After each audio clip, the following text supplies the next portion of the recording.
Равилә Шәйдуллина Мурат. Карт шымырт хатирәсе. Кылый Камали бер көнне Нәфисәне үзенең эшли торган бүлмәсенә чакырды. Мин, Нәфисә, синең эшләгәнеңне күзәтеп торам. Илләдә мәгәр оста, җитез кыз икәнсең. Ләкин торырга фатирың да юк. Әти-әниең дә күптән вафат дисең. Мин менә уйлап тордым да, сиңа булышырга уйладым, кызым. Күреп торасың, мин әле яшь. Ир кешегә 45 яшь күпмени ул. Мин сиңа өйләнергә булдым. Әгәр син риза булсаң, икенче хатын булып килергә дип әйтүем. Үзеңә аерым йорт булыр. Син мине карт димә. 45 яшь күпмени ул дип кабатлап, кырыенда аптырап басып торган Нәфисәне үзенең киләшчә кебек куллары белән кочаклап алды да, аракы сарымсак исе килеп торган авызы белән кызның иреннәренә сөлек шикелле ябышты. Нәфисә нәрсә булганын аңламыйча да калды. Үгез хәтле ир бер кулы белән кызның күлмәк изүләрендәге төймәләрен өзеп, күкрәкләрен изде. Икенче кулы белән күлмәк итәкләрен күтәрмәкче була булды. Өстәл өстендәге әйберләрне бәреп төшерде дә, Нәфисәне өстәлгә яткырып, бар гәүдәсе белән кыз өстенә атланды.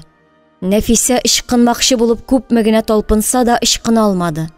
Кычкырса да кибеттә беркем юк. Менә ул бер кулын ычкындыра алды һәм өстәл өстендә идәнгә төшмичә калган карандашны алып, кылыйның күзенә батырды. Ах! Дип котышкыч тавыш белән акырып җибәрде Камали. Мин сине бетердең, күземне агыздың дип, Нәфисәнең яңагына китереп орды да, чәчләреннән идәнгә сөйрәп төшереп тибә-тибә кыйнады.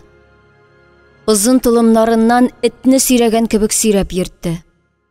Кызның чәч тулымындагы зәңгәр ташлы чулпылары өзелеп төшеп, үгез кадәр Камалиның аяк астында шакырдап ватылдылар, изелделәр. Чәчләре учма-учма булып йолкынып чыгып, кылыйның кулында калды. Соңга таба Нәфисә авыртуны да сизми башлады.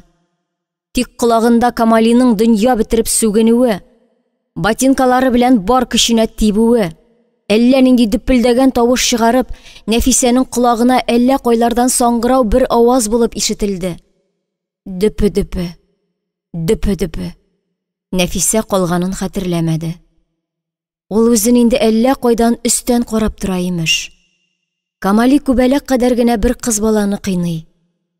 Кай җиренә туры килсә, шунда тибә-тибә дә чәченнән сөйрәп йөри. Һәм сүгенә.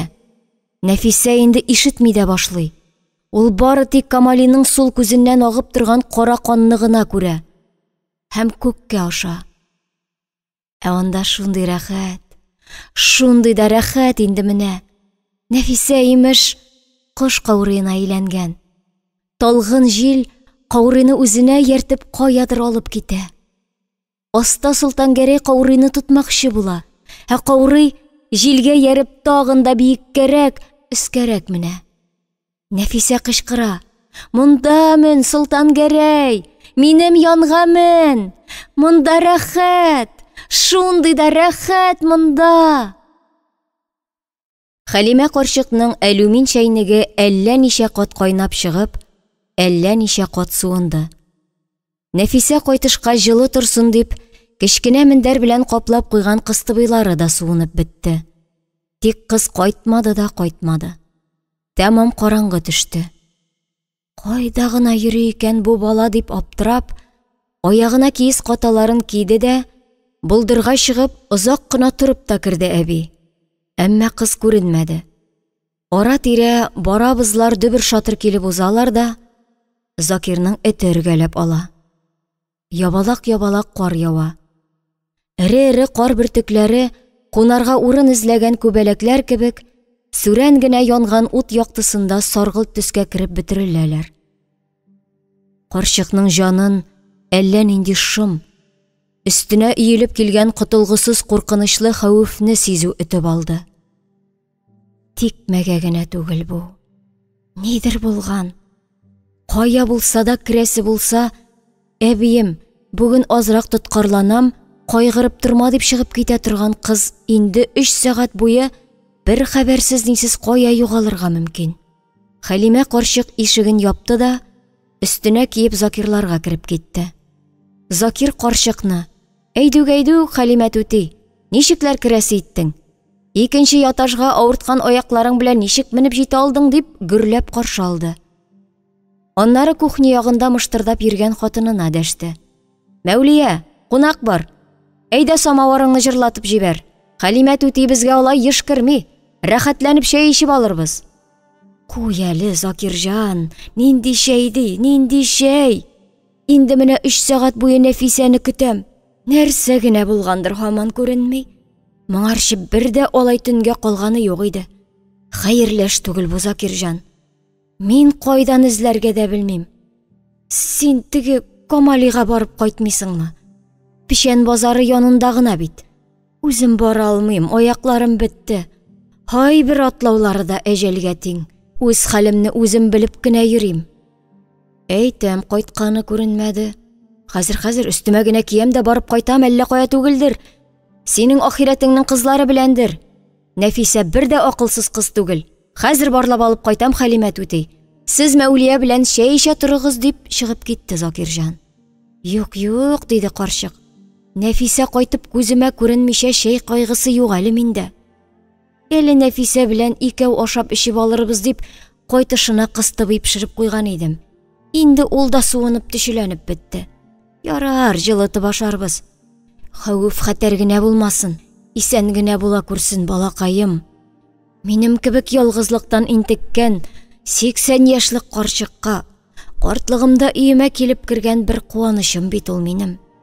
Аллаһ Тәгалә күктән фәрештәләр итеп иңдереп, караңгы төннәремне яктырткан, Мәскәүгә китеп улаккан улымны, өзелеп сагынган баламны оныттырып торучы фәрештәм бит ул минем.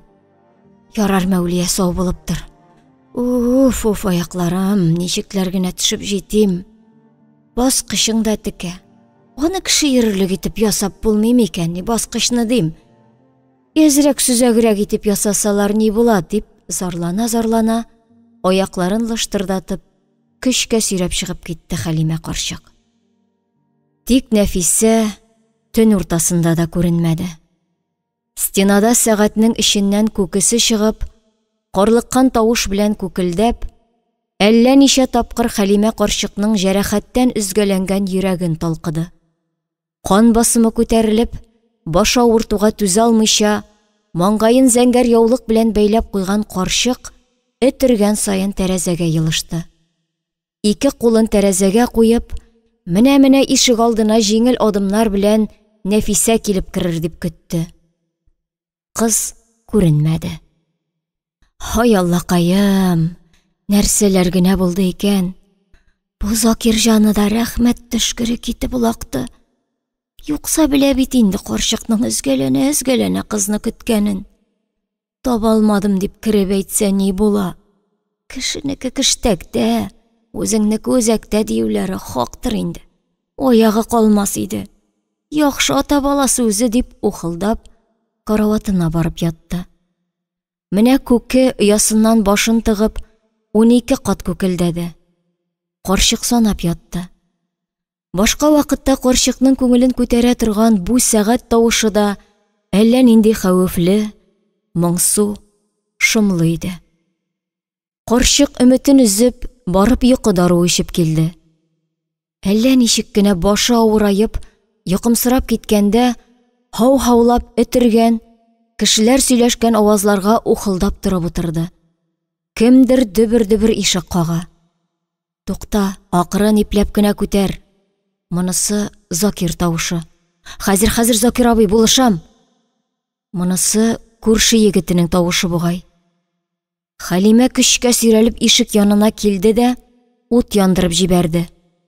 Калтыранган куллары белән ишек келәсен күтәрсә, Нәфисәнең канга баткан гәүдәсен күтәреп, Закирҗан басып тора. Кызның йөзенә, чәчләренә кан ыешып каралып тора. Канлы чәчләре таралып, укмашып биткән. Күзләре ачылмаслык булып шешкән. Иреннәре ярылып канаган, бияләй кебек шишеп, кап-кара булып катканнар. Закирҗан итекләрен дә салып тормыйча, Нәфисәне үз бүлмәсенә караватка алып барып салды да, үзе аның кырыена барып утырды. Кыз акрын гына ыңгырашып куйды. Закирҗан улым, бу ни хәл? Ой Аллакаем, нәрсә булган? Кем эше бу? Нишләткәннәр балакаемны? Муеннары асларына килгере. Закирҗан доктор чакырырга кирәк дип, Хәлимә түти нишләргә белмичә аптырап, кызның танымаска әйләнгән йөзенә текәлеп катып калды. Хәлимә түти, бар, су белән тастымал китер әле. Җәрәхәтләрен сөртеп алыйк та, таныш докторым бар. Хәзер барып алып киләм. Монда эшләр хөрти. Кышка алып кайттым. Бирмиләр, кибеткә бикләп киткәннәр. Нәфисә ручка белән төртеп Камалиның күзен агызган. Белмим ни белән бетәр. Камали бүлнистә. Төрмәдә черетмәсәм, исемем Камалетдин булмасын ди. Кибеттән туры төрмәгә алып китсеннәр. Өйгә җибәрдем юк ди. Көчкә язу язып кына алып кайттым. Алда нәрсә буласын белмим. Аллага тапшырдык. Бу килеш ничек төрмәгә алып китәсез аны? Казаннан чыгып кача алмый бит ул. Аны башта бүлнискә салырга кирәк дидем. Нәфисә тик торганда акча сорап миңа ташланды ди кылый. Әле ревизия ясатам. Эшендә дә ырастратысы бар. Мин генә каплап тора идем. Төрмә аңа, төрмә дип акыра. Хатынына, әгәр хатыныңны айырсаң, мин сиңа кияүгә чыгарыйм дип бәйләнә авыл гыйбаты, фәхишә. Мин сине аңа алыштыраммысың, бәгырем? Инде балаларыбыз буй җиткән, аларны урнаштырырга вакыт.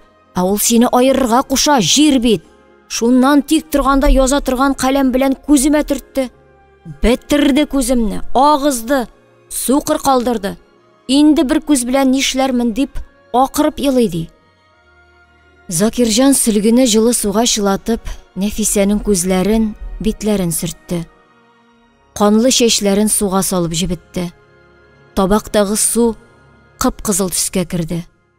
Кыз ыңгырашып күзләрен ачмакчы була. Тик ача алмый. Йомык күзләреннән яше агып төште. Кирпекләренә каткан кан күз яшьләренә кушылып, җибеп, яңаклары буйлап тәгәри. Әйтерсең күзләреннән яшь түгел, кан ага. Я Раббым, диде Хәлимә түти. Кешеләрне кан җылату дигән сүз хак икән. Бу баланы кан җылаткан икән бит Камали. Нәфисә инде Камалига 40-тан узган иргә ябышучы. Үз күләгәсеннән үзе куркып йөрүче Нәфисә тик торган кешенең күзен төртеп агызганмы? Син ни сөйлисең, Закирҗан? Күңелем сизгән иде аны. Әйттем бит Нәфисәгә, сак бул дидем. Юкка гына сиңа яхшатлы булып кыланмый ул Камали дигәнең. Сиңа күзе төшкән. Шуңа күрә 2 ай эшләгән кешене кибет читеп куймас дип кисәттем. Күңелкәйләрем генә сизгән икән. Инде харап иттем икән. Ниләр генә эшлик соң? Ничекләр итеп кенә булышым бәгыркәемә? Хәлимә түти буыннары шишеп, бармаклары кәкрәйгән, тамырлары бүртеп-бүртеп торган куллары белән Нәфисәнең чәчләреннән сыйпады. Закирҗан доктор артыннан чыгып китүгә, ишектә кыңгырау тавышы яңгырады. Дулап, Мәүлия килеп керде дә: "Үтерәм, битерәм, җир бит. Инде таң ата. Кайларда гына йөри минеке. Бу кыз өебезгә килеп кергәннән бирле тормышыбызның яме китте. Баш аягы белән шушы авыл гыйбатына гашыйк булды. Эшкә китүен, кайтуын тәрәзәдән күзәтеп тора. Мине сизми дип беләдер. Инде менә төнгә дә сезгә керә башлады. Әйтәм, аны кайта да арыдым, тәмам тетелеп биттем дип, миңа артын куеп әйләнеп ята. Күз кирпекләремне 1 секундта йоммыйча үткәрәм төннәремне. Башымның сызлавына чик-чама юк дип, акырып елап җибәрде. Чык, Закирҗан, әтигә әйтеп иманыңны укытам. Өемнән ук кудыртып чыгартам. Әйтте диярсең. Мәүлия юан гәүдәсенә хас булмаган җитезлек белән зал ягына атылды. Хәлимә түтинең карават асларын айкады. Тезләнгән җиреннән тора алмыйча азапланды. Аннары Нәфисә йоклый торган якка очып керде дә, әллә нинди сүзләр очыртырга дип ачкан авызы сыскы кебек ачылып калды. Минеке кайдасың, Хәлимә түти? Нәфисәгә нәрсә булган? Мин дип тотлыгып калды. Хәлимә түти аптырап карап тора. Мәүлиянең кемне эзләгәнен дә аңлар хәлдә түгел иде. Нәрсә эзлисең, күрше? Кемне югалттың? Нигә шулай төн уртасында кара тавыш чыгарасың? Әзрәк сабыррак булсаң да ярар иде. Нәфисәгә синең ирең ниемә кирәк? Аның Гырнадирда егете бар. Менә 17-се тулгач туй итәргә торалар. Кирәкмәгәнгә тавыш чыгарма. Синеке әле менә докторга дип чыгып китте. Ятим нарасыйны рәнҗетеп, нахак гаеп такма. Булай да яралы каз бәбкәсе кебек бит ул бала. Ни әнисе, ни әтисе юк. Саф кыз балага әллә нинди гаепләр тагасыз. Теге дөньяга баргач җавап бирәсеңне онытма. Хәлимә түти кызды. Аны туктатырлык түгел иде. Менә Закирҗан гына кайтсын. Монда кирип кара тавыш чыгаруыңны әйтәм. Күршеләрдән оят валлаһи. Хәлимә карчык ни эшләгән? Акылыннан шашкан диярләр. Мин бит гомерем буе күршеләрем белән тату дус яшәдем. Безнең йортта кылт иткән тавыш та чыкмады. Раббым, бер Аллам, гомеремдә дә ишетмәгән әллә нинди ямьсез сүзләр әйтеп акырасың. Ата-анаң бер дә тәрбия бирмәгән күрәсең сиңа. Ничек сиңа Закирҗан түзеп тора? Дөнья бәһәсе кешелә баса синең ирең. Хәлимә түтекәем, зинһар дип әйтәм, әйтә күрмә Закирҗанга, үтерә. Булай да төн буе миңа артын куеп ята. Арыдым, тетелеп кайттым, бүген тыныч кына ятып торды. Әле бер көнне мендәрен кыстырып зал ягына чыгып китте. Гырлыйсың үзең мич кебек эссе ди. Мин бит аны Нәфисә янына йөри дип беләм. Зинһар әйтә күрмә.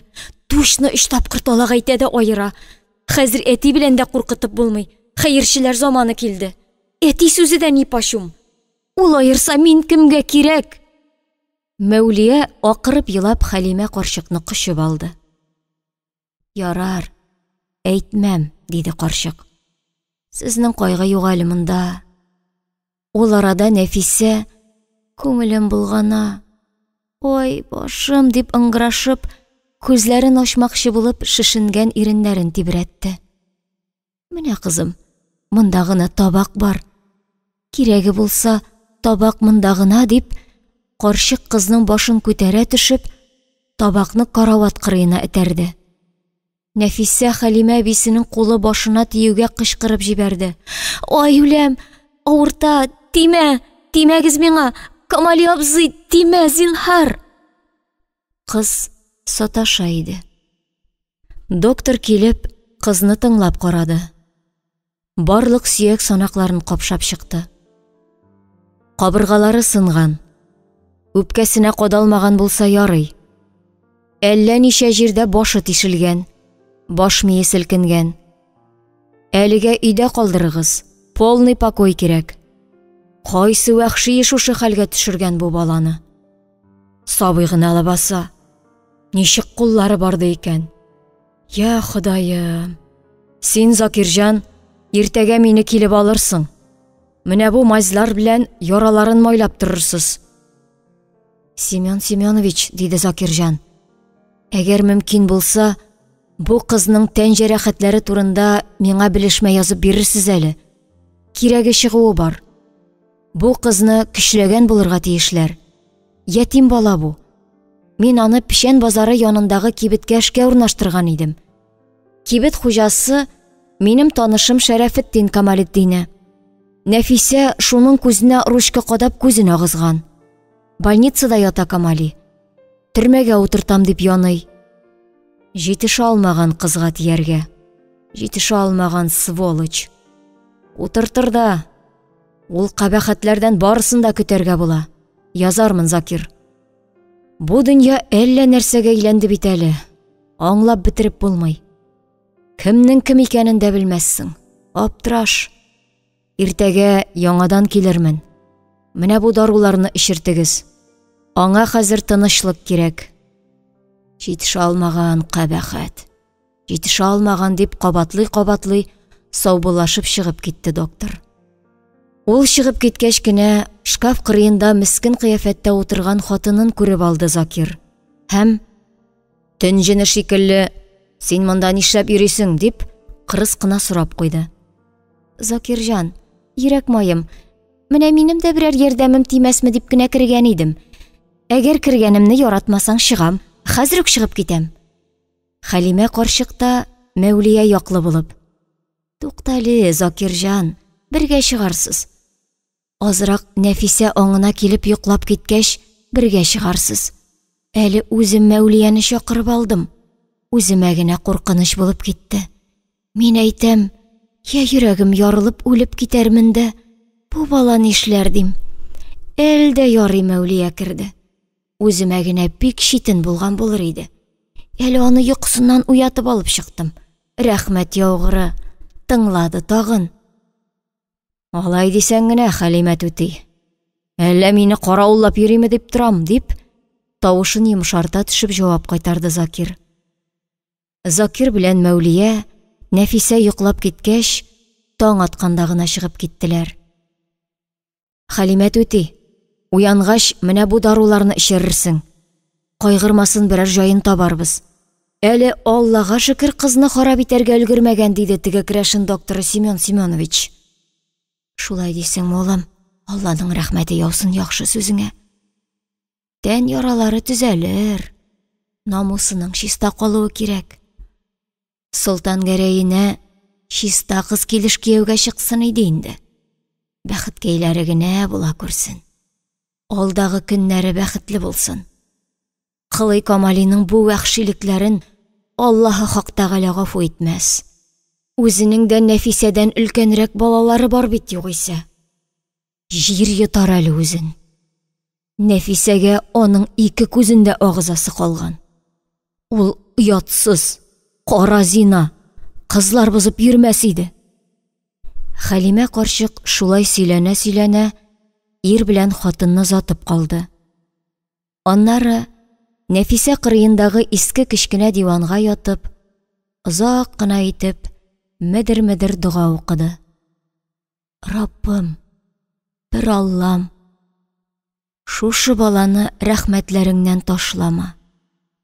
Як-ягындагы рәхмәт фәрештәләре үзен гел яклап йөрсеннәр. Хагыннан, нахагыннан дигәндәй, өтермәннәреннән сакла. Үзең генә яклаучы, үзең генә саклаучы, синнән генә мәрхәмәт көтәбез.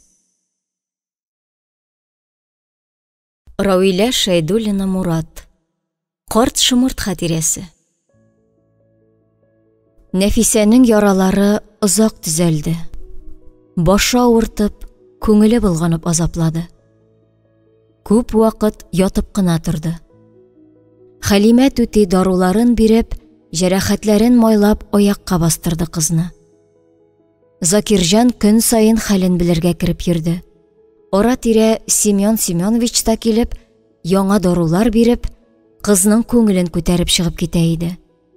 Тик кызның йөрәге телгәләнеп, Камалиның уятсыз карашын, куллары белән кызның күкрәкләрен изүе, сарымсак, аракы исе килеп торган кабартмадай кабарынкы авызы белән иреннәренә ябышуы, күлмәк итәкләрен күтәреп, кеше тимәгән аяклары арасына үрелүе Нәфисәнең күңелен булгатып, әллә нинди бер хәшәрәт тәненә кагылган кебек ширкандырып тора иде.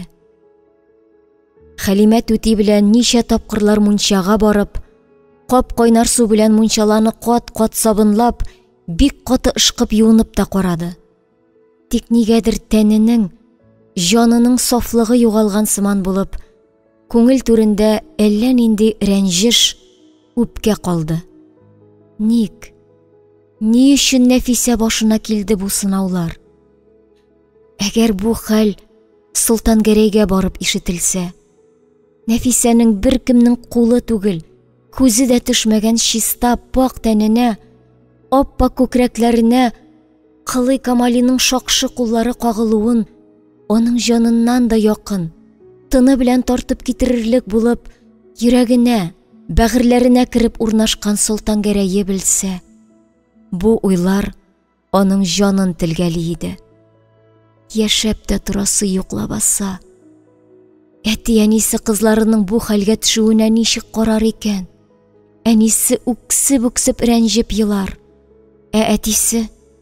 Әтисеме?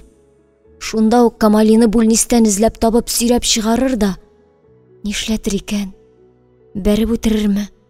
Юк. Авылда атлы гаскәрләр дә әнисен үтергәнче кыйнаганда да булыша алмаган. Ике казак кулларын кайырып тотып торганнар. Солтангәрәй бу турыда Нәфисәгә соңыннан Казанга килгәч сөйләгән иде. Монда да Камалиның әшнәләре аздыр дисеңме? Үзе кебек ялтырап торган табак битле, тук йөзле, мин дөньяның кендеге, нәрсә телим, шуны эшлим дип торучылар. Әле кыз Камалиның күзендә агызган Закирҗан абый. Я Аллам, вакыт микәнни? Нәфисә азрак рәтләнә башлагач, ничек итеп ирнең үзен шәшеннән сөйрәп идәнгә төшерүен, әнисе бала чактан әче сулар белән юып, көн саен алдына аппак яулык ябып, дулкын-дулкын булып үскән чәчләрен тарап үрүләрен, һай кызым чәчеңнең каралары, кара карлыгач канаты сыман, күзләрем генә тимәсен дип, алдына төшкән чәч бөртекләрен берәмтекләп җыеп, балакаем, чәч бөртегеңне кошлар урлап алып китмәсен. Әгәр кошлар алып китсә, башың авыртучан булып калыр дип, һәрбер чәч бөртеген җыйнап, мичкә ягуларын исенә төшерде. Менә шул әнисе кадерләп үстергән, Солтангәрәйнең иреннәре тигән, куллары иркәләгән чәченнән кызны сөйрәп йөрде Камали. Тибә-тибә кыйнады. Соңыннан Нәфисә авыртуны да туймый башлады. Әллә кайларга, болытларга авышты. Я Раббым, ал мине үзеңә. Өстә миңа шундый рәхәт иде. Никләргә генә җиргә төшердең? Камалилар, әти-әниемне, туганнарымны, әле дөньяга килергә өлгермәгән сеңлемне туган үскән нигезләреннән айырып, җәһәннәм тишекләренә, Себергә куган авыл куштаннары яшәгән бу дөньяга кайтарганчы, ник күкләрдә генә калдырмадың дип ялына Нәфисә. Юк, кызым, андый сүзне әйтә күрмә. Әдәм баласы җирдә яшәгәндә күрәселәрен күреп бетермичә, Аллаһ Тәгалә каршына кайта алмый. Барысы да үзеңнән тора. Камали кебек бәндәләрне яралтканда да, менә бу бәндәгә карап гыйбрәт алыгыз. Андый булмагыз. Юкса, мәңгелеккә кайткач, тәмук ишекләре сезгә һәр даим ачык, җәннәт ишекләре ябык булыр. Сак булыгыз дип кисәтә Аллаһ Сүбхәнәһү Тәгалә. Алланың язганыннан башка әдәм баласы бер сулышта ала алмас. Эй әтием, нигә генә мине монда айырып калдырдыгыз дип, инде нишәнче мәртәбә рәнҗи әтисенә күңеленнән генә сорау бирә Нәфисә. Мин бит монда япа-ялгызым, яклаучысыз, әле канатлары да ныгымаган, очарга да өйрәнмәгән ялгыз каз бәбкәсе бит мин. Себердә ни күрсәк тә бергә күрер идек. Мин анда мәсхәрәләячәкләр. Сылубикәне көчләгән кебек көчләячәкләр имеш. Ә монда ничекләр генә итеп үземне сакларга соң миңа? Әти, ничекләр итеп? Нәфисә шулай күңеленнән әтисе белән сөйләшә. Иләренә кайткан көннән бирле яныннан китмәгән Хәлимә түти. Эй кызым, терелерсең. Алла теләсә тән ярасы төзәлә ул. Җан ярасы гына гомерлек. Җиләнсә дә шул җие сызлап интектерә аның. Җанга кадалган шырпы кебек гомер буе әрнеп тора. Онытырсың, барысын да онытырсың. Менә Солтан Гәрәең Донбасстан кайтуга ук никах укытырбыз. Әле Закирҗан абыең белән дә шулай сөйләштек. Бу хәлләр азрак кына тына төшсен дә, Солтан Гәрәйгә кияүгә чыгарсың. Тик Камали гына котырады. Судка бирәм, төрмәгә тыгам. Өстеннән растратысы чыкты. Мине гарип калдырды дип даулый ди. Аллага тапшырдык, кызым. Закирҗан, Хәлимәт үти, үзем барып сөйләшеп карыйм, азрак акча төртеп булмасмы дип әйткән иде. Нәрсә булып бетәр? Синең Казаннан чыгып китүең аруда бит кана. Тик кая барасың? Үзеңнән үзең качып булмый шул ул. Инде Җәкәү абый булай да фамилиямны үзгәртеп яздырды дисең бит. Тагын бер кат Аллага тапшырдык, кызым, дип кабатлап куйды карчык. Һәм күз тирәләренә җыелган яшьләрен бирчәйгән кулы белән җыерчыклы битеннән сыпырып төшерде. Ничек җир йотмый икән бу адәм актыгын? Кеше баласын кан елаткан җир битне, дип урыныннан кузгалды карчык. Әйдә, кызым, шәйләп алыйк. Әнә Закирҗан Мәүлиясе йомшак күмәч, сөт, май керткән. Шәем дә кайнап чыкты. Үземә генә ашап эчүдә рәхәт түгел. Әллә ничек шунда тамактан ризык үтми. Әлдә рәхмәт Закирҗанга. Урамга чыкмаслык булып буран кытыра. Ипигә чәй шикәргә баруы да бер әҗәл. Аяклар тыңламый.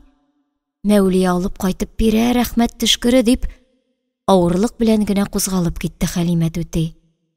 Ай, буранга сызлый инде бу аяк куллар, тикмәгә генә түгел. Бу кадәр сызлап интектермәсләр иде, дип үз алдына сөйләшкәне аш бүлмәсеннән озак ишетелеп торды. Әкренләп тернәкләнде Нәфисә. Акрын гына кузгалып, алма бакчасы ягына чыга торган ишекне ачып, урам якка чыкты. Битенә салкын саф һава килеп бәрелеп, сулышлары иркенәеп китте. Ничә көннәр инде бакчага чыкканы юк. Тышта әллә нинди авазлар чыгарып, җил дулый. Хәлимәт үтинең бауга элеп куйган, аппак итеп кайнатып юган кирләрен бауыннан өзеп алып каядыр очыртмакчы була. Әнә карчыкның чигелгән батист баш яулыгы инде бер генә эләктергечкә эленеп калган. Нәфисә өйгә кереп, Хәлимәт үтинең киез каталарын киде дә бакчага кире чыкты.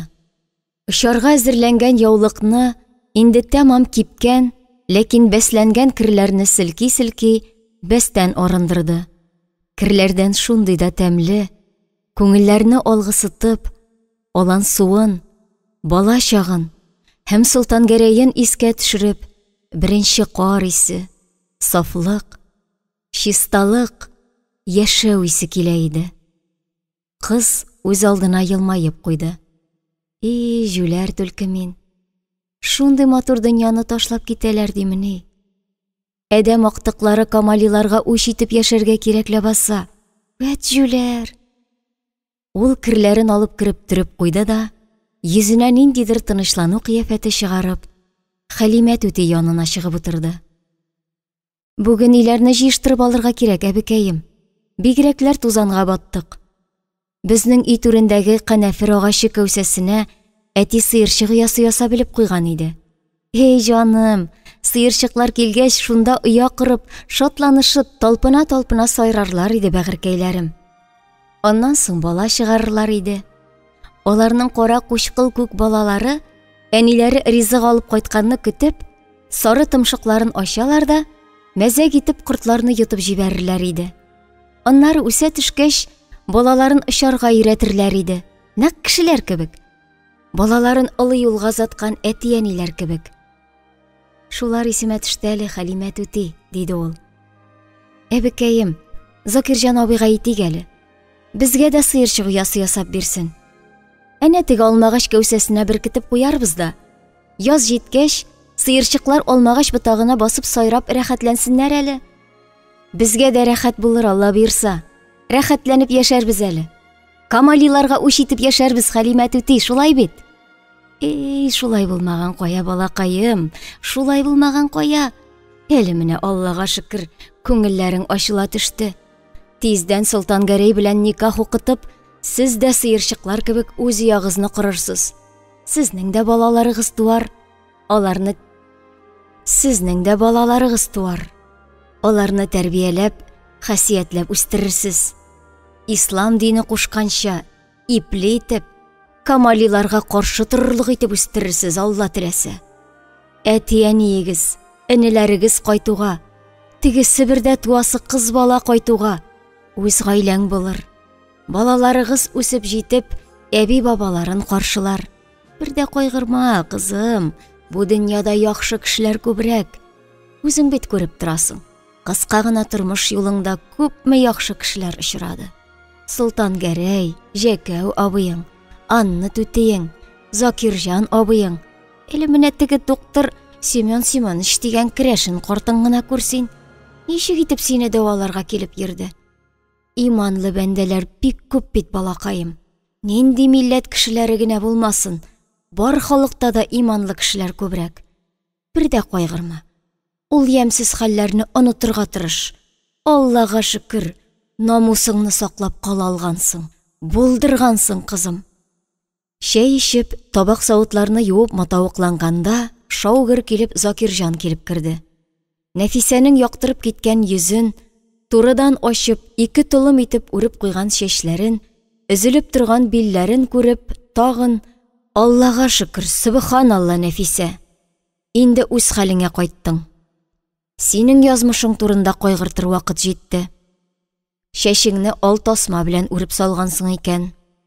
Шулпыларың Камалиның итек табаннары астында тапталган шул. Ярар, намусың чиста калган. Шулпысы качмас. Булыр әле. Тик теге кылыйга акчада биреп карадым. Алмады. Син ул акчаң белән минем күземне кайтара алсаң, алырмын акчаңны. Әйттем, бетте. Шәрәфетдин Камалие ике сөйләми төрмә. Синең ул кызыңны төрмәгә тыкмасам, исемем Камалетдин булмасын дип, күкрәк кага-кага ямсезләнә хәшәп. Хәлимә түти, синең улың Мәскәүдә бит. Әллә Нәфисәне Мәскәүгә озатыйк микән? Яңа документ әзерли алсак котылыр ие. Миңа адрес бирсәң, үзем озата барырым. Нәфисә, Мәскәүгә китәргә син ризамы?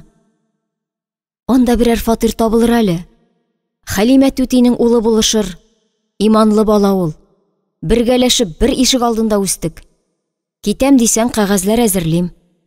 Донбастан кайткач, Солтан Гәрәйең дә Мәскәүгә килер. Мәскәү Казан гына түгел.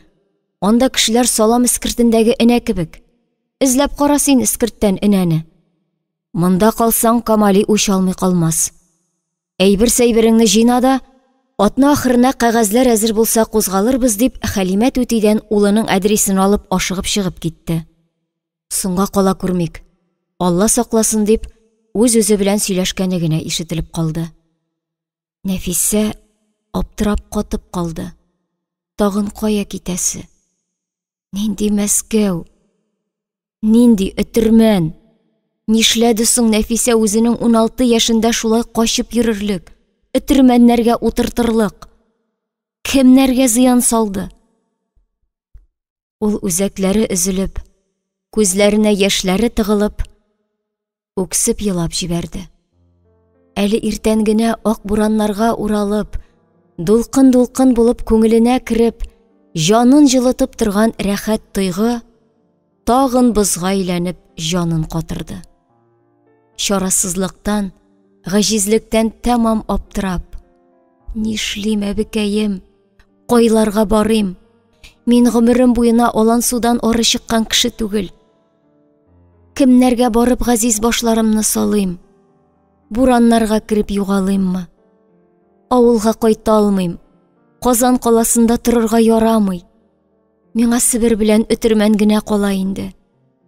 Әтиләрем белән киткән булсам, зимләнкедә торсам да, мине җаннарыннан артык күреп яраткан әти-әнием янында җиңелрәк булыр иде.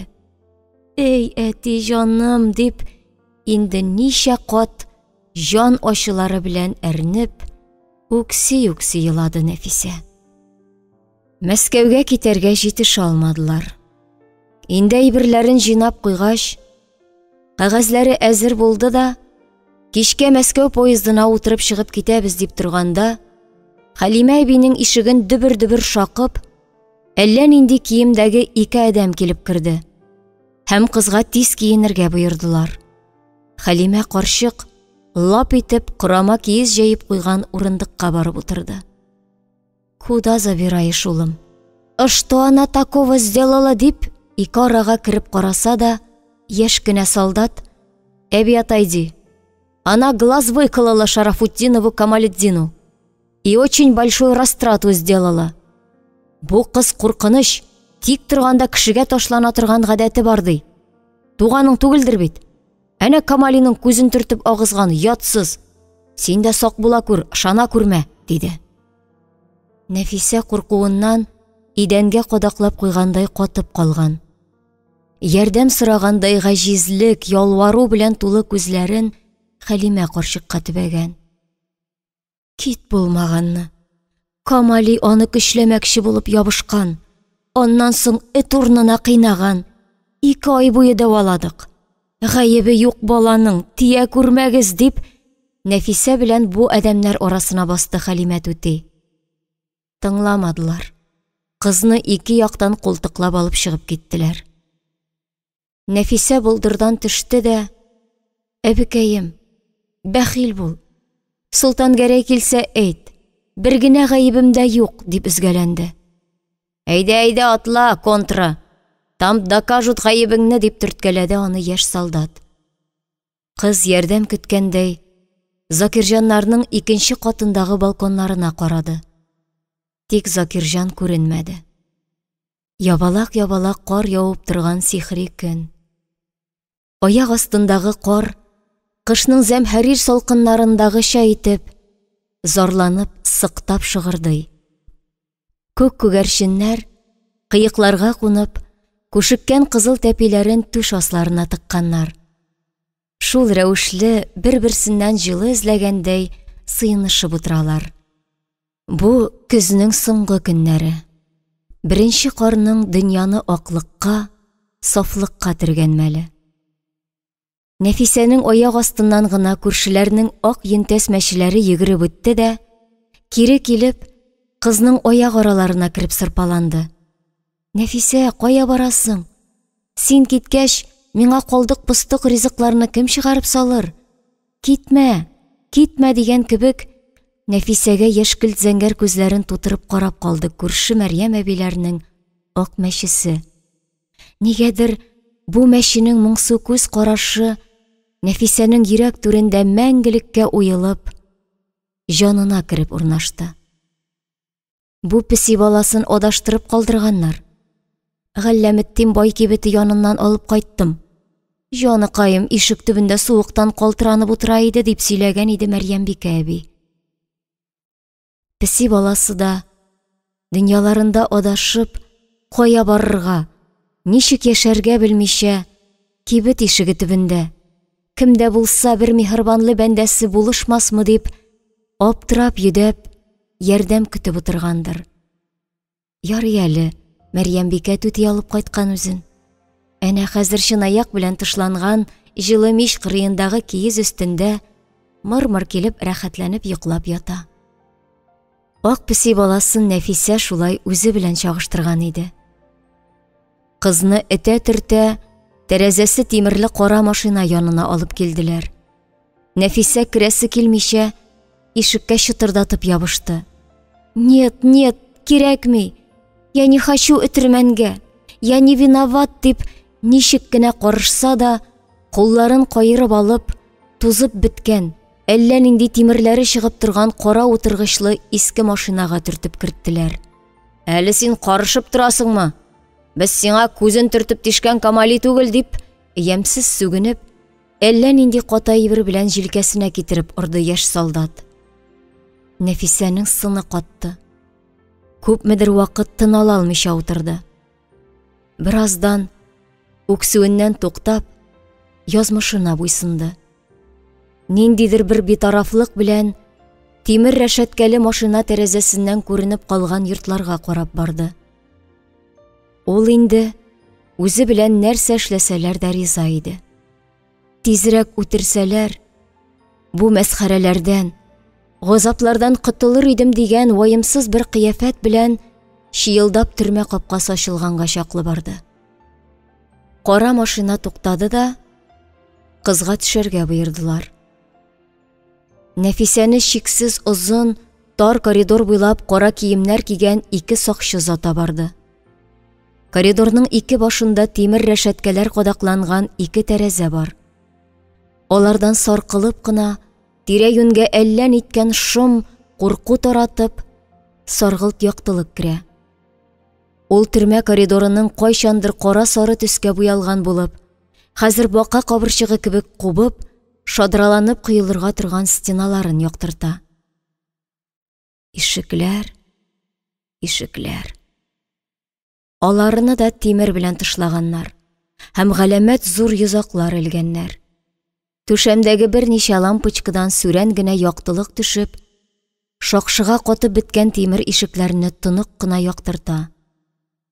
Нәфисә бу тамашаны аңларлык хәлдә түгел иде.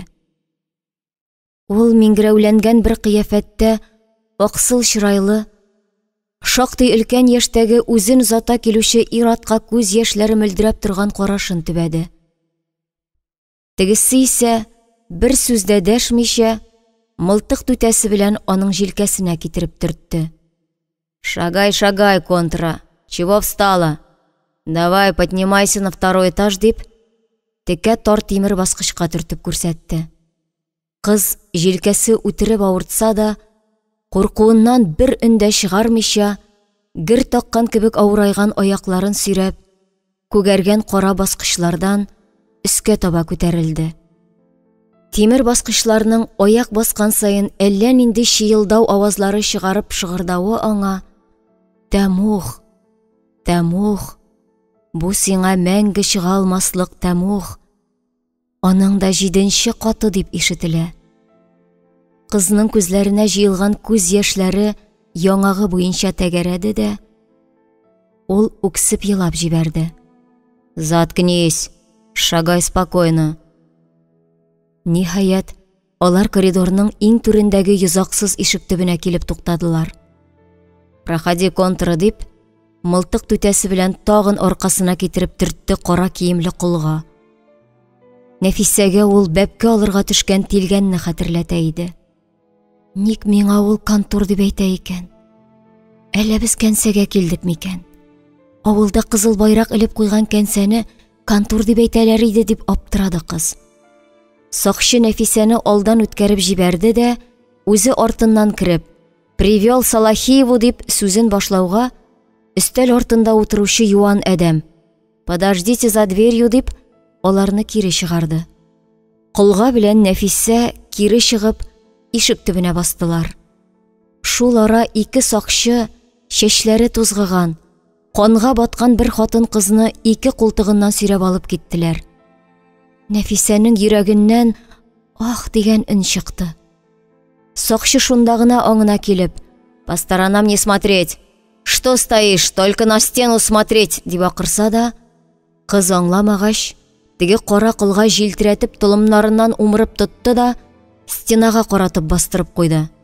«Только на стену смотри! Чаплашка ничего не понимает! А проткнуть человеку глаз и воровать мастер» дип, катлы-катлы итеп сүгенеп куйды. Нәфисәнең колагына күрше ишектән әрнеп кычкырган, акырган тавышлар ишетелде. Ниндидер хатын-кыз үзәкләрне зәрлек итеп ыңгырашып, өзгәләнеп кычкыра.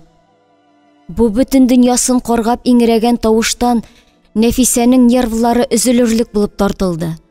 Йөрәге ишеп китте. Әлеге хатын-кызны ник кыйнылар икән? Бу нинди йорт икән соң?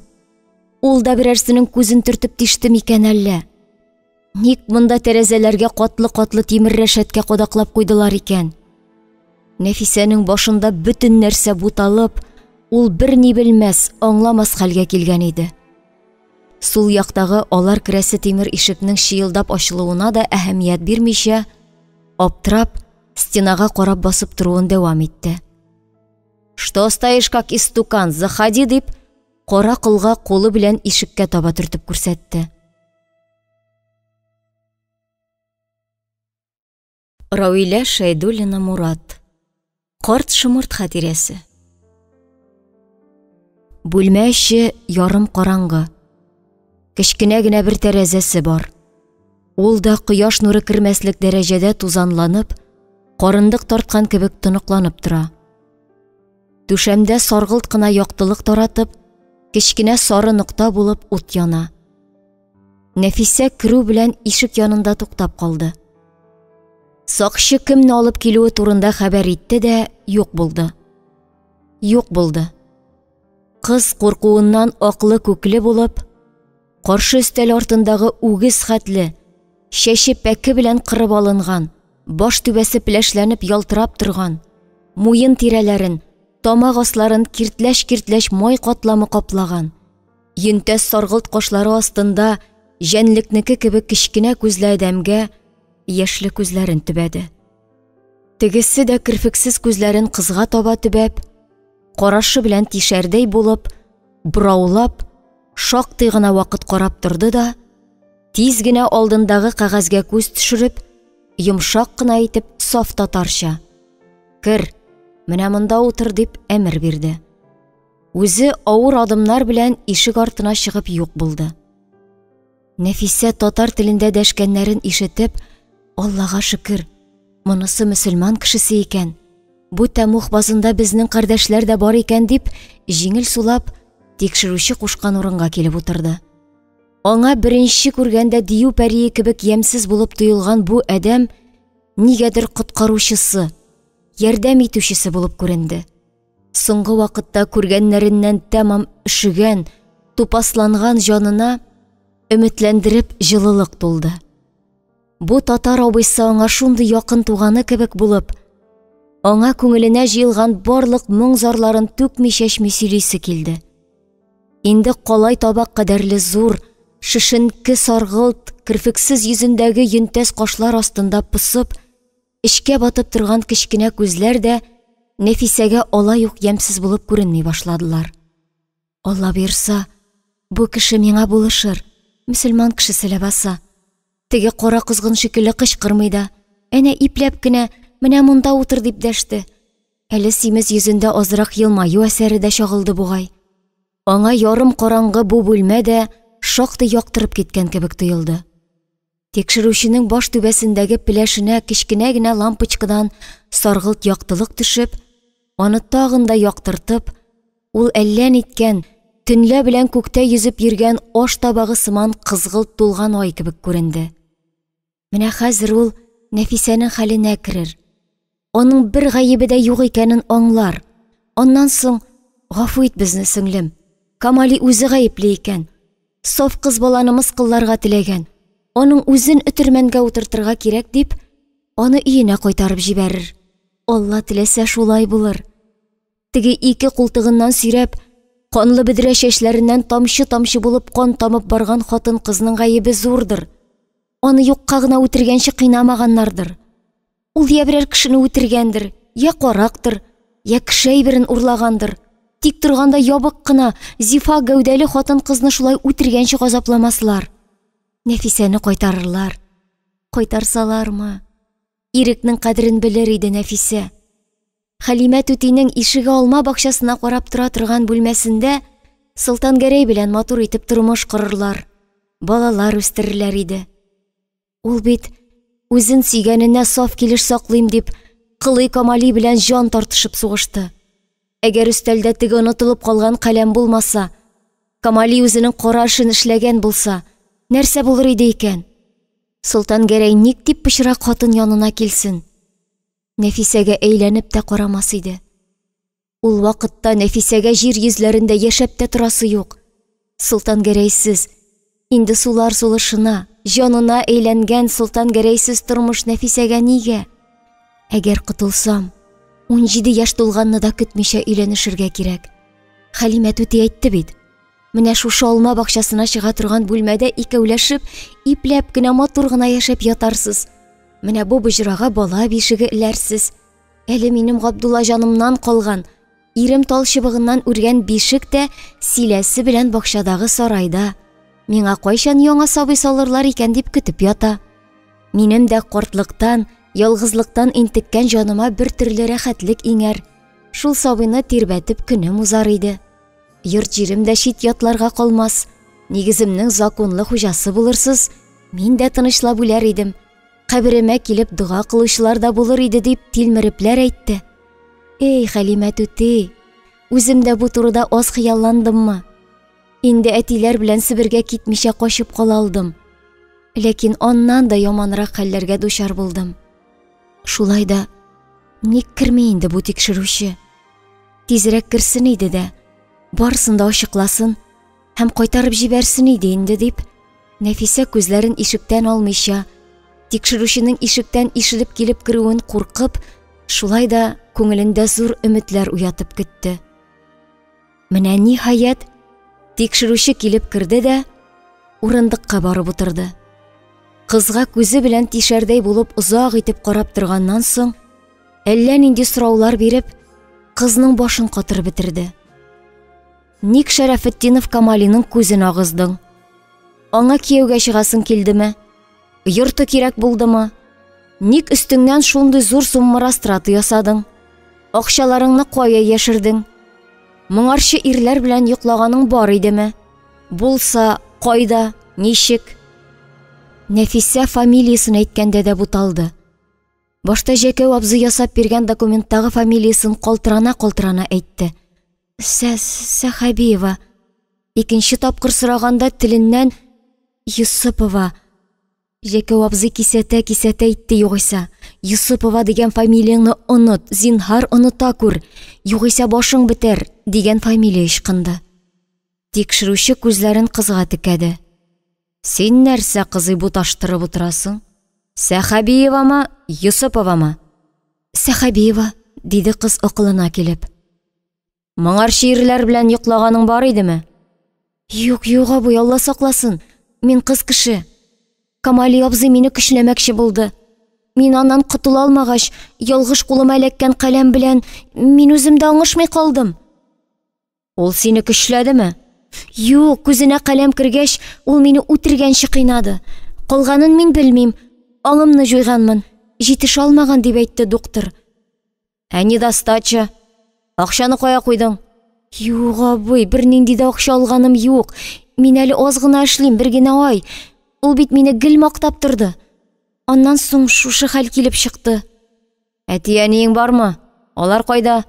Алар үлделәр, тиф белән авырып үлделәр. Абый җаным, минем бер кемем дә юк. Туганнарым да юк. Ятим мин.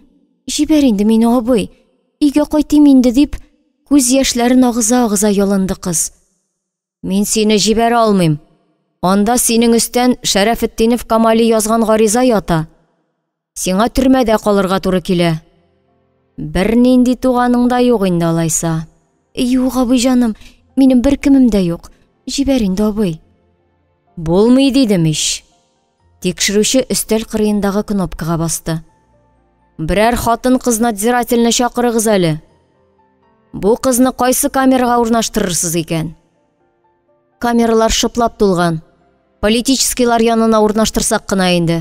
Анда бүген бер хатын кыз үлгән. Икесен этап белән узатканнар. Бүлмәгә ябык кына йөзле бер хатын кыз килеп керде. Нәфисәгә чишенергә кушты. Кыз пәлтәсен, башындагы мамык шәлен салды да, киемнәрен кая куярга белмичә аптырап, кара какча йөзле хатынның йөзенә текәлде. Тегесе дәшмәгәч, киемнәрен хатынга сузды. Брось в угол, диде хатын бүлмәнең бер почмагына күрсәтеп. А теперь догола раздевайся. Нәфисә аңламыйча, күзләрен мөлдерәтеп карап тик тора. Карашын тикшерүчегә таба юнәлтте. Бөтенләй чишенергә кирәк. Анадан тума калып. Сал эшләреңне. Төрмәдә шулай кирәк. Сине тентергә телибез. Берәр җиреңә әйбер кыстырган булсаң. Нәфисә, юк, не буду. Ялам мин, абый, не надо дип калтырана кулларын күкрәк турысына кушырып, үксеп елап җибәрде. Быстро! Мне что, больше делать нечего? Тебя еще ждать, дип. Ябык хатын Нәфисәнең алъяпкычларын, күлмәкләрен үзә тарта салгызды. Кулы белән кызның әтисе бүләк иткән шын ташлардан тезелгән мәрҗәннәрен тартып өзде. Эчке киемнәрен, күкрәкшәләрен салгызды да, мәрмәр сын шикелле зифа буена, кечкенә генә аппак шалкан шикелле күкрәкләренә карап, «Хараша» дип елмаеп куйды. Һәм тикшерүчегә карап, «Статуя» дип кабатлады. Өстәл артында утыручы тикшерүче дә, җәнлекнеке шикелле кечкенә күзләренә мыскыллы елмаю чыгарып, дер-дер килеп сулкылдап елап торучы, әле балалыктан чыгып кына килүче яшь тәнгә сихерләнгәндәй карап тора. Ябык хатын кызга чәчләрен сүтәргә кушты. Авызын ачтырып карады. Ике кулы белән кызның арт якларын тикшерде һәм аякларын аерып басарга боерды. Нәфисә тыңламагач, үзе аякларын аертып, кызның кеше кагылырга тиеш булмаган нечкә җиренә бармакларын батырды. Нәфисә үз-үзен белештермичә «не надо» дип үксеп елап, куллары белән кара хатынның чәченә ябышты. Аның өчен хәзер барыбер иде. Үтерсеннәр, кыйнасыннар. Җир йөзендә яшәргә дә кирәкми. Юк, юк. Кара хатын кызны уңлы-суллы яңаклый башлаган иде. Тикшерүче «Кагылма, бар чык» дип хатынны чыгарып җибәрде. «Балагына бит әле. Киен, сеңлем. Мин сине политическийлар янына озатам. Анда сиңа тимәсләр. Әгәр уголовниклар янына япсам, исән калуың икеле. Анда бик хәтәр тоткыннар ябылуда ята. Шуңа күрә мин сине политическийлар янына озатырга булдым. Ә уголовниклар янында, анда ләксәң, тамухның ни икәнен белерсең» дип кнопкага басты. Нәфисә үкси-үкси киенде. Яшь кенә бер сакчы кереп, аны камерага алып китте. Тынчу камера ишеге чыелдап ачылды да, Нәфисә кечкенә генә саргылт лампочка белән яктыртылган, ак саргылт йөзле ябык хатын-кызлар белән шыплап тулган камерага керде. Стена буйларына катлы-катлы сәндерәләр тезелгән. Нәфисә әле нинди ис икәнен дә аңламаган. Кысасыларны китерә торган яман ис борыннарны яра, күңелләрне болгата. Озата килгән сакчы чыгып киткәч, Нәфисә өненә килә алмыйча, күргәннәренә шаккатып катып калды. Камерада үлем тынлыгы урнашты. Бер якта тавышсыз-тынсыз гына үксеп басып торучы, чәчләре иңнәренә таралып төшеп, аннан тубыгына кадәр агып торган алиһәдә яшь кыз бала. Кулларын кая куярга белмичә аптырап, гаепле кешедәй башын иеп басып тора.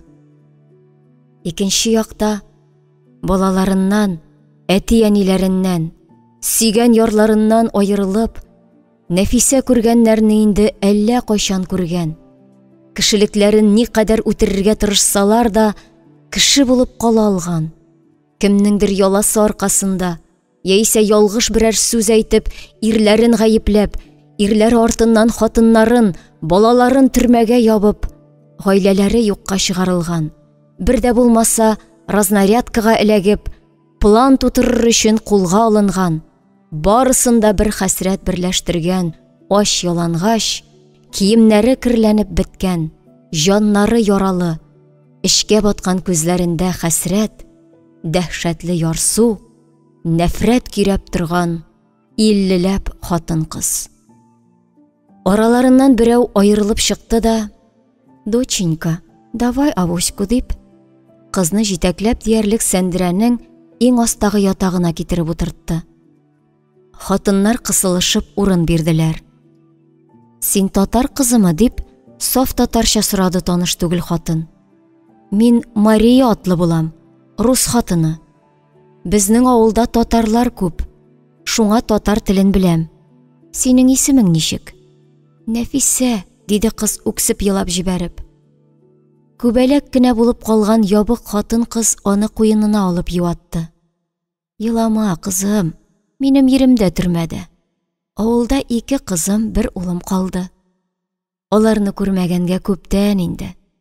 Кайнатам белә кайнанам карый, исән генә булсыннар. Ирем колхоз председателе булып эшли иде. Атлары егылып үлгән. Кемдер агу салган күрәсең. Кырткычлыкта гаепләп алып киттеләр җанымны. Исәнме, юкмы икәнен дә белмим. Аннан соң 10 көннән мине алдылар. Ирең белән икегез агулагансыз диделәр. Балаларым акырып елап калдылар.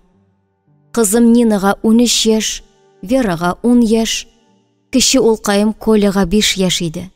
Мама, мамочка дип, без күздән югалганчы машина артыннан тузан туздырып, ачыргаланып, кычкырып чапты балакаем.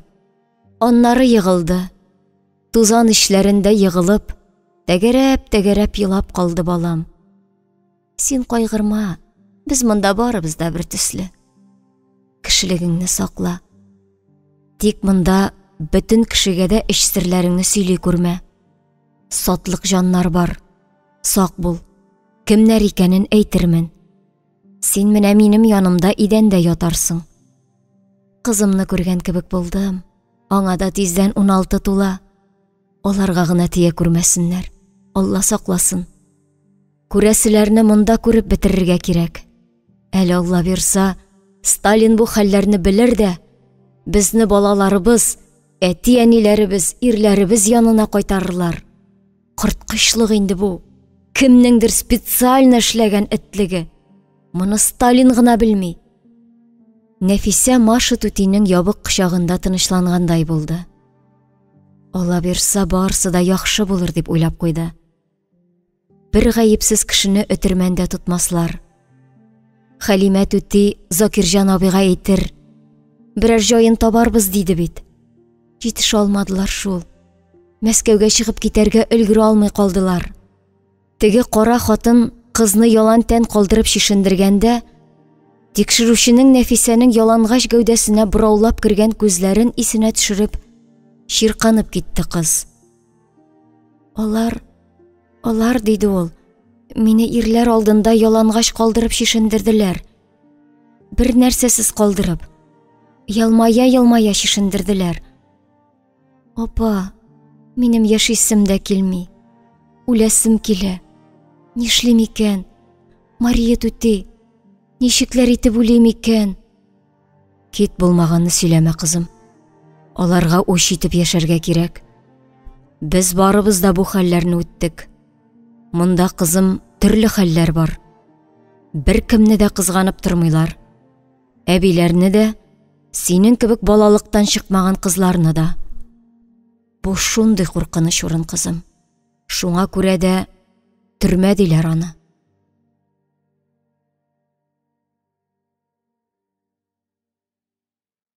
Рауилә Шәйдуллина Мурат.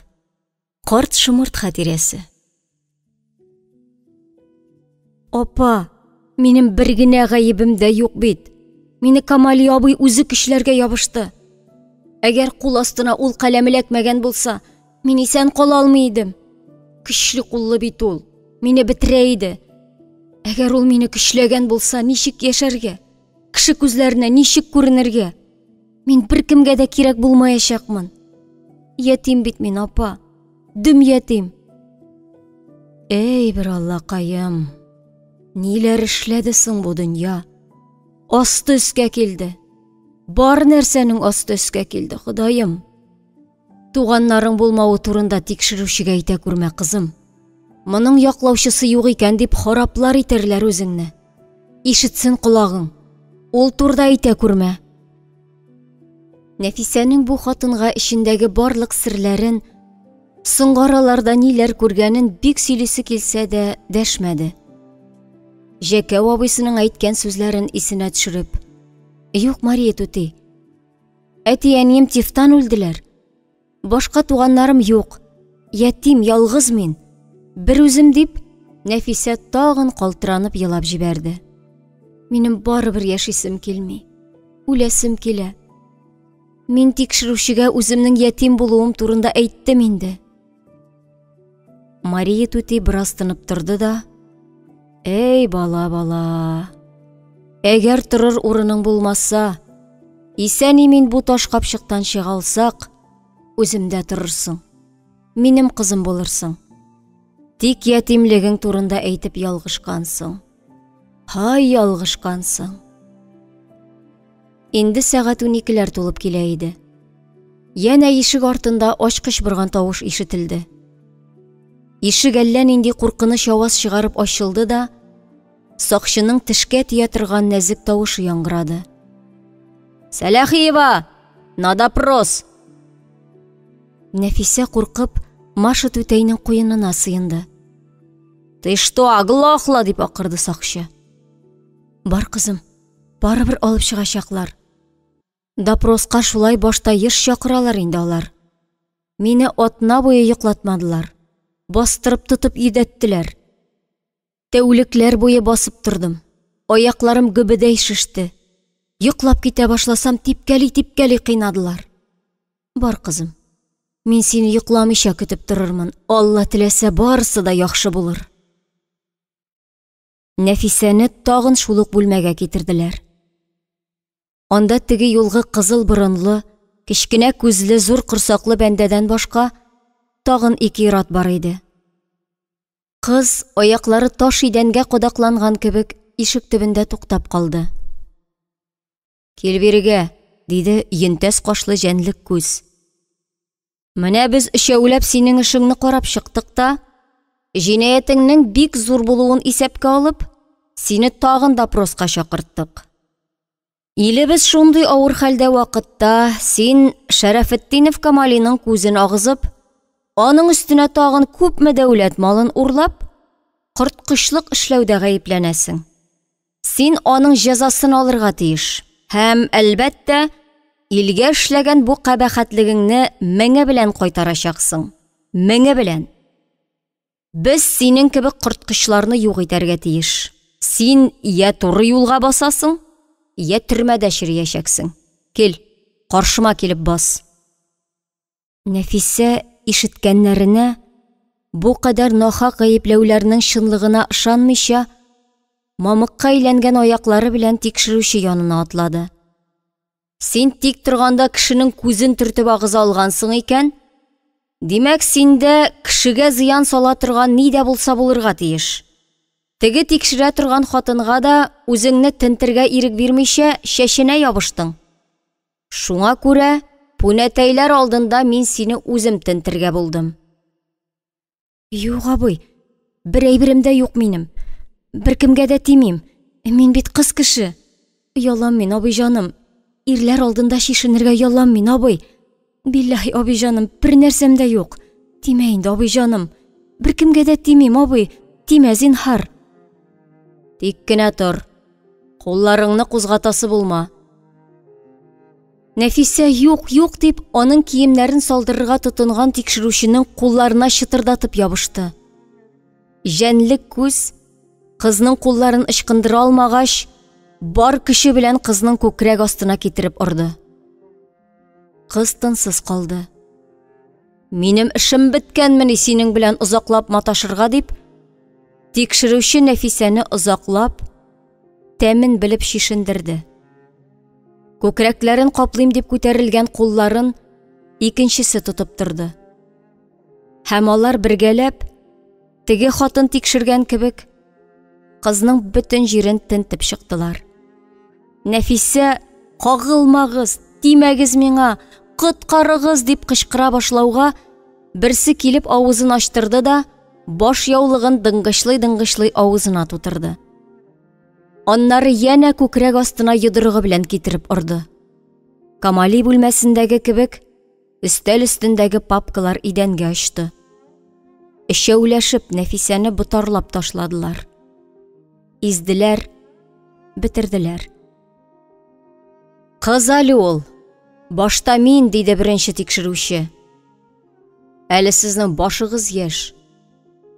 Һәм кабарынкы иреннәре белән сөлек шикелле Нәфисәнең күкрәкләренә ябышты. Аннары икенчесе, өченчесе. Нәфисә аңын җуйды.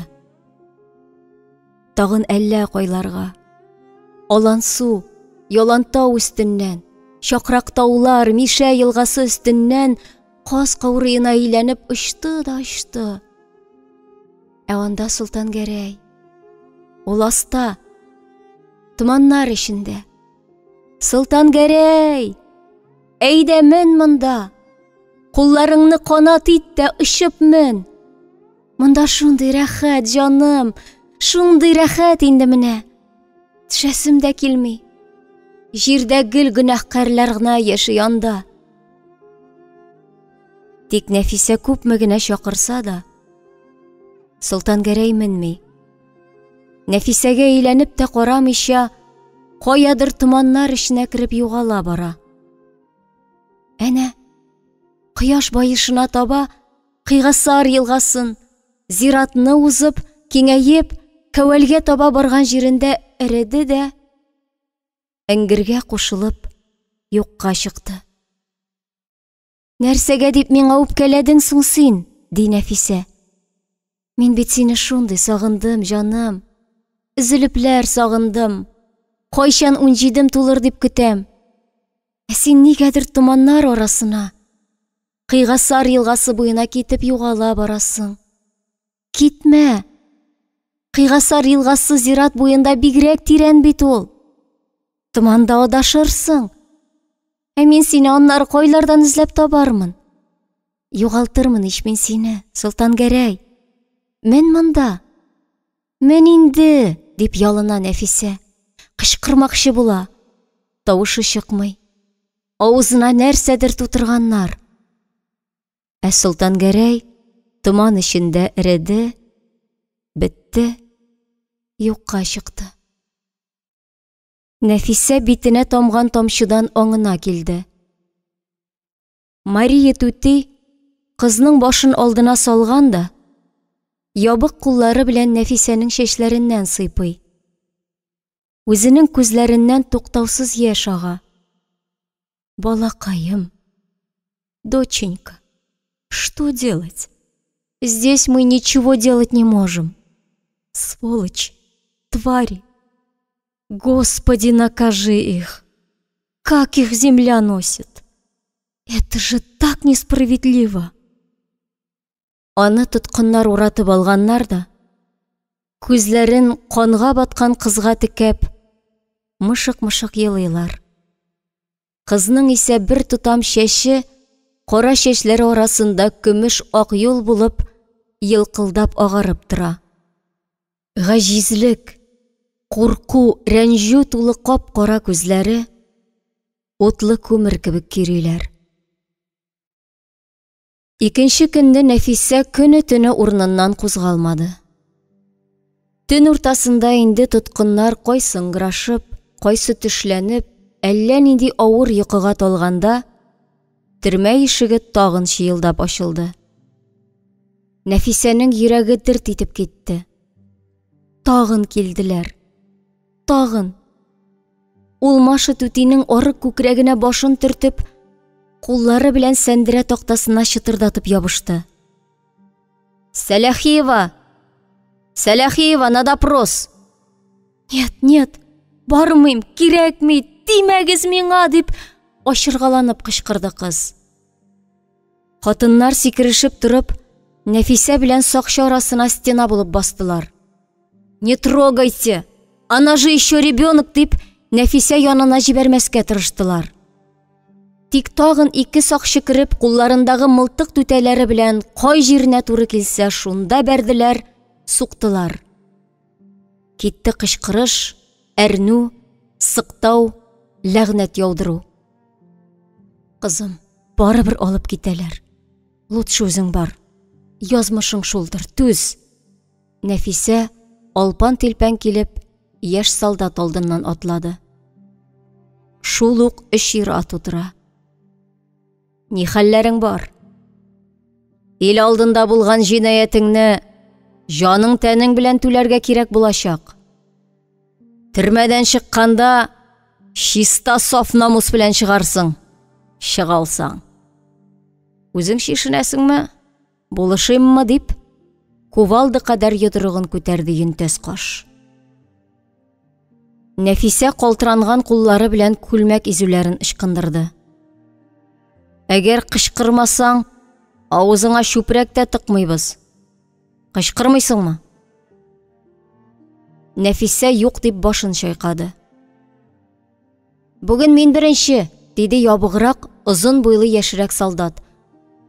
Һәм алар кичәге кебек мышный-мышный Нәфисәнең җанын тәнен изделәр. Бу эшләрне эшләгәнче үтерсеннәр иде. Мылтыктан атып үтерсәләр, бер секунд эчендә юклар булыр идең. Шундый рәхәт булыр иде. Ләкин юк. Алар әле аның башта җанын үтерәләр. Нәфисәгә барыбер иде. Нишләтсәләр дә барыбер. Теләсә нишләтсеннәр.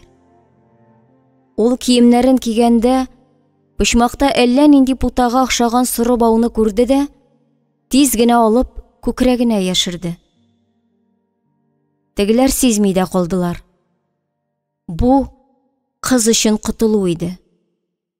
Бүген төнлә ничек булса да, Нәфисәне камерасына яшь кенә солдат узата барды. Үксеп елап барган кызга: "Елама, Нәфисә. Килер бер көн, ул кабахәтләр барысы өчен дә җавап тотарлар. Синең гаебең юк, үзеңне битермә. Сиңа моннан ничек булса да качарга кирәк. Түз." Һәм кызның кулына кечкенә генә кәгазь кисәге тоттырды. "Укы да чәйнәп йот. Тоткыннарда кәгазь кисәге каләм булырга тиеш. Син Закирҗан абыеңа әйтәсе сүзләреңне яз. Мин тапшырырмын. Тик сак бул. Нык бул. Чын җинаятчылар янына күчермәсеннәр. Иректә сиңа булышырлар." Нәфисә күз яшьләре аша елмаерга тырышып, егетнең аксыл, әле балалыгы да чыгып бетмәгән йөзенә текәлде. Егетнең күзләрендә, зәңгәр якты күзләрендә шул кадәр газап, сагыш иде. Әйтерсең, теге өчәү түгел, ул үзе кызны харап иткән. "Рәхмәт. Миңа бер ни дә кирәкми. Закирҗан абыйга тапшыр. Берәр төрле агу кертсен. Мин барыбер яшәмим. Минем өчен тормыш бетте. Шушында бетте. Рәхмәт сиңа, яме?" Камерада ыгы-зыгы бара. Бер еврей кызы авыр хәлдә. Канга батырганчы кыйнап кайтарганнар. Тырнак төпләренә энәләргә кадәр кадаганнар. Йөзе тәне күп күмгәккә әйләнеп, аңына килә алмыйча ята ди. Хатын-кызлар куллары белән кызның йөзенә суккалап, аңына китерергә тырышалар. Аннан университетта укытучы бер профессорның Англия шпионы булуы турында кәгазьгә кул куй дип, бергә шпионлык итеп, әллә нинди кәгазьләрне чит илгә чыгардык дигән ялган язуларга кул куйдырмакчылар ди. Бүген башка көннәргә караганда да ныграк кыйнаганнар. Кул бармакларын ишеккә кыстырып сындырганнар. Беренче көнне тикшерүчегә алып килгәндә, ике кулыннан сөйрәп, ике солдат алып барган кызны кигән киеменнән танып алган иде Нәфисә. Нәфисә камерада бу кара бөдрә чәчле, зур кара күзле, 18-19 яшьләр тирәсендәге, урыска да, татарга да охшамаган чибәр кызны күреп сокланган иде. Бу еврей кызының исеме Женя икән. Женя башка тоткыннардан ничектер аерылыбрак тора. Озын кара кирпекләре арасыннан зур кара гаҗәеп якты күзләре искиткеч матур булып, бу дөньяга аптырап, гаҗизләнеп карыйлар кебек. Ул беркем белән дә аралашмыйча, үзе генә уйга чумып, камерның бер почмагында күзләрен бер ноктага төбәп тик утыра. Аны көн сайын допроска чакырып, үтергәнче газаплап кертәләр дигән иде Мария Түти.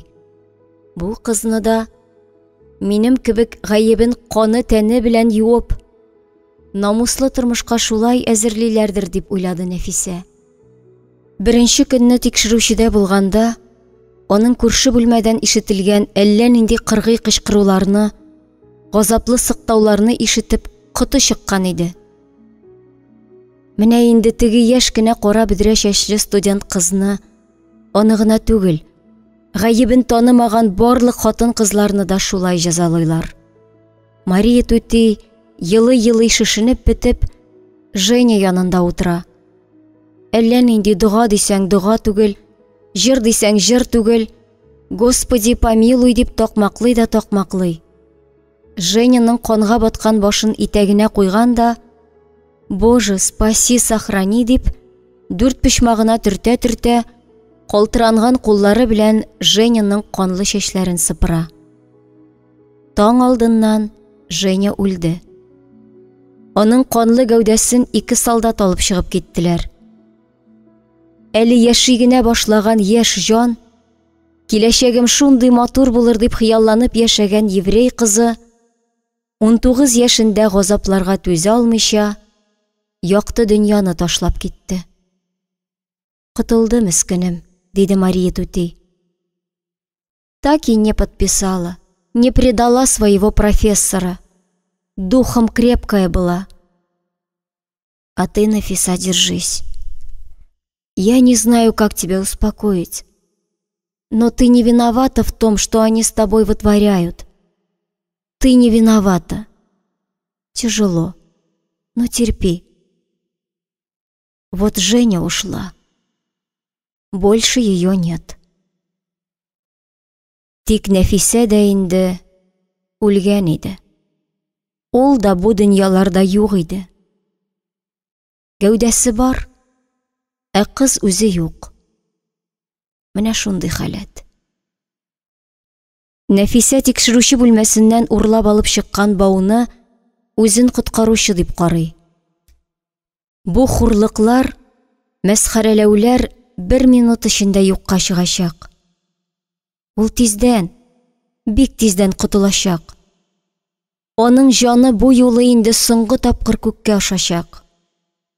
Анда Солтангәрәй дә менә алмаячак. Ул инде калды. Нәфисә исән булса да, кыз Солтангәрәй өчен үлде. Үзе түгел, җаны үлде Нәфисәнең. Камали үтерә алмаган җанын кечкенә җәнлек күзле, йөнтәс кашлы, кызыл борынлы, зур корсаклы тикшерүче һәм тагын 2 үтерделәр. Ширатлашып. Мин беренче, ә бүген мин беренче. Һәм көн сайын. Нәфисәгә инде барыбер. Ул инде еламый да. Аның коткаручысы бар. Ул аны яшереп тота. Иң кадерле әйбере кебек күз карасыдай саклый ул бауны Нәфисә. Җае чыкканын гына көтәргә кирәк. Тик ничек? Кайчан? Тизрәк булсын иде. Буен чыган, арыган ябык хатыннар тизрәк йокласыннар иде дә. Нәфисә бу дөньяны ташлап чисталыкка, зәңгәр күкләргә таба ялантау, ак томаннар өстеннән биеккә очсын иде. Ул бу әдәмгә охшамаган җанварлардан да кабахәтрәк бәндәләрдән инде ялмый да. Хайваннар мондый эшне мәңге эшли алмый. Бүреләр дә ашарларына бар вакытта кешегә ташланмыйлар. Кешенең кешелеген бетермиләр. Юк, кыз инде еламый.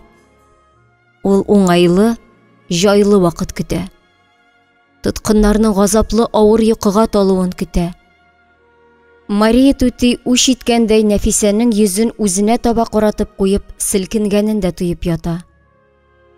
Ул Нәфисәне иректә калган үз кызы белән бер күрәме?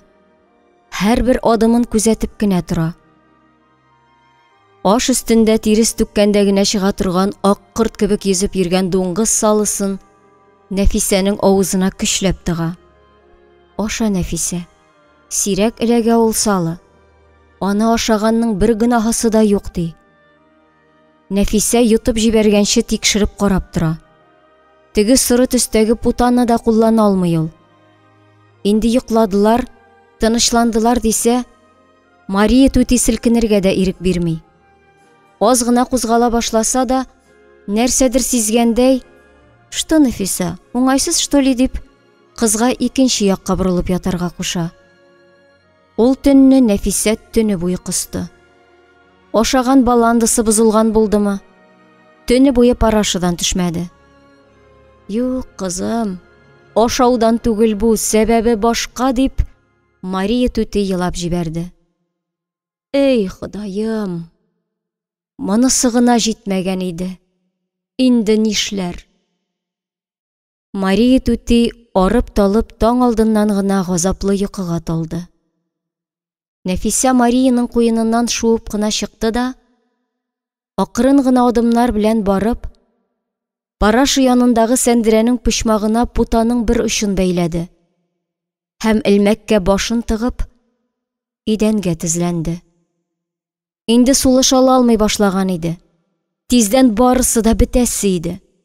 Нәфисәнең бу хурлыклы тормышны ташлап, мәңгегә саф чагына, кәнәфер чәчәкләренә күз нурларын кушып, алъяпкыч күкрәкләренә кайып чигеп, пишәнгә төшәсе көнне өзелеп көткән кыз чагына.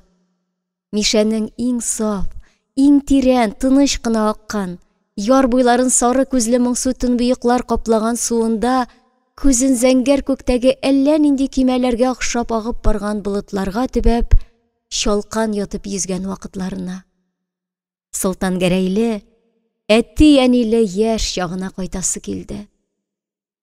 Анда шундый рәхәт буласы иде дә бит. Ләкин ул болытлар зәп-зәңгәр күк йөзен иңләп, иксез-чиксез киңлекләргә таба агыла калдылар. Чакрак тауның өркәш иңендә үскән җир җиләкләре, мәтрүшкәләр, яңа чапкан печән исләре, печәнчләргә яланту буенда казаннарда яшь бәрән итеннән пешергән шулпа исләре күктә эленеп калдылар.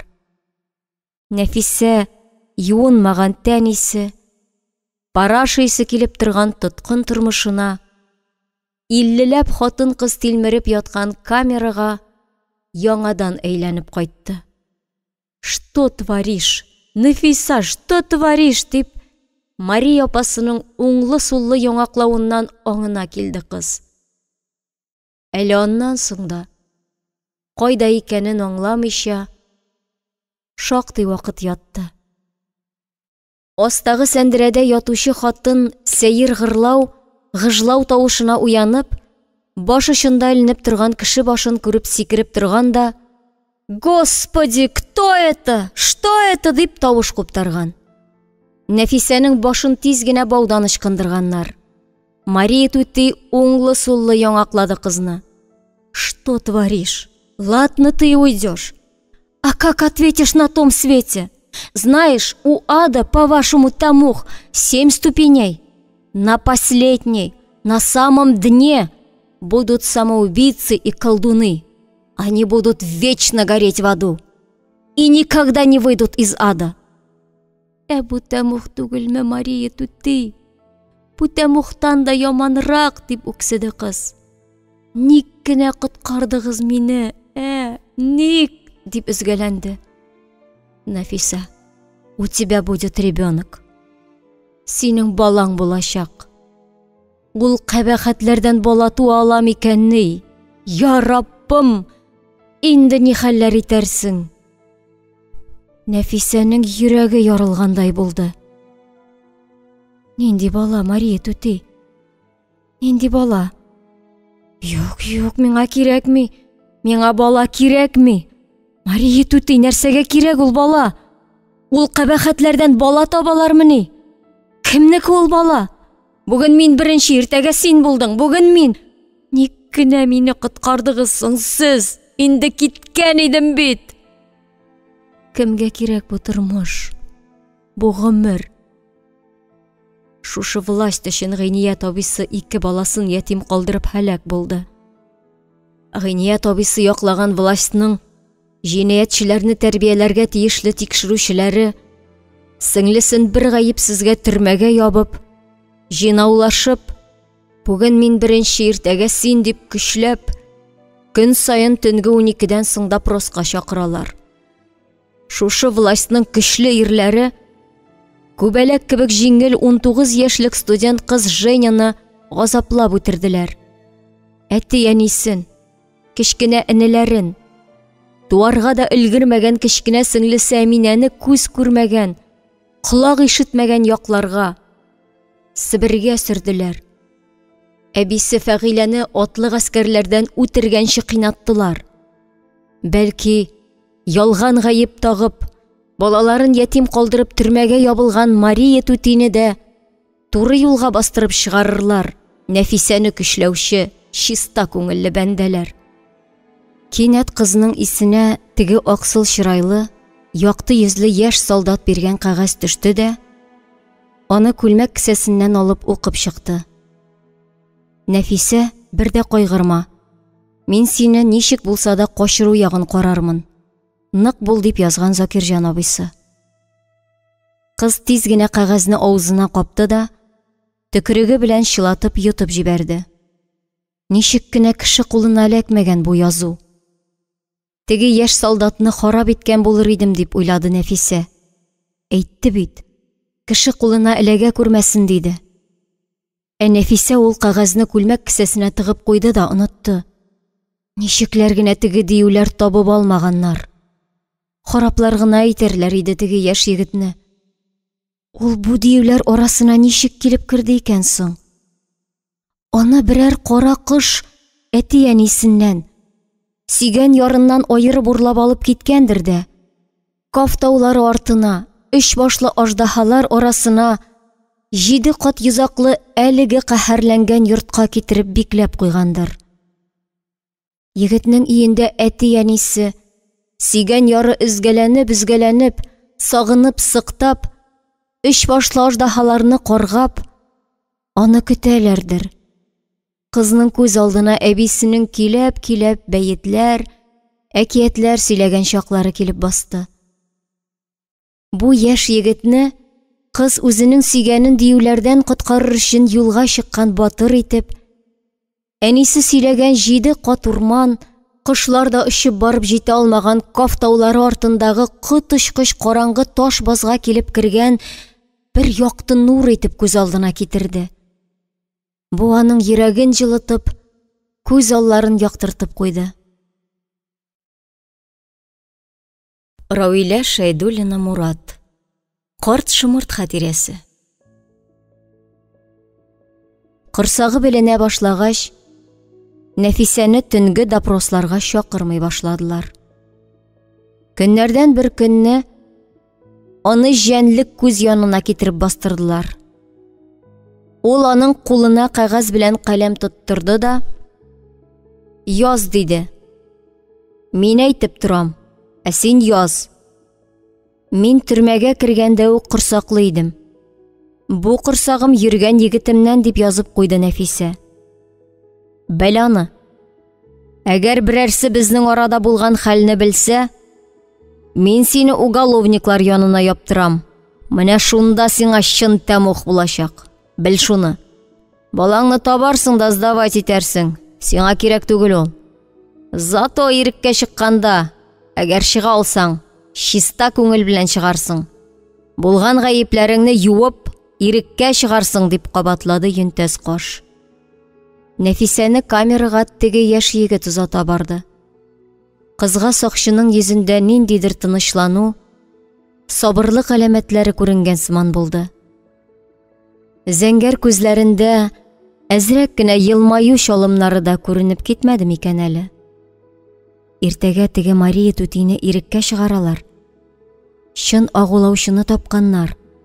Закирҗан агай кемнәр беләндер сөйләшкән, кемгәдер түләгән. Син иртәгә Мария Түти белән бергә чыгып китәчәксең.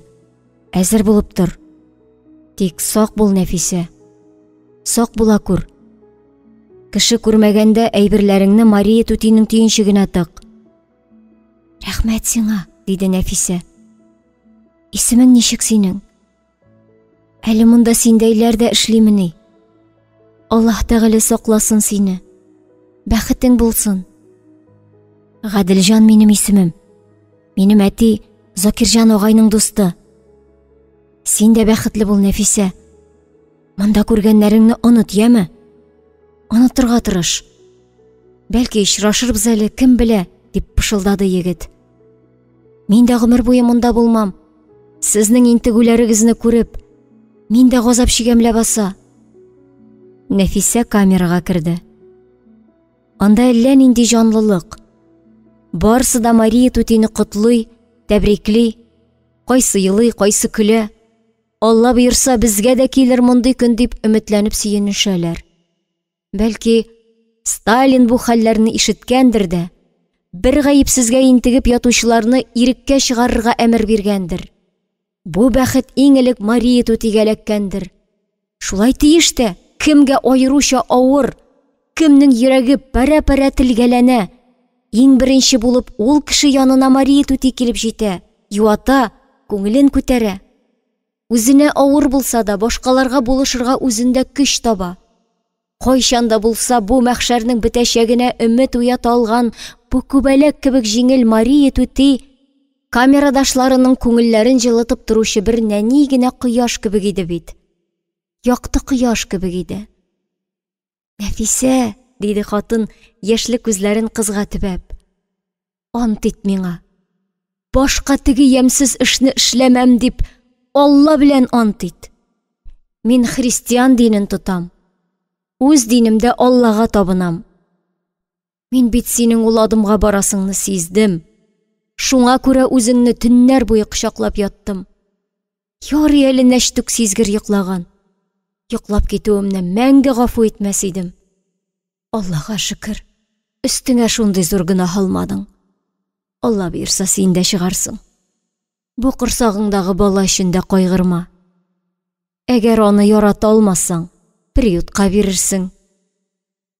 Тик үтермә. Үтерә күрмә. Андый гөнаһ алма өстеңә. Мария түти, Алла бер бит инде ул. Дин генә башка. Алла бер дип өйрәтә иде әтием. Мин үз динемне тотам. Ә син үз динеңдә. Барыбыз да шул бер Аллага табынабыз. Син миңа 1000 мөселман хатыныннан да якынрак. Шулайдыр, Нәфисә. Менә шуны уйлыйм әле. Минем балаларым нинди икән инде хәзер? Колям зур үскәндер. 7нче яшенә чыкты бит, Аллага шөкер. Кызым синең белән бер чама. Синнән бер генә яшькә кече. Исән сау чыксаң, миңа килерсең. Минем кызым булырсың. Күрешергә насыйп булсын. Ирем исән микән? Аны да чыгарырлармы? Алла бирса, аны да азат итәрләр. Мария түти, дөрестірме, юкмыдыр, белмим. Безне саклаучыларның берсе әйтә, Нәфисә сине иртәгә Мария түти белән бергә чыгаралар. Сиңа побег оештыралар ди. Мин ышанмадым, әлбәттә. Бу таш капчыктан үз аягың белән чыгып була микәнни? Барысы да Алла кулында, Нәфисә. Өметеңне өзмә. Өметсез шайтан ди бит. Киләчәккә өмет белән яшәргә кирәк. Надежда умирает последний диләр. Иртәгесен камераны Гаделҗан ачты. Мария түтигә «С вещами на выход! Сәләхиева на допрос» дип команда бирде. Камерадан чыгып ишекне япкач, Гаделҗан Нәфисәнең колагына пышылдады. Син кулларыңны артка куеп, Мария түти артыннан бар. Аның артыннан атла. Анда сөйләшенгән, түләнгән. Сине туктатмаслар, курыкма. Нәфисә бик өметләнмичә генә, булмас, буш сүз генәдер дип, күңелен алгысытмаган иде. Авыр төрмә капкалары, тешкә тия торган авазлар чыгарып чыелдап ябылгач та, аны эчендә әллә нинди шом, курку узата барды.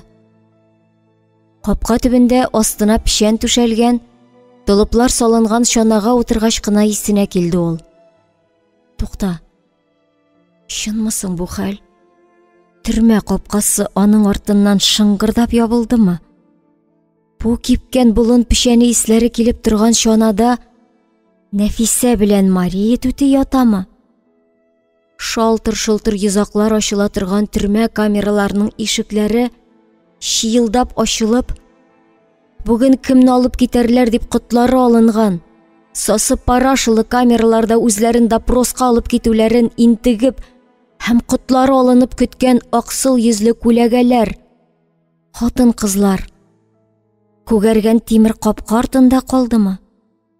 Өч башлы диюләр дә тешләрен ыржайтып допроска Нәфисәне көтеп тормаслармы? Әкият түгелме бу? Алар икесе бер толып эченә кирип яттылар да, Мария түти кызны күкрәгенә кысып, туйганчы үкседе. Менә бит Нәфисә, бер җае чыга аның. Инде тотмасыннар гына. Суконный бистәсендә чатта сине Закирҗан дигән ират көтәргә тиеш диделәр. Мин үзем саба кешесе. Син кай тирәгә качарсың икән? Миңа кайта алмассың. Эзләячәкләр. Мария түти, сабадан ерак түгел минем әниемнең сеңлесе Асилә апа яши. Миңа шунда кайтырга кирәк булыр. Жизни колхоз председателе, Бәлшәвик. Бәлки, аңа тентү белән кермәсләр. Минем фамилиям да башка бит. Сәләхиева түгел мин, Мария түти, Юсупова. Шуларга таба кайтып карыйм әле. Куып чыгармаслар. Суконный базары чатында Нәфисәне чыннан да Закирҗан абыйсы көтеп тора иде. Закирҗан кызның сөяккә генә калган гәүдәсен, бүлтәебрәк торган корсагын күреп, тирән итеп көрсенде. Күпме генә вакыт үтте. Чәчәк атарга җыенган гөл кебек кызны нәрсә эшләткәннәр? Ничекләр яшәп бетерер бу бала? Апасына барып сыйыныр урыны бар икән, Аллага шөкер. Бәлки, шулай котылыр. Кинәт Нәфисәнең башыннан одеялдан кисеп ясалган сукно кисәге шуып төште дә, кап-кара чәчләре өстеннән көмеш ак юл булып ап-пак чәчләре бүселеп чыкты. Закирҗан сискәнеп китте. 16 яшьлек кызның чәче агарган. Кызның кара карлыгач канатыдай кашлары, кашларына тиеп торган озын кирпекләре астында өметсезлек, сагыш тулы күзләре оялып аяк очларына төбәлгәннәр. Саклый алмадым. Кичер. Саклый алмадым дип, дер-дер килеп калтыранган кызны куенына алды Закирҗан. Кичер мине. Мин сиңа вәгъдә бирәм. Камали үзенең җәзасын алыр. Апаңнар кайсы авылда дисең әле? Сине анда эзләп килмәсләр. Чөнки синең фамилияң икенче бит. Апаңнар фамилиясы түгел. Шулай да кеше кара күзенә чалына күрмә. Хәзер туган-туганны, күрше-күршене сата торган әллә нинди булгавыр замана. Әгәр Солтангәрәең эзләп килсә, адресыңны бирермен. Мин үзем дә сине эзләп килеп чыгармын әле. Гомерең буе качып ятмассың бит. Берәр җаен табарбыз. Илгер алмадык бит. Сынга калдык, Нәфисә. Син нәрсә, Закирҗан абый? Адресымны Солтангәрәйгә бирә күрмә. Мин аңа яраклымы инде хәзер? Мин онытсын ул. Әгәр шахтадан кайтып, сезгә килсә, минем белән нәрсә булганын сөйләп бир. Аңлар. Мин ничек итеп аның күзенә күреним ди? Юк, Аллам сакласын. Хәлимә түтигә дә әйт. Үз әбием кебек яраткан идем. Инде бетте. Аңа да ялгызы читендер. Закирҗан абый, син аңа сыерчык ясап бир әле, яме? Алмагач ботагына элеп куй. Яз җитте бит. Тиздән сыерчыклар килер. Әбиемнең күңелен күтәреп сайрашсыннар әле. Яз җиткәндә үй түренә кунып сыерчыклар сайрап туру күңелгә рәхәтлек бирә бит ул. Хәлимә түтигә минем бу хәлем турында сөйләмә, зинһар. Өметен үзмәсен. Гомерем буена синең белән яшәрмен, кызым. Солтангәрәй белән бергәләп, алма бакчасына чыга торган Габдулла җаным бүлмәсендә торырсыз дигән иде. Нишләмәк кирәк? Ходай насыйп итмәде. Аннан соң, Закирҗан абый, Солтангәрәй килсә, аны берәр эшкә урнаштыр инде син. аңа да насыйбы табылыр әле. Хәлимә түтине карап, шунда торырлар иде. Ярар, диде Закирҗан. Ә сыерчык ясын иртәгә үк әмәлләп куярмын. Әбигә сине искә төшереп, рәхәтләнеп, канатларын кага-кага сайрашсыннар. Бала чыгарсыннар. Дөрес әйтәсең. Хәлимә түтигә ялгызына гына бик авыр шул. Сине фатир төшергәч, һай сөенгән иде. Рәхмәтләр яусын, Закирҗан. Алланың рәхмәте яусын дип, күзенә чалынган сайын кабатлап торды. Менә Хәлимә түти тагын ялгыз башы калды. Мәскәүгә дә китәсе килми. Бер үзе ничек яшәр? Үзебез күз колак булып торырбыз инде. Ярый хуш, Закирҗан абый җаным. Мәүлия апага да күп сәлам әйт. Бәхил бул, бәхетле бул. Рәхмәт сиңа дип, йылы-йылы хушлашты Нәфисә, аз гына арада йөрәгенә туганыдай киреп урнашкан Закирҗан абыйсы белән. Нәфисә Мария түтинең куенына киреп сыенды да, икесе бер тулып эченә киреп чумдылар. Чанага калын итеп җәйгән пишәннән җәй исе, җиләк исе. Нәфисә инде әллә кайчан оныткан Ялантау якларыннан искән җилләр исе килә иде. Болын пишәне. Урман буйларыннан, Шәкүр Карак елгасыннан, яисә Кыйгасар елгасы буендагы аланлыктан чапкан пишәннең исе Ялантау буе болыныннан чабылган пишәннекеннән аерылып тора. Тизмәгә астан пишән биреп торучы әтисе. Эй, пишәне дә пишәне. Треп бурыныңа тыгарлык, валлаһи. Исен генә күрәле син аның. Пишәнлеккә кыштан качып җәй үзе менгән диярсең. Сәнәк белән пишәнне күтәрә башласаң, шыбыр-шыбыр өскә кипкән җиләк кыйыла. Валлаһи, күрәле карчык, аяк асты тулы кипкән җир җиләге. Ну, маллар өчен шәп инде бу болын пишәне. Кыяклы да түгел, монысын бузаулагач сыерга гына тотарбыз. Сетеннән дә гел җиләк тәмегенә килеп торсын әле. Эй, Аллага шөкер, быел пишән ишелеп уңды. Бакусларның калынлыгын гына күрсин дип әйтер иде. Нәфисә кечкенә генә итеп калдырган кара сакал мыегына пишән чүбе эленеп калган.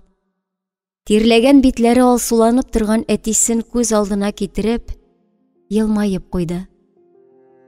Уңган булган, юк кына нәрсәгә дә тыны көне бетеп сөенә белүче әтисе, караган сайын карыйсы гына килеп торган түгәрәк матур йөзле әнисе, тезмәгә җиләкле урман пишәнен игәндә сөенә-сөенә, Аллага шөкер, мал туарларыбыз исән-имин кышны чыгар. Алда әллә нинди матур, бәхетле көннәр көтәр әле дип тырышып-тырмашып эшләгәндә, шушындый каһәрләнгән көннәр килер дип уйламаганнардыр да. Әти җаным, җиләк кебек кызыңны нишләткәннәрен белмисең әле син. Әгәр белсәң, бу дөньялардан ваз кичеп, Худайдан үлем сорап, инде әллә кайчан күкләргә ашар идең. Нәфисәнең ярты ел чамасы утырган сасы төрмә камерасыннан чыкканнан соң, борынына килеп бәрелгән саф һавадан, яз исләре килеп торган җилдән башы әйләнеп китте.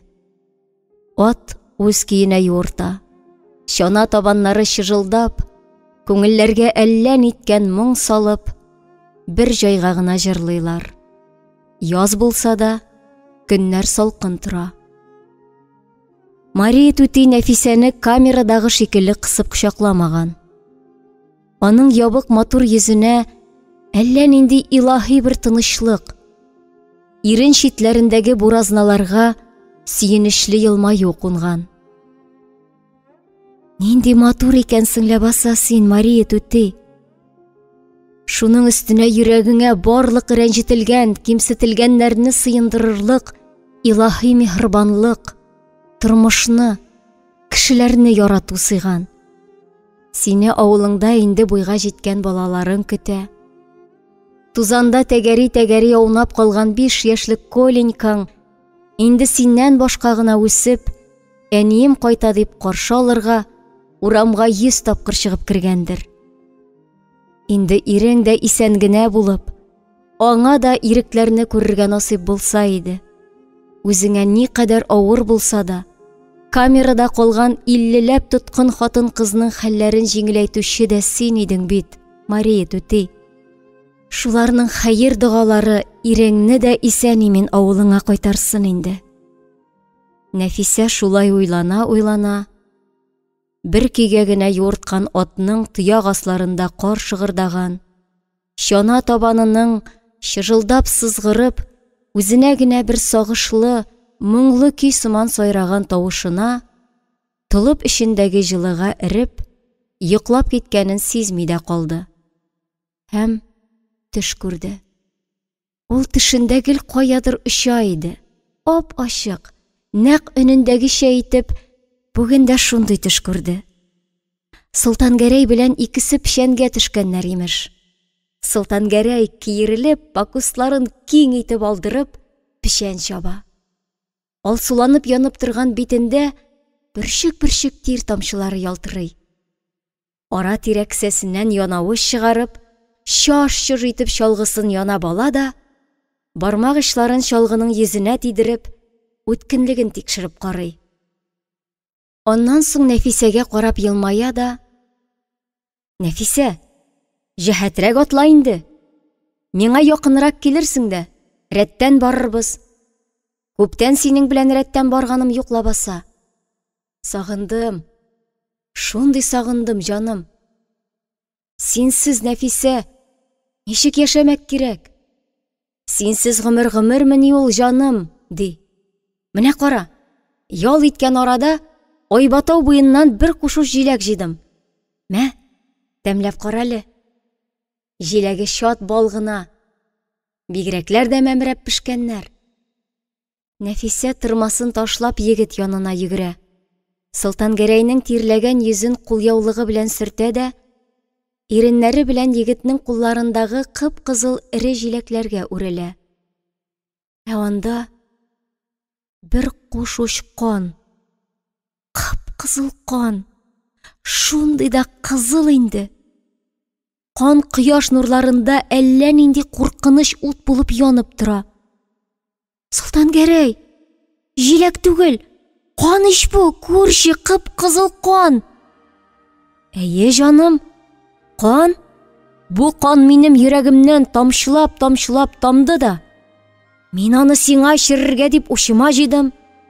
Кит әле, эчмим. Кан эчәләрмени? Гынах ич ул. Йөрәгеңнән кан таммасын. Барсы да бетте бит инде, җаным. Бер нәрсә дә калмады. Әйдә, Ялантау чишмәсенә барып кулларыңны ю да, Акбурын аланлыгына китәрсең. Ә мин монда калам. Чөнки бу туасы бала синеке түгел бит, Солтангәрәй. Мине син белмәгән җирләрдә дию пәриләре харап иттеләр. 1, 2, 3, 3 башлы дию пәриләре. Мин үземне сиңа саклый алмадым, җаным. Зинһар, мине кичерә күр. Менә шул 3 башлы дию пәриләреннән туачак бу сабый. Ә тугач, мин аны үтерәчәкмен. Мин инде аны хәзер үк күрә алмыйм. Күрә алмыйм. Менә шулай үтерер өчен йөрәк астымда бала үстереп ятам мин, Солтангәрәй. Ничек итеп үтермәкче буласың дисеңме? Моны мин әле үзем дә белмим. Кулың бармас дисеңме? Ә дию пәриләре мине кызганмадылар бит. Мин нигә аларның балаларын кызганырга тиеш? Безне синең белән мәңгелеккә аердылар, җаным. Син ничек уйлыйсың? Әгәр мин мишәнең шифалы суына кереп йөзсәм, йөзем, тәнем агарыр микән? Күрәле минем йөзем нинди кара. Софланырмын микән мин, Солтангәрәй? Ә йөрәгемне ачып карасаң, йөрәгем йөземнән дә карарак минем. Эй, кара күмерләргә әйләнде лә йөрәгем. Аннан инде кан акмый. Әрнүләремнән, газаплардан укмашып катты ул кан. Минем яныма да килмәсин, җаным. Мин пычрак. Пычрагым сиңа да юкмасын. Бар, кит син. Аклыкка таба кит. Акбурын чишмәсе буендагы аппак аланлыкка кит. Ситтикка чишмәсеннән кешеләр су алмый. Чөнки ул кыз ирсез бала табып, баласын чишмә суында батырып үтергән дип, көлишкә барганда үзең сөйләгән идең. Мин дию пәриеннән, кайсысыннан икәнен белмим, бала тапсам, шул салкын чишмә суына салып батырып үтерәчәкмен, аннан соң канатланып, кыр казлары торналар артыннан очачакмын. Еракка, еракка, гаделсезлекләр, йырткычлыклар, дию пәриләре юк якка очачакмын. Мин сине анда ала алмыйм. Анда минем шикелле Хылый Камалиның күзен төртеп агызган гынахлы кешеләр генә бара алачак. Син кал, җаным. Канлы кулларыңны Ялантау чишмәсе суында югач, мин сиңа бүләк иткән кулъяулыкка сөрт, яме? Соңыннан Акбурын якларына кит. Анда аклык, сафлык. Хәтереңдәме? Мин сиңа әйткән идем. Мин анда бара аламмыни инде? Мин андый аклыкны мәңге күрә алмаячакмын дип. Син ышанмадың. Күңелем сизгән иде шул. Сизгән иде, җаным. Хуш, бәхил бул. Кинәт Солтан Гәрәй галәмәт зур аккошка әйләнде дә, әллә нинди сагышлы авазлар чыгарып, күккә ашты. Кыйылып калган аппак каурые зәп-зәңгәр күк йөзендә очты да, Нәфисәнең кулына килеп төште. Нәфисә караса, аккош каурые түгел, үз хыялларын кушып, әти-әнисеннән яшерә-яшерә, аллы-гөлле тамбур җепләре белән чиккән канлы ак батист кулъяулык икән. Кыз озак итеп канлы кулъяулыкка карап торды да, әрнеп кычкырды. Хуш, җаным, бәхил бул, рәнҗемә миңа, бәгърем, Солтан Гәрәй. Нәфисә йөрәк астындагы баласының тибенүенә эче авыртып уянып китте. Әнисе дошманнарыннан үч алу өчен үтерергә җыенган бала җан ачысы белән, яшәү өмете белән бу якты дөньяга туарга теләп, Нәфисәнең йөрәк астында: "Әни, минем ул вәхшиләрдә ни эшем барсың? Мине бит Аллаһ Тәгалә юктан бар иткән. Син мине салкын чишмә суларында батырып үтерергә җыенасың. Туңармын бит мин, әни. Үтермә мине, әни. Үскәч мин синең таянычың булырмын. Шундый зур гынахны өстеңә ала күрмә, әни. Тия күрмә миңа. Тия күрмә. Җир йөзендә барлык җан ияләренә, әдәмнәргә, кошларга, җәндекләргә, хәтта хәшәрәтләргә дә яшәр өчен урын бар. Минем шундый яшисем килә" дип, җинаяттән яралган гынахсыз сабый бәргәләнә иде. Сабага кадәр Мария түти белән кайтты Нәфисә. Аннары чанадан төшеп, Асилә апасы яшәгән авыл ягына юнәлде. Авылга чаклы күп барасы калмаган иде югыйсә. Тик март бураны барасы юлларны каплап, сукмакларны күмеп киткән. Адашып йөри-йөри, туган апасының йортына көчкә кайтып егылды Нәфисә. Рауилә Шәйдуллина Мурат. Карт шымырт хатирәсе. Габделкаюм белән Асилә Нәфисәнең күргән газапларын исләре китеп тыңладылар.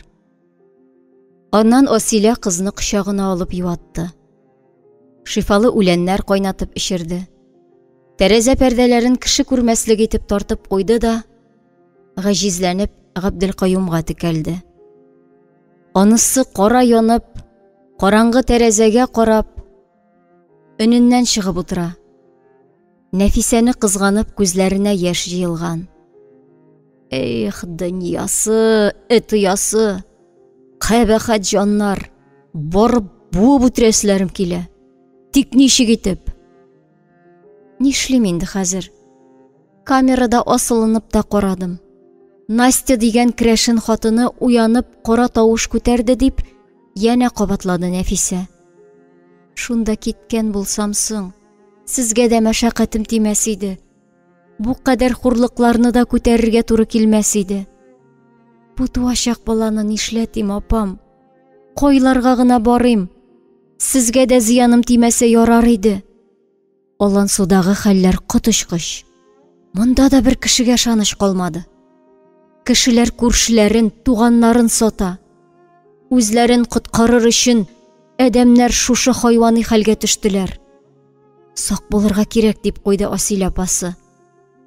Закирҗан абый әйтте, алар анда сине эзләп бармаслар, чөнки минем фамилиям хәзер Сәләхиева. Җәкәү абый көлештә шул фамилия белән кагаз ясап биргән ие. Юсупова дигән фамилияңны оныт диде. Сеңлем, диде Каюм. Син кайгырма. Көндез идән астында торырсың. Мин анда сиңа ятак ясап куйдым. Төнлә өйдә йокларсың. Тик сак булырга кирәк, Алла сакласын. Тышкан таяк белән йөргән заман. Ай-һай, синең бу ярты ел эчендә күргәннәрең 100 кеше гомеренә җитәрлек булган. Валлаһи 100 кеше гомеренә. Тик син бер дә кайгырма. Балаңны исән сау тап та, аннары күз күрер. Берәр нинди балалар йорты ишеге төбендә калдырып китәрбез. Тик үтермә. Җан иясе бит ул. Аның да җир йөзендә яшәргә хакы бар. Ул баланың бер гаебе дә юк бит. Сөттән ак, судан пак җан иясе бит синең ул туасы сабыең. Син үзеңне пычраклыкта да гаепләмә, балдыз. Монда синең бер гаебең дә юк. Ышан миңа. Барысын да онытырга тырыш. Килер бер көн, ул әдәм актыклары эшләгән вахшилекләре өчен җавап тотарлар. Иманым камил, сеңлем. Сине Алла ташламас. Җаным каралды димә. Оппак синең җаның. Җимерелгән хыялларың кебек оппак. Әле балаңны да тугач ташлап калдыра алуыңа ышанмыйм. Яныңда без бар бит. Күрәсеңме, юлыңда күпме якты кешеләр очраган. Син шуларны уйлап, күргәннәреңне оныт. Кит аннан, ниндидер кабахәтләр мине харап иттеләр дип, бу якты дөньяны калдырып китәләрме? Булмаганны. Ахирәт бар. Анда баргач җавап бирәсе бар. Яныңда булса, әтиең дә нәкъ шулык сүзләрне әйтер иде. Яшәргә тырышырга кирәк, балдыз. Шул сине харап иткән кара җаннарга үч итеп яшәргә тырышырга кирәк. Оныт андый кара уйларыңны. Күңелеңнән сызып ташла. Ул хәлләр синең белән булмады, төшеңдә генә күрдем дип уйла. Әйдәгез. Йоклап булса ятып карыйк. Иртән түбәнигә төшеп китәрсең. Анда лампа яндырып куярсың. Чөнки түбәнидә бакалар бар. Югыйсә куркырсың.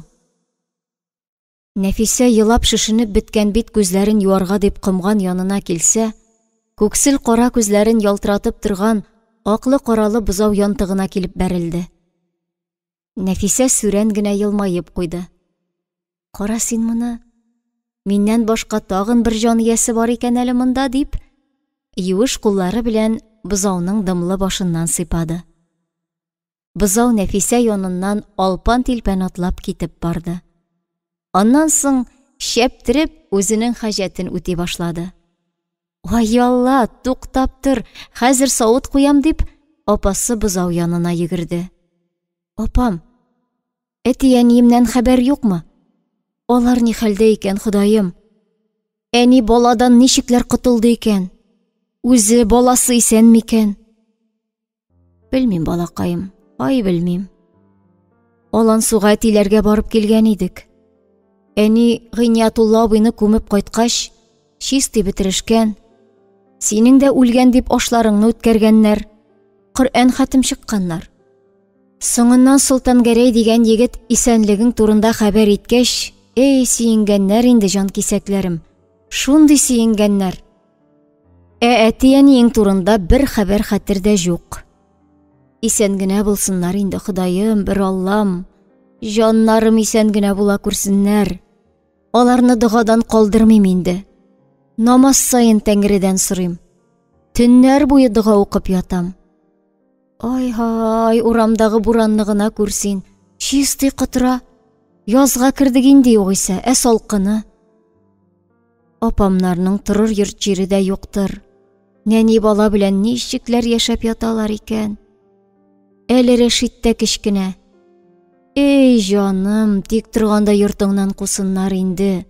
Туган үскән җиреңнән кусыннар. Әниеңнең баласы да әгәр исән сау туган булса, исәйгәндер инде. Исән булуы икеле анысы. Анда бала белән, яшь, яңа туган бала белән ничек яшәмәк кирәк? Исәндер. Күңелем сизә, исәндер, апай. Әти-әнием бик уңган булган кешеләр бит. Анда да берәр җаен тапканнардыр. Мине генә алып китмәделәр. Бу хәлләрне күрмәгән булыр идем, апам. Инде туктаусыз әти белән сөйләшәм. Никләр генә аерып калдырдың мине, әти? Ялгыз торналарга тиң иттең дип, әти белән әрепләшәм. Бергә киткән булсак соң, бергәләшеп ничек тә яшәр идек әле. Сеңлемне бергәләшеп үстерер идек. Сеңлем, әтиең сине коткармакчы булган да бит. Тик аннан да авыррак хәлләргә дучар булгансың. Күрәчәгең шулай булгандыр инде, балам. Күрәчәк күмер ашата ди. Күрәчәкне күрми, гүргә кирип булмый. Мә, бу шакшы киемнәреңне салып, минекеләрне ки әле. Буларны мунча миченә ягарбыз. Тетелеп беткәннәр ләбаса. Иртәгә җизнәң мунча ягар. Төнлә рәхәтләнеп бер юынып чыгарбыз. Тәнең генә түгел, җаның да мунча керер. Ә бүген әйдә йокларга ятыйк. Ястык түшәкләрне кабарта-кабарта, сәке өстенә урын җәйде апасы. Нәфисә йомшак урын җир өстенә менеп ятты да, рәхәтләнеп күзләрен йомды. Туарга җыенган, вәхшилектән, гөнаһтан яралган көннән башлап, кагылу-сугылуларда гына булган бала да тынычланды. Әнисенә үзенең барлыгын гына белдереп тибенеп алды. Бу ни бу? Нинди рәхәт, җылы, йомшак, тыныч. Тукта, әниемне уятмыйм әле. Рәхәтләнеп йокласын дигән кебек, тынычланып тынып калды. Нәфисә кап-кара дулкын-дулкын чәчләрен, чисталык, сафлык, урамда кипкән кирисе килеп торган, ап-ак итеп агартып юылган урын җир өстенә сибеп йоклап китте. Апасы Нәфисәне иртүк уятты. Ул уянганда сыерны бозау имезергә игә керткәннәр, алдына кайнар су белән парландырып, бодай саламы салганнар. Өстенә көрпә, пешкән бәрәңге кабыклары сипкәннәр иде. Игә әллә нинди пешекләнгән, парландырылган салам исе, пешкән бәрәңге кабыгы исе, Нәфисәгә таныш абзар исе килә. Күңелләрен кытыклап, бала чагын, яшьлеген, әти-әнисен исенә төшереп, алан судагы таныш ис таралган. Бозау инде бүген хайран гына тернәкләнгән, аякларына нык басып, әнисенең имиенә борынын төрткән дә, тырышып имә. Сыерның кырт-кырт итеп башак ашаганы ишетелеп тора. Сыерны игә керттек әле. Урамда бигрәк суык. Кызым, әйдә, ашап-эчеп ал да түбән игә төшәрсең. Ачык ишектән кем килеп кермәс, Алла сакласын дип, Асилә Нәфисәне өстәл янына чакырды. Нәфисә ялтырап торган җиз кумгандагы җылы су белән юынды. Идә әнисе белән бергә яшәгән чакларын искә төшереп, тәмле кыймак исе таралган. Инде кыз күптән оныткан бу ис Нәфисә күңелендә шундый матур хисләр уятты. Күз алдына әнисенең яулыкларын артка бәйләп, җиңнәрен сызганып куеп, мич каршында табагач белән мичтән күпереп пешкән кыймакларны чыгарган, май канаты белән кыймак майлап торган чагы килде. Әнисенең түгәрәк матур йөзендә галибанә мөлаемлык, Ходай биргән гомеренә Аллаһ Тәгаләгә рәхмәте чагыла иде. Ай, бу Асилә апасының уңганлыгы. Әнисе кебек эшләгән бар җирен җиренә җиткереп эшли. Кара син аны.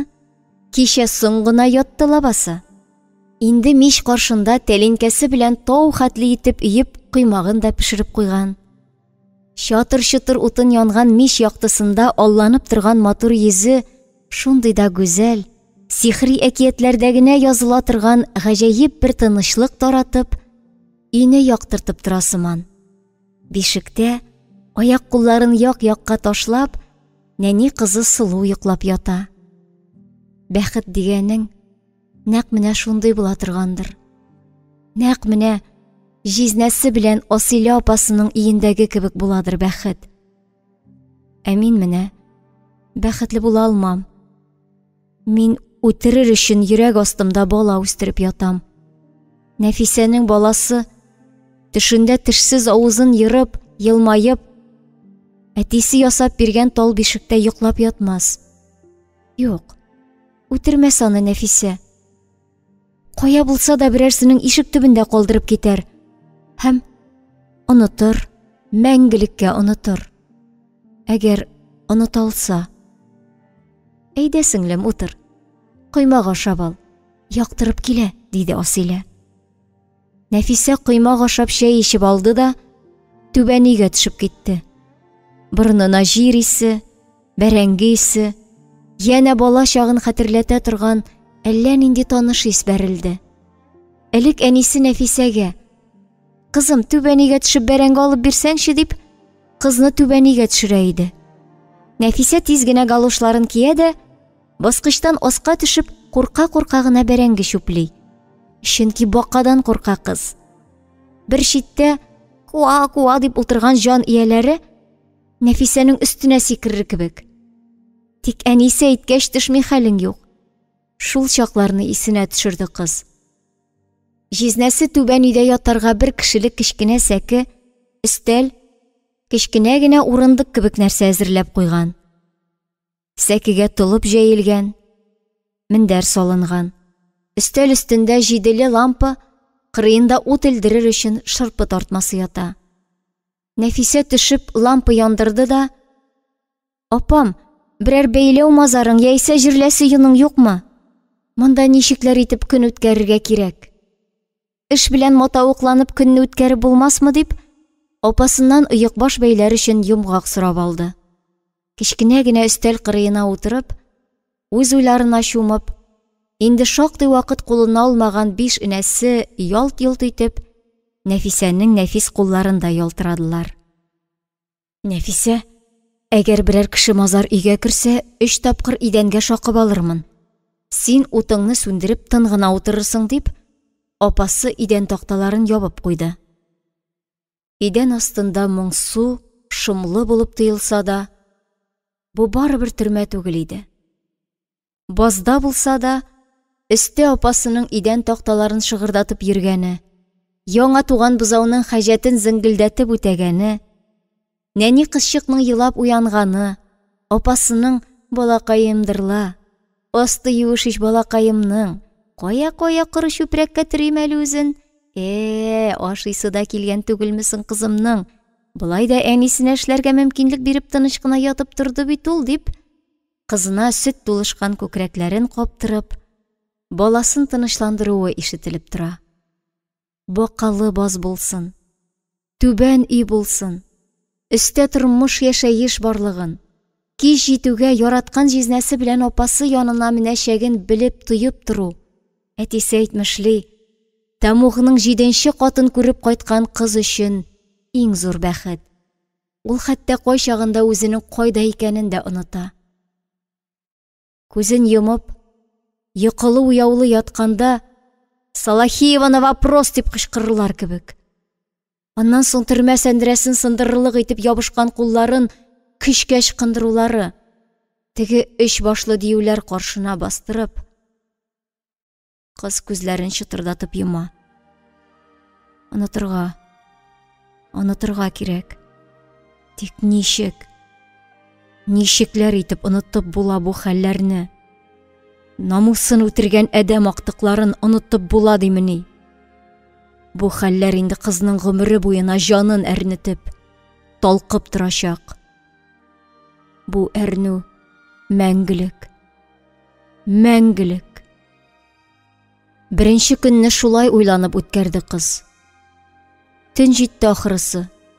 Бигрәк озын булып тоелды бу идән асты тормышының беренче көне. Апасы: "Нәфисә, әйдәмен. Җизнәңнең мунчасы өлгерде, иртән үк ягып киткән иде. Көне суык, мунчаның җылысын җил алып китеп бетермәсен. Мунчадан чыккач ашап эчеп алырбыз", дип, кызны мунчага алып кереп китте. Нәфисә урамга чыгуга, борынына әллә нинди тансык, күптән онытылган, җанга якын мунча исе, мәтрүшкәләр кыстырып бәйләгән, кайнар суда парландырылган себерке, бөтнек исе килеп бәрелде. Җизнәсе мунчага бара торган сукмакны тап-такыр итеп көрәп куйган. Нинди аклык, иркенлек, киңлек. Җизнәсенең йорты авыл читендә, урман өсләренә үк ишелеп тора. Агачларны ап-ак бәс сарган. Тел белән генә әйтеп сөйләп бетерә алмаслык әкияти матурлык. Асилә башта сабыен юындырды. Ләгәндә су чәчрәтә, тибенә юынган сабыйга карап, Нәфисә елмаеп куйды. Бит алмалары янып торган бу бала курчак инде. Тере курчак. Ә минем балам ниндирәк булыр икән?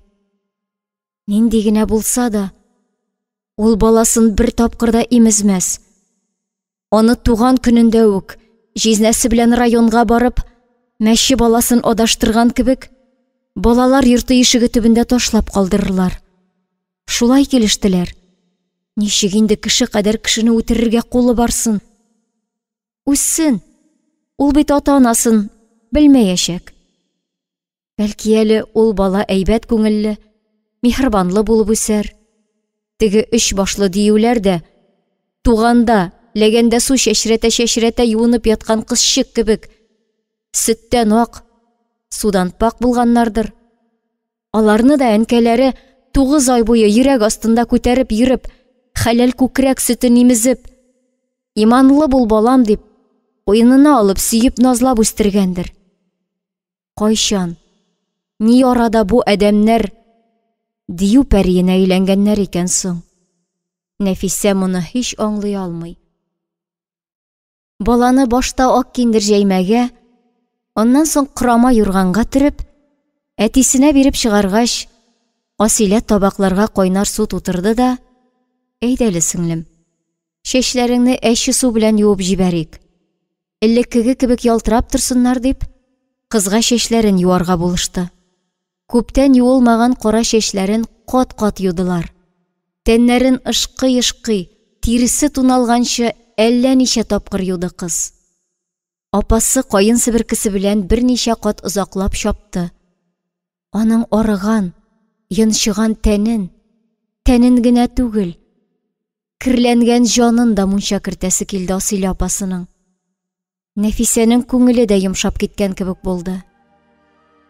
Их, җанымны да мунча кертеп булса икән. Җанының бер пычмагына кереп ялаган, йөрәкне тырнап торган бу әрнү рәнҗүләрне онытасы иде. Мәңгелеккә онытасы иде. Яңадан элеккеге чагына кайтасы, сафланасы иде. Апасына шуны аңлатасы килде Нәфисәнең.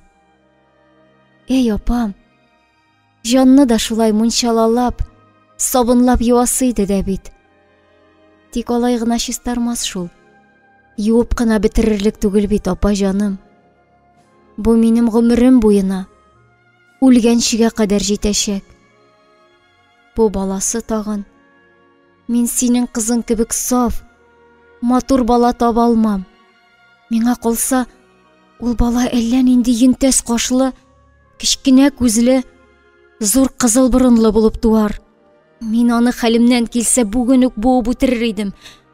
Тик кеше үтерү зур гына. Җизни әйтә, андый эшне эшли күрмә балдыз. Өстеңә андый күтәрмәслек гына хала күрмә, яшәсен ди. Шуңа күрә туган көнне үк приютка илтергә булдык. Бала туса, аны түбән идә тотып булмый бит. Еласа, аны кеше кергәндә, идәнгә шакып кына туктатып булмас. Башта балаңны таб әле. Аннары сөйләшербез.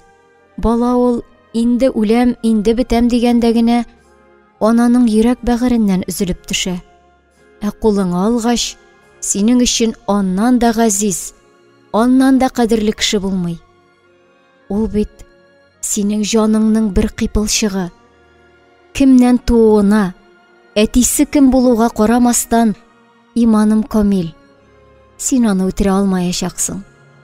Ташлап китә алуыңа да ышанмыйм, Нәфисә. Шуңа алдан сөйләшмик. Башта дөньяга китерик әле без бу сабыйны. Нәфисә, син бар чык әле. Сылуны тирбәтеп тор. Җизнәңә әйт, минем янга керсен. Самавырда суынгандыр. Казан астында үрләтеп җибәр. Мич астында телеп куйган чыра бар. Шырпы кучкарда. Нәфисә мунча алачыгыннан чыккач, инде ничә айлар су күрмәгән тәненең кош мамыгыдай җиңеләеп калуын, җанында азмы күпме җылылык, тынычлык урнашуын тоеп, үз алдына моңсу гына елмаеп куйды.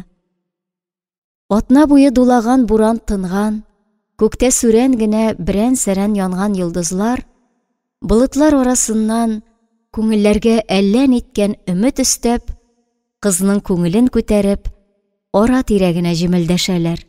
Гүя, Нәфисә, бирешмә, әле алда синең якты көннәр. Бәхетең көтә, авырлыклар үтмәс кебек кенә тоела ул. Күрәсең, ничә көн дөньяларны бетерерлек итеп дулаган буран да тынды.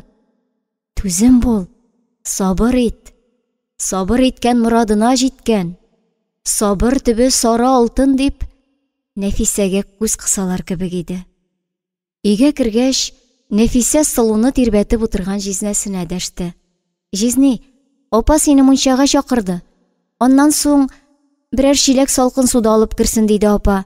Су калса, бала чүпрәкләрен чайка беләм дигән ие. Сиңа мунча өчен зур рәхмәт. Кат-кат юындык. Салкын су аз гына калды.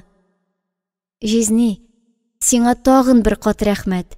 Ярты елга якын кайнар су күрмәгән тәнем шундый җиңеләеп калды. Җизнәсе чыгып киткәч, Нәфисә чыра яндырып, самавыр торбасына ут үрләтте. Инде хан заманыннан калган, борын төбеннән су акканга эретеп кургаш ябыштырып ямый-ямый калынайып беткән җиз самавыр, кызның бала чагын исенә төшереп, үзенә бер төрле итеп җырлый ук башлады. Кыз казан астына да ут тергезеп җибәрде. Аннан соң бишек кырыена сәкегә килеп утырды да балага текәлде. Сылу таралып йоклый. Алсу йөзендә вак кына тир тамчылары җемелди. Аяк-кулларын төрле якка ташлап ята. Вакыты белән елмаеп куя. Рәшит Ташбашның нәни чагында шулай елмая йоклавын күреп, әнисе әйтер иде: "Кызым, сабыйлар төшләрендә фәрештәләрне күреп шулай елмаялар. Аларның җаннары шул кадәр чиста, өсләрендә фәрештәләр канатларын җәеп, аларны авырулардан, хәвеф-хәтәрдән саклап торалар. Сабыйлар шуны күреп, елмая йоклыйлар. Әнидән туганда, балалар чык тамчысы кебек саф, гөнаһсыз була. Эй балакаем, сылукаем, сине дә фәрештәләр сакласыннар иде инде. Авыру сырхаулар урабызсыннар. Бәхетле бала була күрбүрүк. Явызларның күзе тимәсен. Әти-әниең бәхтенә матур, таза булып үс дип, сабыйның өстендәге юрганын ирәтләп япты Нәфисә. Үзе зур, идәннән түшәмгә җитәрдәй аяклы көзге каршына килеп басты да, тезләреннән узып, итәгенә тиеп торган кап-кара чәчләрен тарады.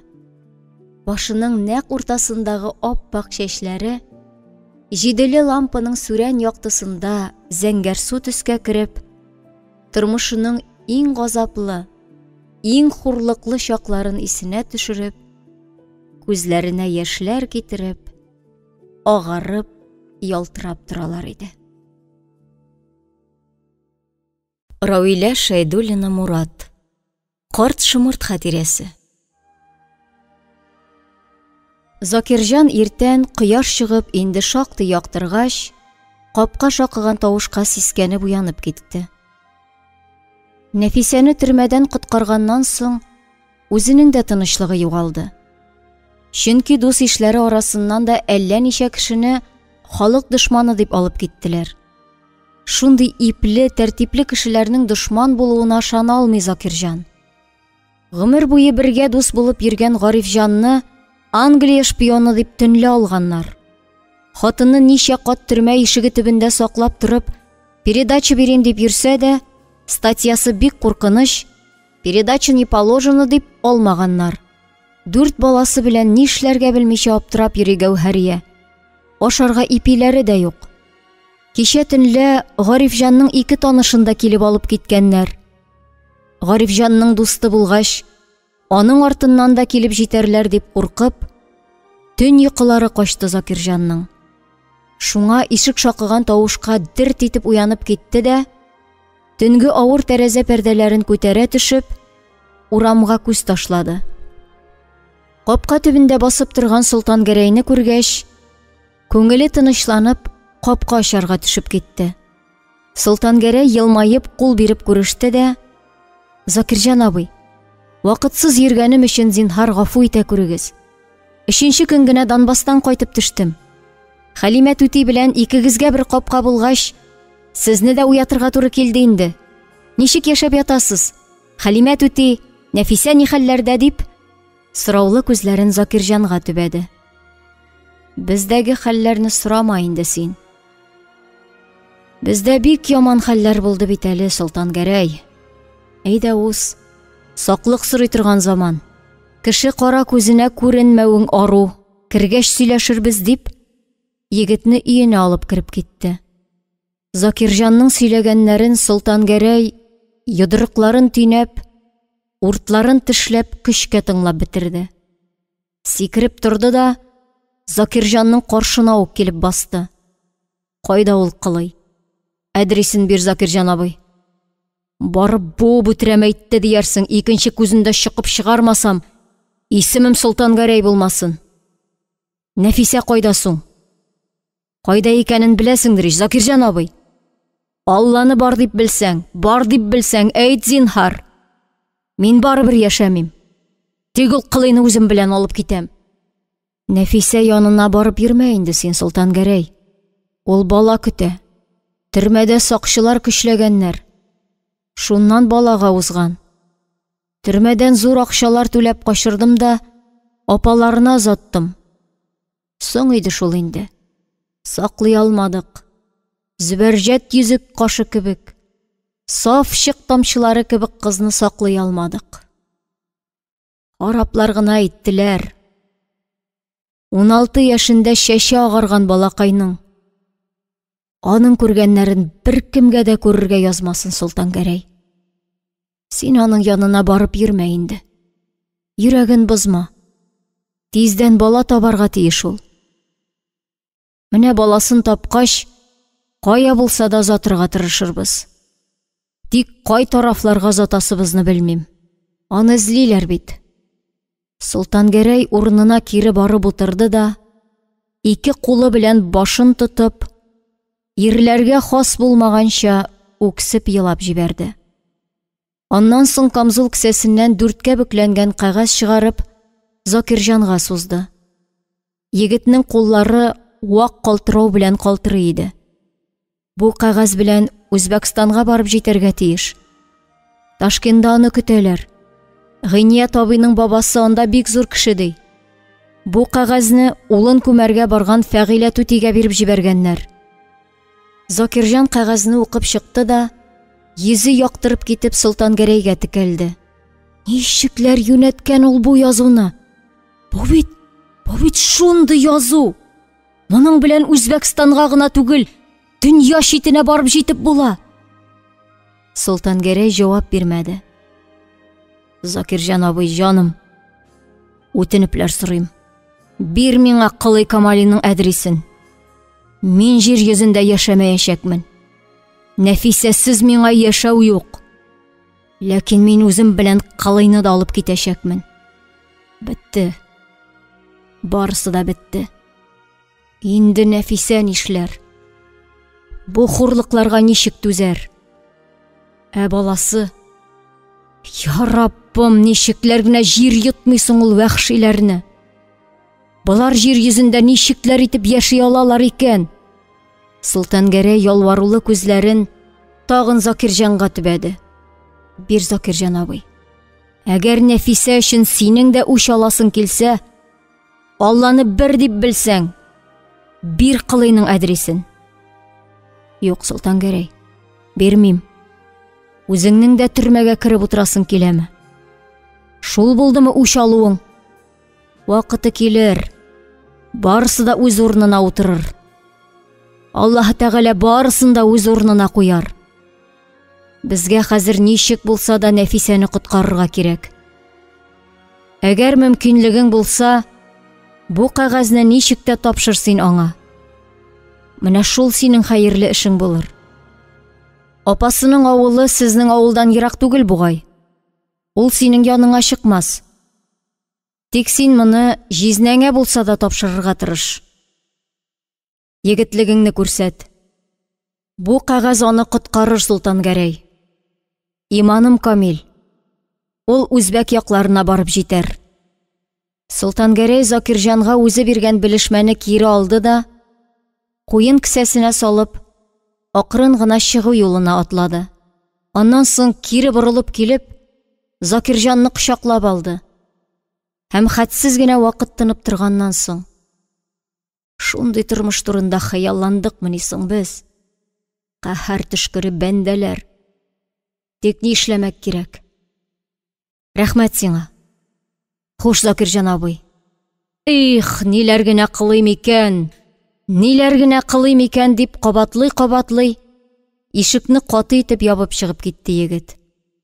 Әле ишекне япкач та, аның әллә үкенгән, әллә әрни кемнедер сүккән тавышы кипкән баскычларның шыгыр итеп ыңгырашкан тавышына кушылып ишетелеп торды. Ишек артында буыла өтерә. Закирҗан балконга чыгып, егет артыннан карап калды. Бу вакытта болдырдагы Хәлимә түтинең дә күзләре, үзләренә дә кирип тормыйча, башын аска иеп китеп барган Солтангәрәйдә иде. Атын бүтән көченә чаптырып, әле йокыдан да уянмаган иске татар бистәсен татлы йокыдан уятып, туры айгырны чыбыркысы белән яра, авыл юлына очты егет. Хыяллары, жаны шәл-пәрәмә килеп ватылып җимерелеп, Кабан күле буенда коелып калдылар.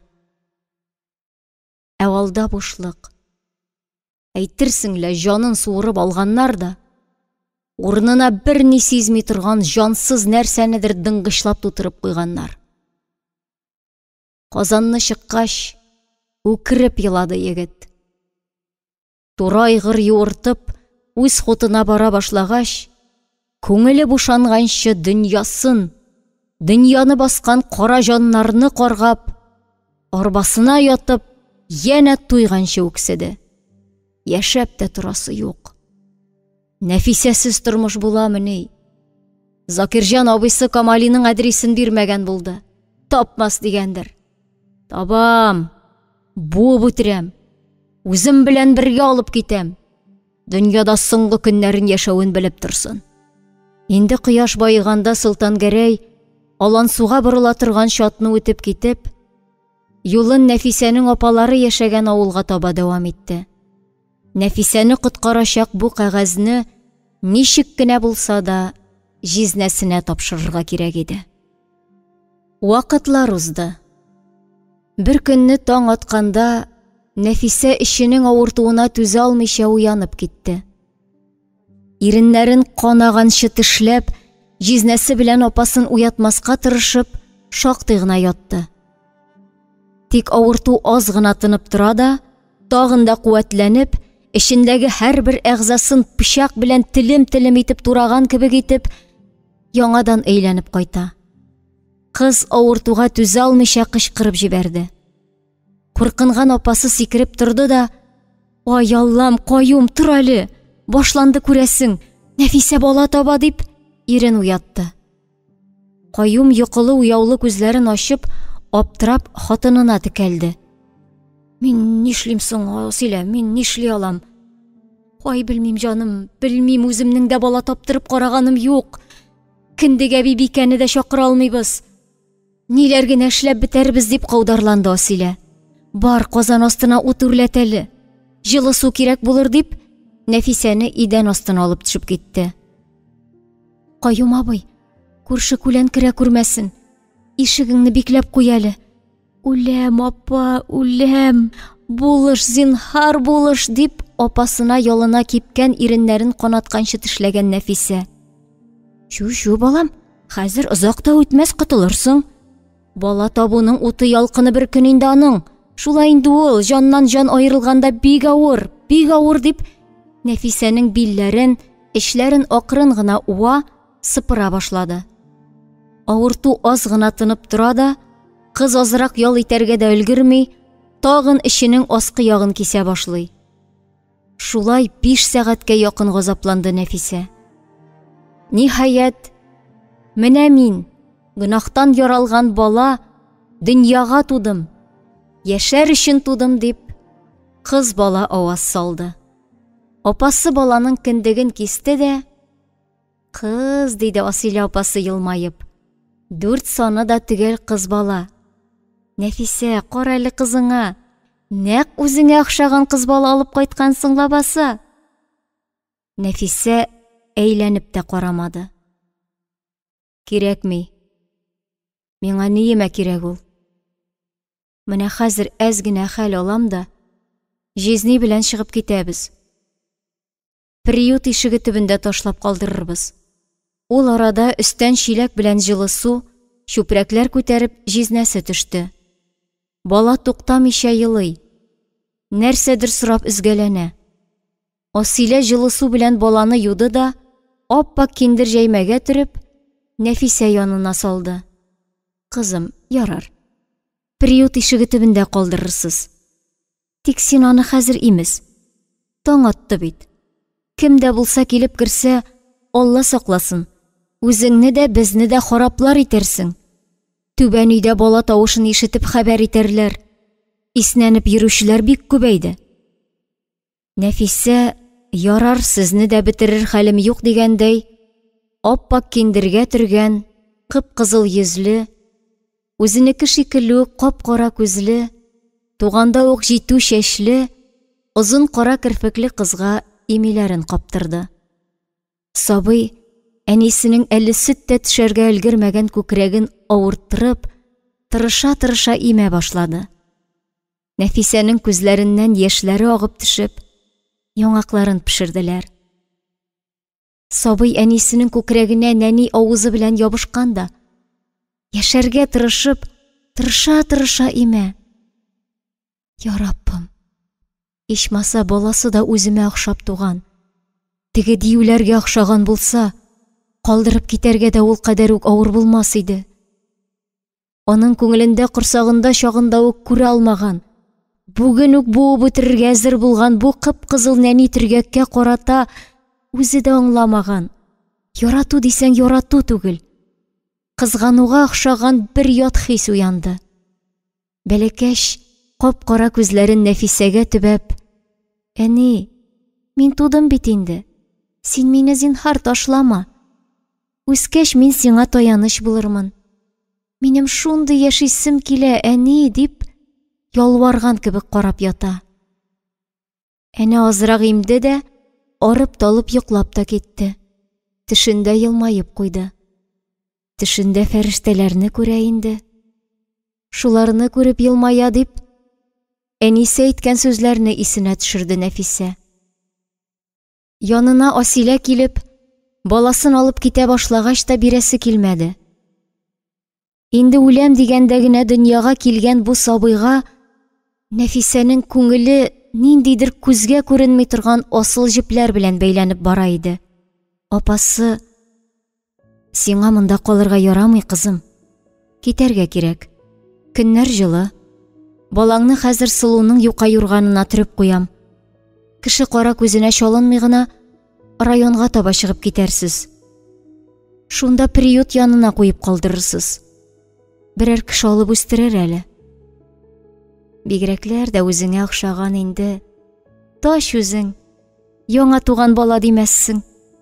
Ничекләр итеп күзләрен тутырып карап ята бит Нарасый. Эй, бала, бала. Алдагы гомерең нинди генә булыр икән синең? Ни атаң, ни анаң юк. Җир йөзләрендә интегепләр яшәрсең, җаным. Беркем дә сине куенына алып сөймәс. Авырган вакытыңда синең авыруыңны үзеңә алырдай булып, яшен куеп, яныңда әниең төн йокларын калдырып утырмас. Интегепләр эт тибентесендә ата-аналы балаларга кызыгып гомер итәрсең инде. Туасың гына калмаган да бит, туасың гына калмаган. Нишләмәк кирәк дип туктаусыз сөйләнде күз яшьләре агып торган апасы Нәфисәгә карап алып. Балаңа нинди исем кушарсың икән? Исемен булса да язып юрган эченә тык. Берәр төрле фамилияда уйлап тап. Исеме Газизә була аның, апа. Юсупова Газизә Габдрахман кызы. Юрган эченә шулай дип язып тыгарбыз. Андый исем кушарга кемнең Газизе инде бу сабый? Газизә дигән исемне әти-әнисе Газиз баласына гына куша. Üzülепләр көтеп алган, җил яңгырлардан саклап, кадерләп үстерәсе баласына гына шундый исем кушалар, Нәфисә. Ишек төбендә ташлап калдырам дип, йөрәк астында чакта ук буып бетерергә җыенган балага андый исем кушмыйлар. Башка төрлерәк мәгънәле исем эзләп карамыйсыңмы? Юк, апам. Газизә булсын. Бәлки әле аны берәр баласыз кеше алып үстерер. Бу бала аның өчен бик газиз булыр. Шулай булсын әле, апам. Кемгәдер бик газиз булсын әле бу бала. Табигатьтә җәй хакимлек итә. Равилә Шәйдуллина Мурат. Карт шымырт хатирәсе. Җылы нурлары белән җир йөзен генә түгел, кешеләрнең күңелләрен дә җылыта. Туң йөрәкләрне дә эретә алырлык матур кояшлы көн иде. Җизнәсе ат җигеп торганда, авыл урамыннан чаптырып килеп тура айгыр туктады. Озын буйлы, кара тут йөзле бер егет арбадан сикереп төште дә, ут капкандай бер тында: "Әссәламу алейкум. Сезнең исемегез Габделкаюммы? Бу Асилә апалар йортымы? Сез Нәфисәнең туганнарымы? Нәфисә сездәме?" дип сорады. "Әйе", диде Габделкаюм аптырап. "Нәфисәнең туганнары, тик Нәфисә бездә юк. Син кем буласың соң? Исемең ничек диюем? Нәрсәгә дип бу атыңны шулай кудың? Чат күбеккә баткан бит айгырың. Азрак мал кадерен белү кирәк.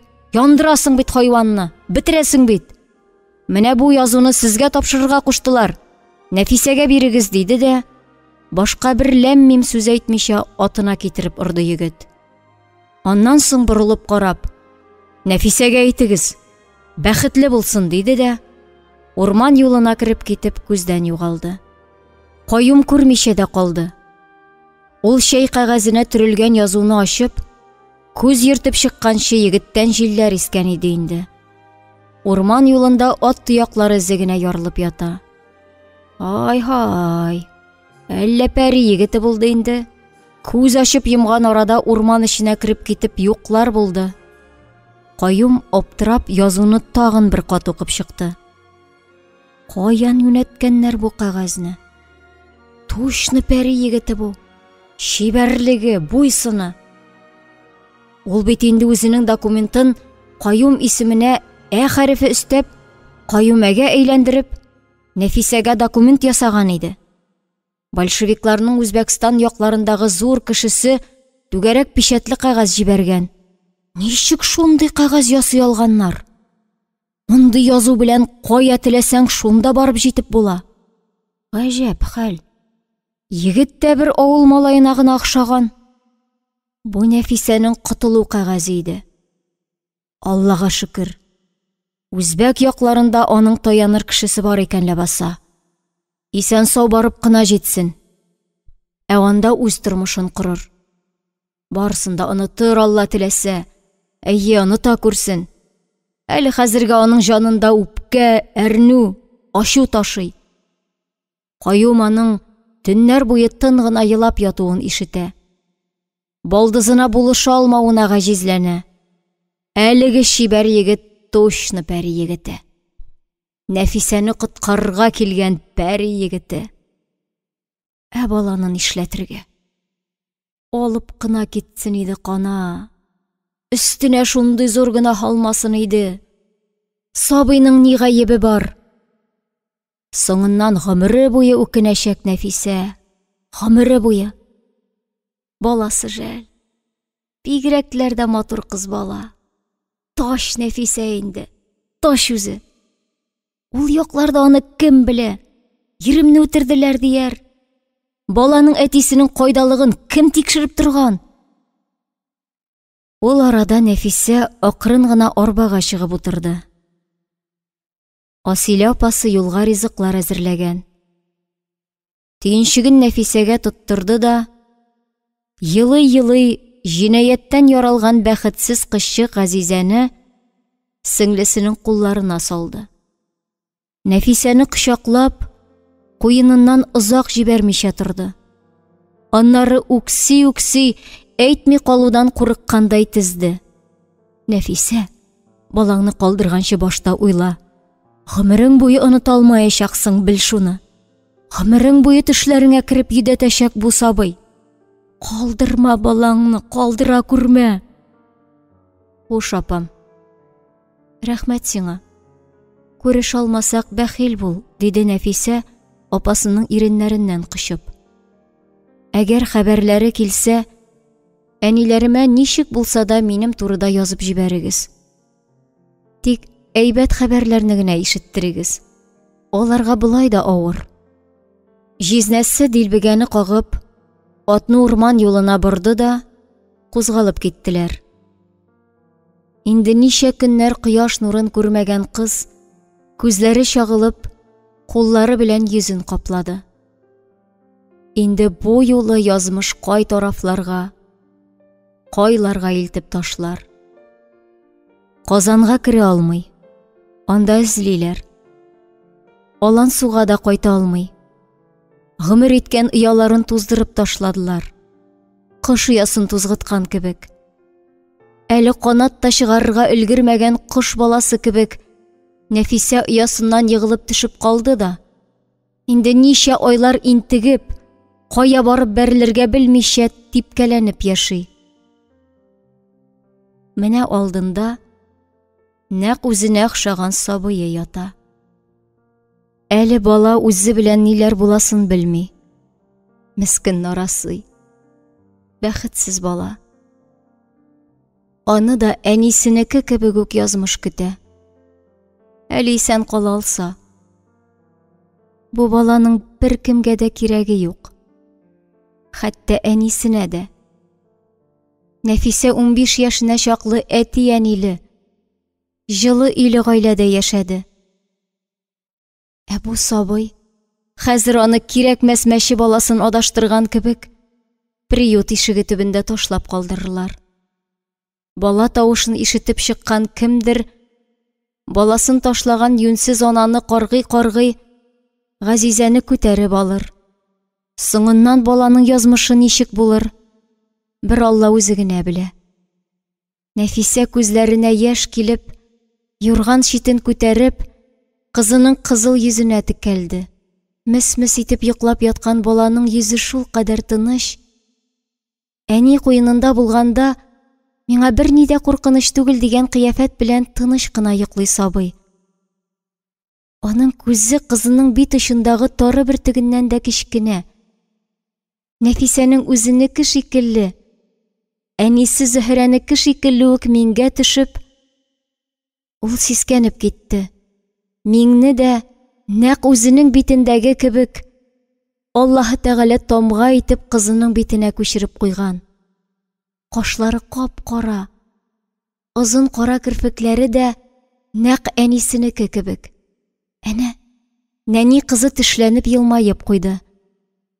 Нәфисә күпме генә эзләсә дә, Кызының йөзеннән теге йөнтәс кечкенә күзнең чалымнарын таба алмады. Юк, охшамаган. Хәер, баланың әтисе кем икәнен каян белсен соң ул? Теге икесен юньләп күрмәде дә ләбаса. Әгәр шул диюләрнең берәр чалымын күрсә, ике дә уйлап тормыйча калдырып китәр иде. Калдырып китә алыр иде микән? Анысын да белми. Ә бу кыз нәг үзе. Әле алай гына да түгел. Корсагында чагында ук буып үтерердәй булган. Тугач Сиддиқа чишмәсенә салып батырып үтерергә җыенган бу сабый Нәфисәнең җанына шул кадәр якын, газиз. Ул үзәге өзелеп, куркып, юыртып барган атның приют ишеге төбенә килеп җиткәнен көтә. Менә районга да килеп керделәр. Җизнәсе атын приют ишеге төбендә туктатты да, дилбегәсен ашыкмыйча гына атлар бәйләр өчен махсус ясалган аркылы нәзек агачка бәйләп куйды. Аз гына уйлап торганнан соң, Нәфисәгә карарга да уңайсызланып, арба янына килде һәм баласын алырга үрелде.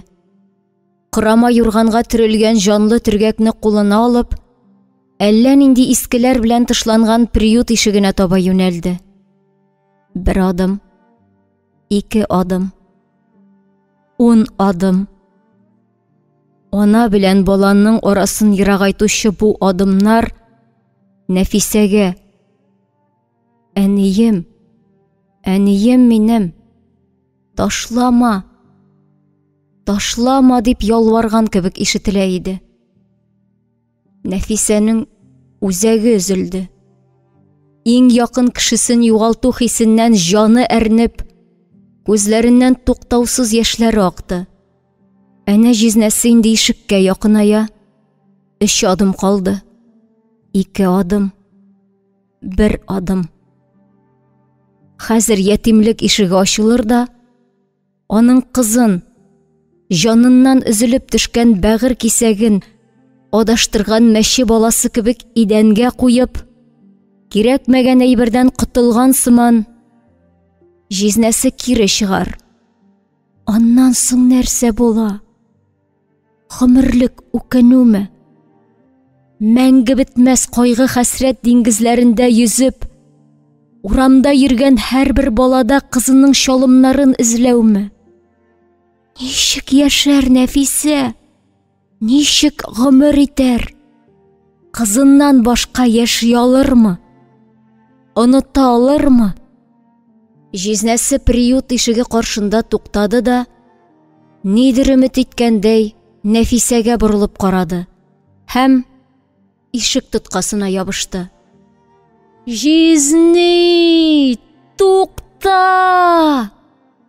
Нәфисә арбадан сикереп төште дә җизнәсенә таба йөгерде һәм каударланып, җизнәсе кулыннан нарасыйны тартып алып күкрәгенә кысты. «Юк, Җизни, булдыра алмыйм. Ташлый алмыйм, Җизни җаным. Ачуланма. Соңыннан ничек яшәмәк кирәк? Ничек гомер итмәк кирәк? Аның ни гаебе барсың? Аның атасы юк. Минем газизәм тик минеке генә. Ни күрсәк тә бергә күрербез. Ничек булса да яшәрбез әле, Җизни. Аллаһ Тәгалә булышыр, җан биргәнгә җүн бирермен дигән бит. Юк, Җизни, ташлый алмыйм» дип кабатлап, баласын күкрәгенә тагын да ныгытыбрак кысып, приют ишеге төбеннән йөгерә атлый китеп барды. Тынычлангандай, шундый карарга килүенә сөенгәндәй, арбага менеп утырды да, кызының йөзенә карап сөйләнде. «Балакаем, мин сине беркемгә дә бирмим, кызым минем» дип, күз яшьләренә чыланган йөзе белән үзен нишләтәселәрен аңламаган, бу дөньяга ник килүен дә белмәгән нәнинең йөзенә капланды. Баладан шундый да тәмле ис, яшәү исе, өмет, яңа тормыш исе килә иде. Нәфисә, бәхетле елмаеп, ат арбасында: «Менә шулай, кызым, ничек тә яшәрбез әле» дип, кызы белән сөйләште. Җизнәсе үз өстеннән әллә нинди авыр йөк төшкәндәй, бала белән ананы куенына алып: «Рәхмәт, балдыз. Мен синең шундый карарга киләсеңне белдем. Бик дөрес эшлисең. Гомерең буе өзгәләнеп яшәр идең. Һәр бала үз бәхете белән туа. Әле сездән дә бәхетле кеше булмас. Безнең кулыбызда сине коткара торган шундый шәп кәгазь бар. Кайдан юнәткәннәр белмим. Бүген иртән бер бик шибәр егет калдырып китте. Бу кәгазь Нәфисәне коткарачак диде. Сез Габделкаюм абыймы ди бу? Мин әйтәм, әйенәк үзе.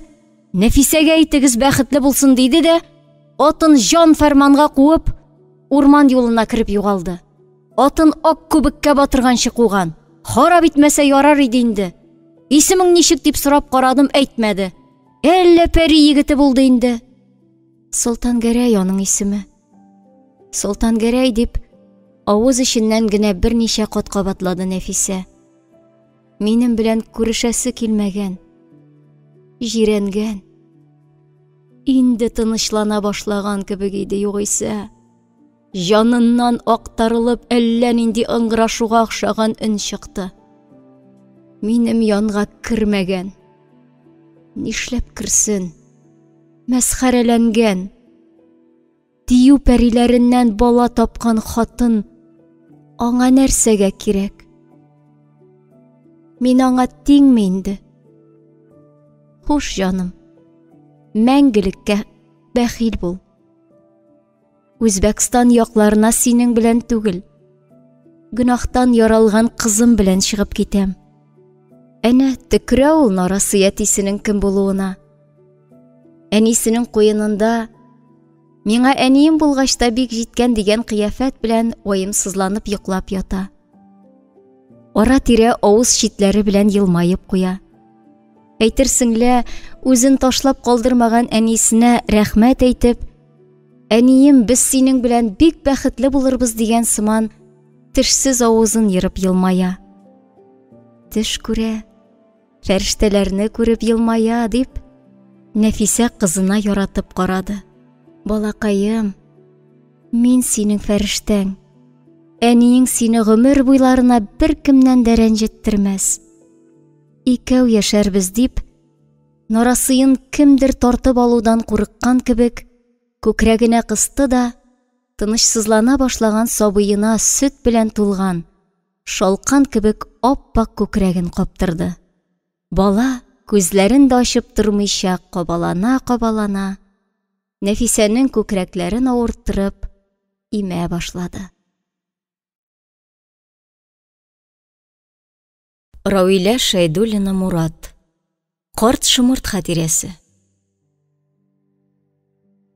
Солтан Гәрәй авылына кайтып кирде дә, атын тугарып, келәттәге агач бүкәнгә барып утырды. Әти-әнисе күпме генә зарыкмасыннар, улларының өйгә керүен көтеп җиткермәделәр. Кала хәтле каладан кайтып, өенә кирип тормасын инде. Әтисе Газизҗан аптырап, сырмасын иңнәренә элде дә, ихатага чыгып, мал абзарларын әйләнеп кирде. Улы атны тугарып, өстенә япма ябып куйган. Ну куган айгырны! Ничек яндырмаган юнсез нәрсә? Нәрсә булган бу малайга? Элек энесе атны куа башласа да, кая чабасың, яндырасың бит дип тыеп тора иде. Нишләгән бу?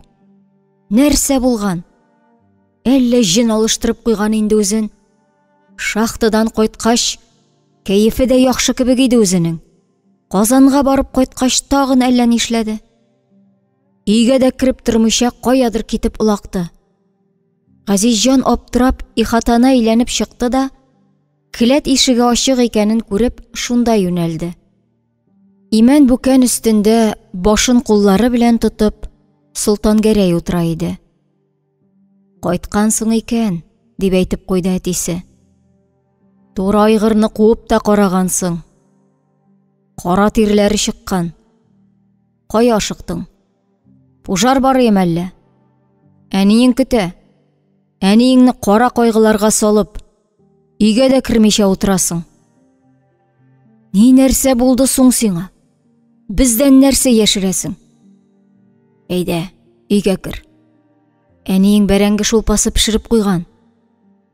Солтан Гәрәй башын күтәрә төшеп әтисенә дәште. Әти, мин иртәгә янә Казанга китәм. Минем анда шундый эшләрем күп. Иртән иртүк Казанга чыгучы юкмы икән? Китәм мин, әти. Торырга урыным да бар.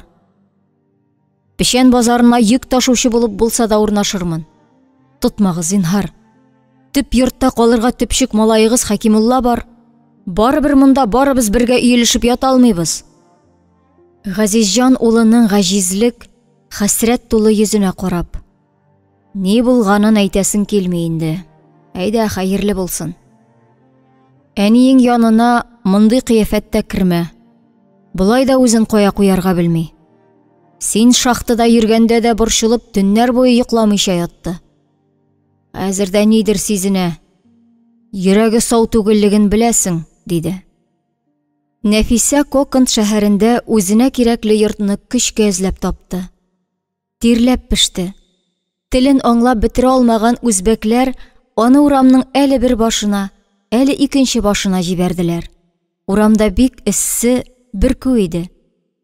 Әнә юка гына юрганга төргән кызына да бик эссе. Битенә борчак-борчак тир бәреп чыккан. Йөзе кып-кызыл, пешкән алма кебек. Нәфисә әледән-әле туктап, баласын имезде. Астын алыштырды. Ниһаять, алҗып, көч-хәл белән үзе эзләгән йорт каршына килеп туктады. Куркып кына кызыл кирпеч белән уратып алган йортның тимер капкасын ачты да эчкә керде. Һәм мондагы матурлыкка шаккатып туктап калды. Шау чәчәкле агачлар, ям-яшел бакча, ялтырап торган таш түшәлгән сукмак. Каршысына 3-4 яшьлек малай килеп чыкты. Туктап, күзләрен тутырып карап торганнан соң, бер сүз дәшмичә өйгә кереп юк булды. Озак та үтмәде, кулына зур гына кисәк ипи тоткан, кара чәчләрен артка җыеп куйган, башына яшел ефәк яулык япкан хатын-кыз чыгып, Нәфисә кулына ипи кисәге тоттырды. Ул, аптырап, ипи кисәген алырга да, алмаска да белмичә карап торды. Һәм: "Исәнмесез, апа? Мин Нәфисә", дип куйды. Матур хатын ипине улына тоттырып, ул белмәгән телдә нидер әйтте дә, сөйләнә-сөйләнә балага үрелде. "Мин бит сине хәер сораучы дип белдем." Булдырда тулы гәүдәле, инде шалара башлаган сакал-мыеклы, урта яшьләрдәге баһадир гәүдәле ир-ат күренде. Ул җиңел адымнар белән баскычтан төште дә, бөтен йөзе белән елмаеп, Нәфисә янына килде һәм аны кычып угалды. "Хуп, без сине озак көттек. Бик озак көттек. Ниһаять килдең", дип, Нәфисәнең кулыннан төенчеген алып, хатынны өйгә идәде. Өйгә кергәч, Нәфисә бөтенләй аптырап калды. Мондагы матурлык, күз явын алырдай җиһазлар, ялтырап торган идән, аягың батып керерлек келәмнәр, барысы да искиткеч иде. Ул өй эченә узарга куркып, ишек төбендә туктап ук калды. Шул арада Римма кулындагы бала уянып елап җибәрде. "Ой, маленький плачет", диде хатын. "Наверное, есть хочет". Нәфисә аяк киемен салып, тузанлы аягы белән ялтырап торган идәнгә басаргамы, басмаскамы дип торган арада, теге татар абзые кулы белән җилкәсеннән итеп: "Уз, кызым, уз. Кулларыңны ю да, балаңны ашат. Аннан соң душка кирип чыгарсың. Бергәләп шәйләп алырбыз. Азрак ял итеп алгач, барысын да сөйләшербез", дип, Нәфисәне кул юа торган бүлмәгә кертеп җибәрде. Римма исә кызчыкның юрганын чиште. Сабыйның тирләп чат су эчендә ятканын, әле тәнендәге каннары да кибеп өлгермәгән, шиләнеп торган киндек турыларын күреп аптырап калды. "Папа, что это? Это же новорожденный ребенок. От роду неделя". Әтисе бала янына килеп басты да: "Да, дела", дип, тиз генә аптечка алып килде. Римма баланың киндек турындагы каннарын сөртеп йод тидерүгә, бала чырайлап кычкырып җибәрде. Нәфисә шул мизгелдә атылып керде дә баласына ташланды. Кендегенә инфекция кируе бар. Алла сакласын. Зарарсызландырырга кирәк, диде үзен Әсхадулла дип таныштырган ир-ат. Римма Гыйниятулла хатыны. Теге малай Әмир твой племянник. Әле синең кызыңнан бер генә яшькә зуррак сеңлең дә бар. Анысы Мәдинә исемле. Без синең үзеңне генә көткән идек. Фәгыйлә кодагый Гыйниятулланы озатырга килгәндә синең кияүгә чыкканыңны әйтмәгән иде. Ничә яшь соң сиңа, кызым? Бигрәк яшь күренәсең. Балалыгың да чыгып бетмәгән. Инде әни булгансың. 17, диде Нәфисә каушап. Алай икән. Баланың әтисе кем? Ул кайда?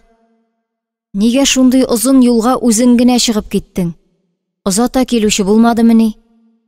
Бу кызчыкның туганына ничә көн соң? Кендегендә не обрабатывали. Не дай бог инфекция попадет дип, кызны сораулар белән күмде Әсхадулла. Һәм да дип сүзен битерде. Нәфисә ирем үлде дип әйтмәкче иде. Тик алдамаска булды. Үзе белән ниләр булганын энәсеннән җибенә кадәр сөйләп бирде. Йылы-йылы күңелендә булган үпкә рәнҗешләрен дәрьяларга агызган сыман түкте. Нигәдер бу кешеләр аңа күктән ингән фәрештәләр булып күренделәр. Аңа абыйсының хатыны, туганнары булышыр, бу газаплы тормышка чик куелыр кебек тоелды. Римма апасы Газизәне кулыннан төшермәде. Үзенең күзеннән бер туктаусыз яшьләр акты. Маленькая ты моя, ангелочек ты мой. Какая разница, кто отец этой девочки? Ее тебе Бог послал как подарок судьбы за твои страдания и унижения. И еще эта девочка так похожа на моих детей. Просто красавица. Папа, теперь у тебя есть 3 внука. Амир, Мадина и маленькая Азиза. Мы их всех одинаково будем любить и воспитывать. Римма Мәскәүдә медицина институтын тәмамлаган. Татар телен белми. Үзбәкчә һәм русча гына сөйләшә иде. Нәфисә, иди, дорогая, иди в душ. Всю эту одежду выкинь. У меня очень много одежды, которая стала мне мала после рождения Мадины. Я поправилась дип, бүлмәсенә кирип китте. Һәм Нәфисәгә халатлар, шелтәрле ефәк эчке киемнәр күтәреп чыкты. Юынып чыккач, Нәфисәнең алсуланып торган матур йөзен, су тамчылары эленеп калган озын кирпекләрен, кап-кара күзләрен күреп, аңа сокланып карап торды. Ах, как же ты похожа на моего мужа, Гинията дип, күзләренә җыелган яшьләрен сөртеп алды. Я рада, очень рада, что ты приехала к нам в Узбекистан. У нас дом огромный. Без Гинията он как будто осиротел. Ты наполнишь эту пустоту, дорогая, и будешь напоминать мне моего мужа. Аша беше балгач, Нәфисәгә яшәү өчен 2нче катта бүлмә билгеләделәр. Үз гомерендә дә күрмәгән бу балконлы, ап-ак чәчәкле агачлар шаулап үсеп утырган бакчага карап торган зиннәтле бүлмәгә кергәч, Нәфисә катып калды. Ул шушында яшәячәкме? Кызы белән икесе шушындый әтисе әйтмешли хан сараенда яшәячәкләрме? Дөрес хәлме бу? Артыннан ук кием салым күтәреп, 2 яшьләр чамасындагы нәни кыз җитәкләп кергән Римма апасы. Проходи, Нафиса, не бойся. Вот одежду тебе принесла. Повесь в шкаф и надевай, что хочешь. Это все твое. А эта девочка наша Мадина, твоя племянница. Глянь, у нее тоже такая же родинка есть, как у тебя и у твоей Азизы. У Гинията тоже была. Твой дядя был настоящим красавцем. И у моей мамы тоже родинка была, диде төрмәдә аз-маз русча сөйләшергә өйрәнгән Нәфисә. Римма өйләрендә җыештыручы булып эшләүче хатынга нидер әйтте. Тегесе ләгән белән су күтәреп керде. Икәүләшеп, җылы су белән баланы юындырдылар. Врач булып эшләүче апасы кызчыкның кендеген яңа баштан эшкәртте. Газизә кендегенә йод тидерүдән кычкырып елап җибәрсә дә, тиз тынычланды.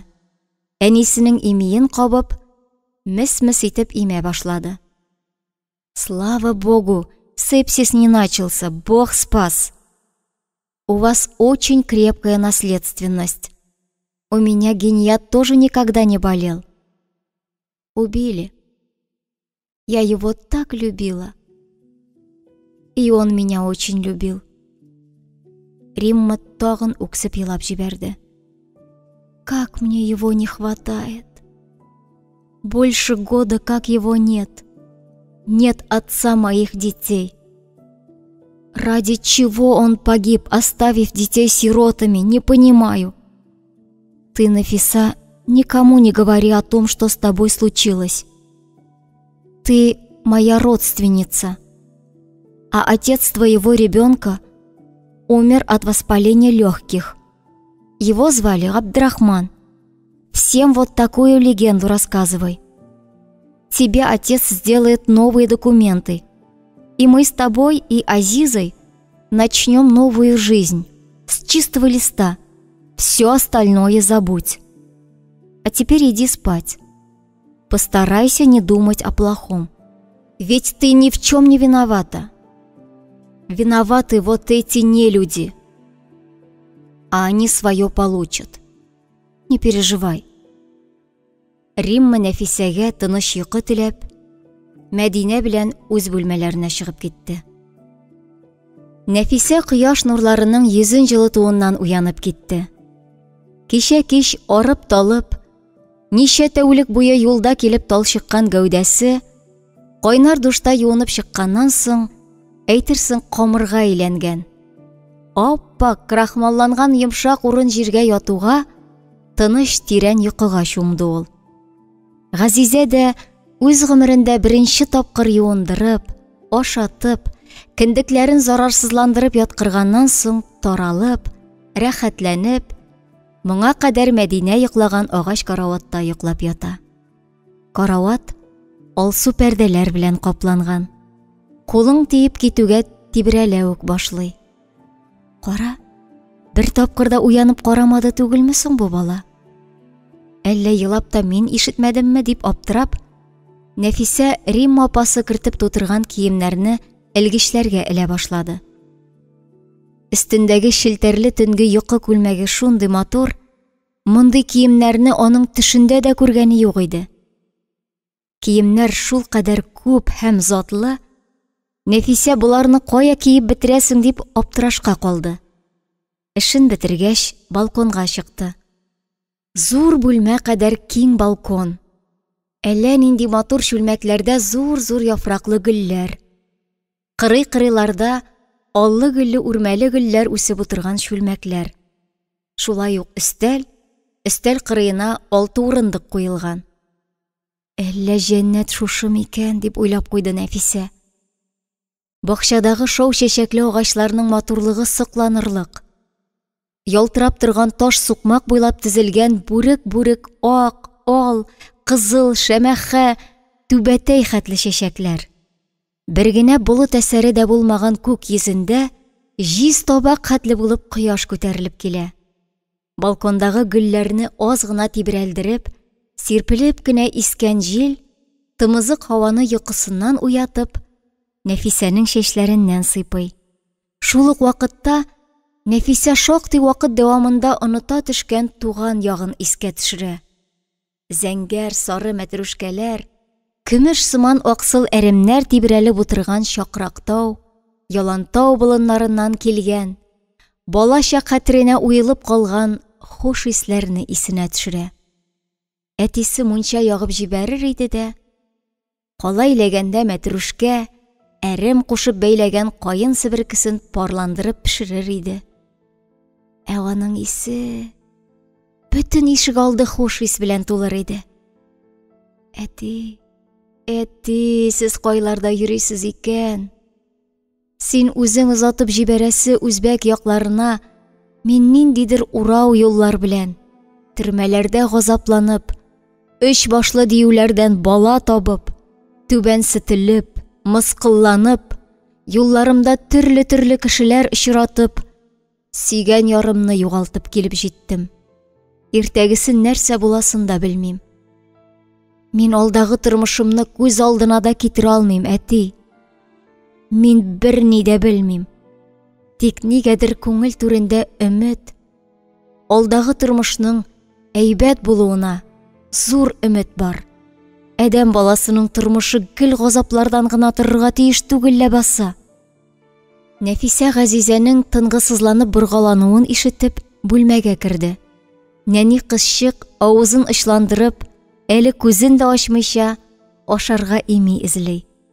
Нәфисә кызының юеш астын алыштырды да, сөт белән тулып шартларга җитешкән күкрәкләрен баласының иреннәренә тидерде. Кыз кабалана, нәни иреннәре белән Нәфисәнең күкрәген суыра. Азрак туктап тора да, тагын каударланып имә башлый. Ирен кырыйларыннан сөт агып төшкән. Әнә, нәни генә борын өсте тирләп чыкты да, арып-талып йокыга китте. Нәфисә кызын алып, яна балконга чыгып утырды. Куенында мес-мес итеп тыныч кына йоклап киткән кызының йөзенә текәлде. Иркенләп, озак итеп карап торды ул кызына. Аннан теге кичкенә күзнең йөнтәс кашның чалымнарын эзләде. Аллага шөкер, үземә охшаган, үземнеке генә балам. Аның әтисе юк. Онытырга, мәңгегә онытырга. Минем белән андый хәлләр булмады. Ул төш иде. Ямсыз, котышкыч авыр бастырылу дип уйлады ул. Астагы катта җанлану сизелә башлады. Әнә балаларның җиңел адымнар белән йөгереп йөргәне ишетелә. Ишекне ачып, май кояшы кебек елмаеп, Римма апасы менде дә, «Доброе утро, Нәфисә. Әйдә чәй пит» дип, кызны ашау-ичү бүлмәсенә чакырды. Озак итеп сөйләшә эчтеләр чәйне. «Нәфисә», диде Әсхәдулла, «сиңа укырга кирәк. Укый яза беләсеңме?» «Гарәп имлясында, кириллицасында беләм. Әти өйрәтте. Коръәндә укыйм», диде Нәфисә. «Былай сөйләшәбез. Син Коръән укуың турында кешегә сөйләп йөри күрмә. Әйдә, кириллица белән һәйбәт итеп укырга өйрән. Мин үзем медицина институтында укытам. Римма апаң да врач. Теләсәң, син дә врачлыкка укырсың. Булышырбыз. Без хәзер эшкә китәбез. Син өйдә каласың. Нәрсәдер кирәк булса, менә бу хатын йорт җирне карап торучы. Шуннан сорарсың. Тик ул үзбәкчә генә сөйләшә. Сиңа да үзбәк телен өйрәнергә кирәк булыр. Безнең телләр охшаш. Аңлашырсыз дип беләм. Ярый. Кичкә кадәр сау бул» дип, балаларны алып чыгып киттеләр. 2 катлы иркен, гүрнәчә кадәр өйдә алар өчесе генә калдылар. Нәфисә кызы йоклаганда хатыннан чүпрәк сорап алды да, былай да ялтырап торган җиһазларның тузанын сөртә башлады. Кызының юеш чүпрәкләрен юып, бакчадагы бауга илде. Римма апасы кызыннан калган дөнья кадәр бала чүпрәкләрен бала караваты кырыена урындыкка кертеп куйган иде. Авылда балаларны тузган күлмәк итәкләренә, искеләргә төреп үстергәнне күреп үскән кыз ах итте. Йомшак бумази, юка ситсы, зур яулык кебек бала чүпрәкләре шул кадәр затлы иде. Яулык итеп башыңа ябарга да була. Ничек аларны бала чүпрәге итеп тотмак кирәк? Ничек шундый затлы әйберне исраф итәсең дип шаккатып, уянган кызын бу зур баш яулыгы сыман ситсыларга төрергә кызганып торды. Бу затлы ситсылар авылда булсамы? Әнисе әллә нинди затлы күлмәкләр тегәр иде. Булар бала сидегенә тоталар. Ис китмәле хәл инде. Шаккаткыч. Әле ишек төбенә әллә ниткән бала арбасы китереп куйганнар. Куе зәңгәр төстәге күннән эшләнгән бала арбасы. Үзбәк хатыны баласын күтәреп бакчада йөргән Нәфисә янына шул арбаны тартып китерде дә, елмаеп, сал балаңны дип ишарәләп күрсәтте. Нәфисә тал чыбыктан әтисе балаларга дип үргән бишекне, кабыктан ясалган 2 зур тәгәрмәчле, зәңгәргә буялган арбаны исенә төшереп елмаеп куйды. Әллә ничә баланы үстергән ул тал бишек, кабык арбалар җанына шул кадәр якын. Алар тал исенә, агач кайрысы, кабык исләренә яшь бала исе кушылып, үзенчәлекле бер ис тудырган бишекләр, зәңгәргә буялган кабык арбалар Нәфисәнең бала чагын искә төшереп, күңелендә әллә нинди хатирәләр уятып торалар иде. Бу арба зиннәтле, ләкин әллә нинди ят арба. Шулай да Нәфисә йоклаган кызын арбада озак тартып йөрде. Үзе дә күкрәген тутырып, Үзбәкстанның җылы, тымызык һавасын сулады. Рауилә Шәйдуллина Мурат. Карт шымырт хатирәсе. Донбасстан кайткач, Солтангәрәй Алансуда үзенә үзе урын таба алмады. Ашарга утырса, тамагына ризык үтмәде. Йокларга ятса, йока алмады. Нәфисәне гомере буе сакларга, беркемнән дә рәнҗеттермәскә вәгъдә биреп, әти-әнисенең ризалыгын алып калса да, сүзен үти алмады ул. Ник шунда Казанга баргач никах укытып, Хәлимә карчыкта гына торып калмадым соң мин? 17 яшы тулганны көтә имеш. Менә көтте. Җаныннан да якын, сулар сулышына әйләнгән, чык тамчыларыннан да саф Нәфисәсен хараплар гына әйткәннәр. Закирҗан абыйсы булай дип сөйләде. Солтангәрәй, Нәфисәнең җанын, намусын төрмәдә өчәүләшеп бетергәннәр. Изгәннәр. Шундагы сакчы дустымның улы Нәфисә Закирҗан абыйга әйт, миңа агу кертсен. Мин барыбер яшәмәячәкмен. Яшәрлегем калмады дип өзгәләнә елады дип әйтте. 16 яшьлек кызның чәче агарырлык булгач, үзең беләсең ул баланың ниләр күргәнен. Ходай дошманыңа да күрсәтмәсен. Солтангәрәй, инде Мәскәүгә чыгып китәргә 2 генә сәгать калган иде.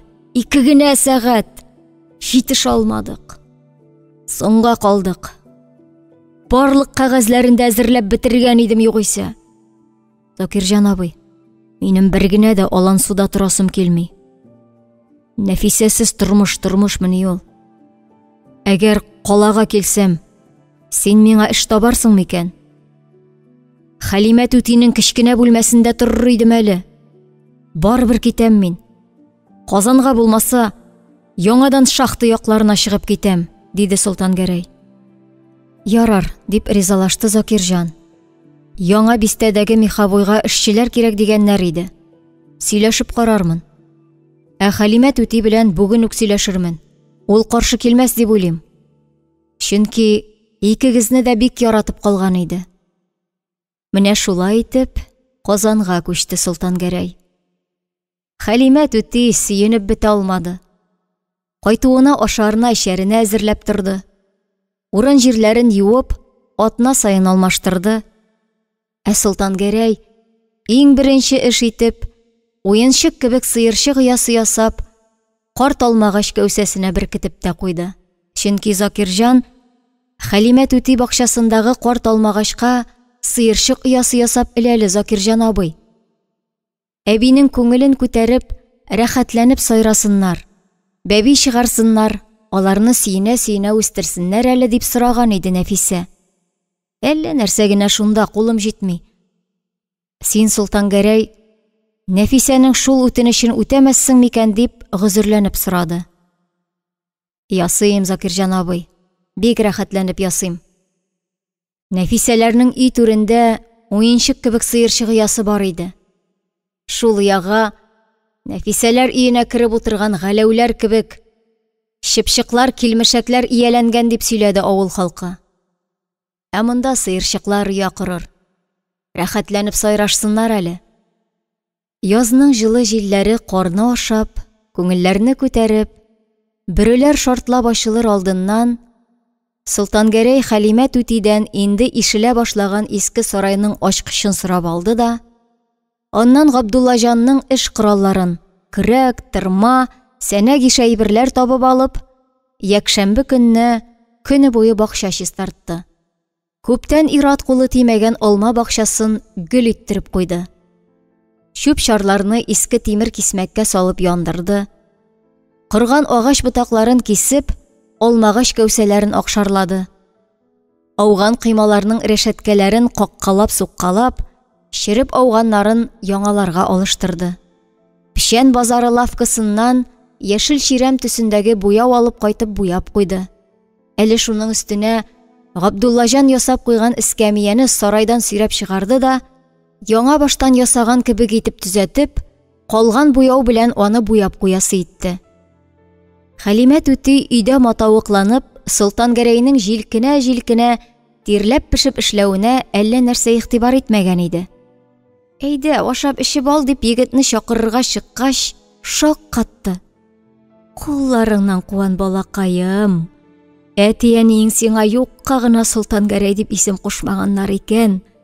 Егет солтаны икәнсең ләбаса. Рәхмәт яугыры. Юлларыңда шундый ук үзең шикелле уңган кызлар очрасын диде дә, Нәфисәне исенә төшереп, «Әй, карт кешенең акылы юк инде аның. Кел кирәкмәгән нәрсә сөйли» дип, Солтангәрәйне үзе белән әйдәп кире кереп китте. Хәлимә түти, әле яз башы гына. Бу якшәмбедә җитешә алмадым инде. Киләсе атнада кишер суган да чәчәрбез әле. Күңелле булып торыр. Ташландык бакча булып ятмасын дип, Солтангәрәй ашарга утырды. Шулай шәйләп утырганда, Хәлимә түти сүз башлады. Безнең Нәфисәбез ни майтарып ята икән. Ат хәбәре дә юк. Югыйсә безнең әдрисне яхшы белә. Минем аның өчен ут йотып яшәгәнемне дә белә. Шунда кыш теле хәтлегенә хат салса ни була дип, суккан тастымал белән төссез күзләрен сөртеп алды. Куркадыр Хәлимә түти. Үзенең кайда икәнен белдерүдән куркадыр. Аның ниләр күргәнен беләбез бит. Үз-үзенә кул салмаса ярый инде. Менә шуннан куркам мин. Әтиәнисенә вәгъдә биргән идем. Саклармын, яклармын дигән идем. Булдыра алмадым. Андый эшкә бармас. Акылсыз кыз түгел. Үзбәкстанга баласын да алып киткән диде Закирҗан. Анысы шулай инде, дөрес эшләгән. Сабыйның ни гаебе бар кемнән тууына? Теге Кылый Камали да җир йөзләрендә яшәп ята бит әле. Нәфисә төртеп тишкән күзен кара лента белән бәйләп йөри ди. Закирҗан күргән булган. Мине танымамышка салышып үтеп китте ди. Рәхмәт Хәлимә түти. Аллага шөкер, юлларымда сине, Закирҗан абыйны очраттым. Рәхмәтләр яусын сезгә. Сездән башка ни эшләр идем? Булмаганны сөйләмә, улым. Юк сүз сөйлисең. Башта иемә нур тутырып Нәфисә килеп керде. Аннары син, икегез дә шундый пар килгән идегез. Фатирымны сезгә калдырырмын, балаларыгызны карашырмын дип сөенеп торган идем. Булмады шул. Алла теләсә дип әйтергә оныткан булдым микәнни? Раббым, бер Аллам. Кылый Камали әшнәләре белән соңга кадәр сыра ичеп, инде 100нче кат бу күзсез калу кыссасын шишәдәшләренә сөйләп, исән калган күзеннән яшьләрен кыя-кыя, тәмам сәрхүшләнеп, өенә таба кайтып килә иде. Барабыздан төшеп калып, тар тыкрык буйлап капкадан кирип китәргә аз гына вакыт калды дигәндә, күзгә төртмәслек караңгыдан әзмәвер хәтле бер бәндә килеп чыкты да, бер сүз әйтмичә Камалины изде, битерде.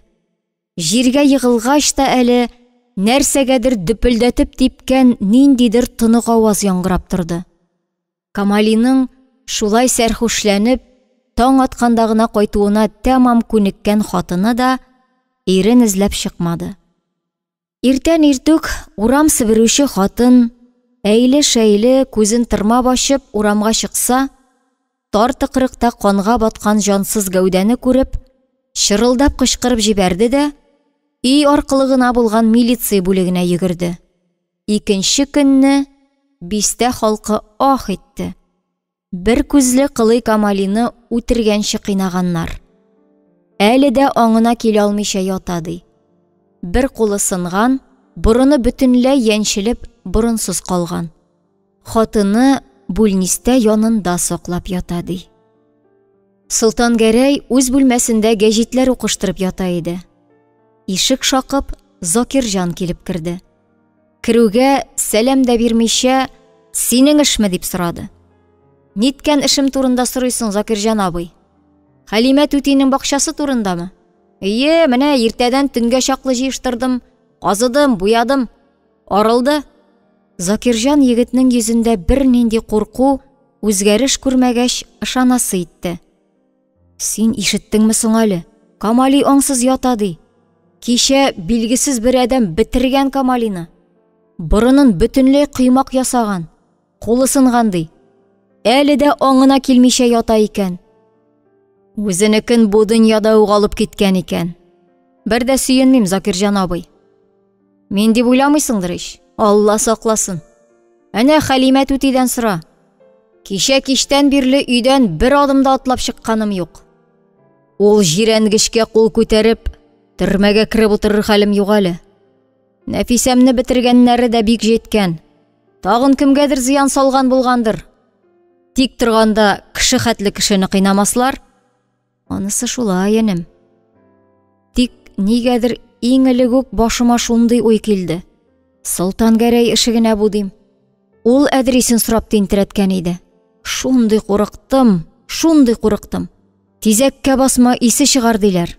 Сак бул, Солтан Гәрәй. Сез нәрсә инде, Закирҗан абый? Теге вакытта ачу белән генә әйтелгән сүз инде ул. Ачу килгәч акыл китә бит. Ярар, сау булып тор. Солтан Гәрәй, әле менә сездән җаным тынычланып чыгып китәм. Аллага шөкер, син түгел икән. Солтан Гәрәй алма бакчасына чыкты да, кичә төнлә кисмәктәге суда юып куйган пинжәген кан таплары калмаганмы дип тикшереп аласы итте.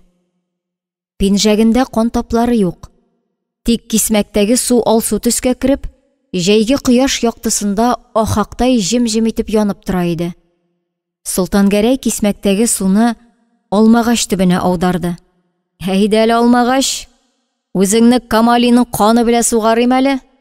Алмаларың алсуланып, сусыл булып пешәр" дип, зур канәгатьләнү белән көрәк алып, бакча казырга тотынды. Дәртләнеп, канатланып эшләде Солтан Гәрәй. Күз алдына Нәфисәнең аклык аланыннан үткәндә, "Эй, Солтан Гәрәй, мин буларны күрә аламмы инде? Мин бу аклыкны, сафлыкны мәңге күрә алмаячакмын" дип елап, сыктап, егетнең күкрәгенә капланган чагы килде. "Күрерсең, җаным.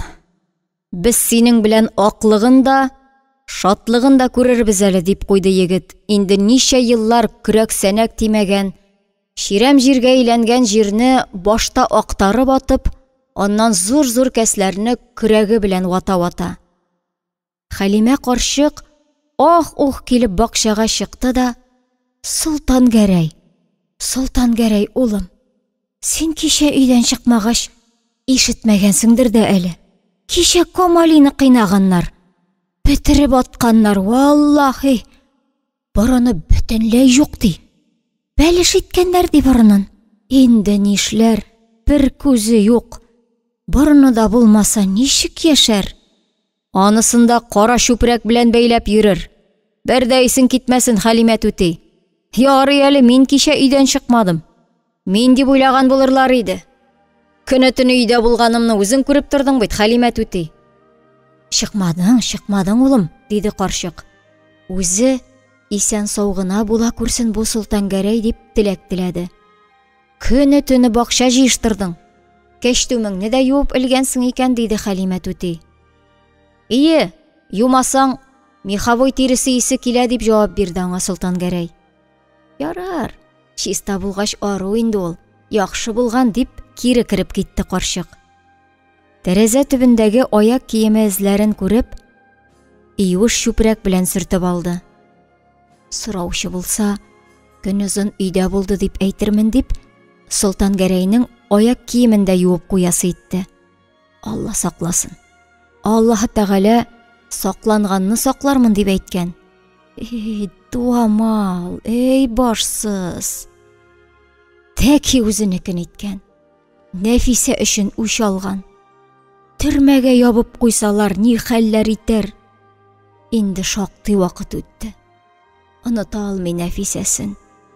Күрәсең, онытмаста. Ул түгел, үземдә сагынам. Сагынуларыма чик чама юк. Бер кызга да күтәрелеп карамый бит. Ахирәтләрнең кызлары да бихисап. Солтан Гәрәй дип авыз суларын корыталар. Егет кенә әйләнеп тә карамый.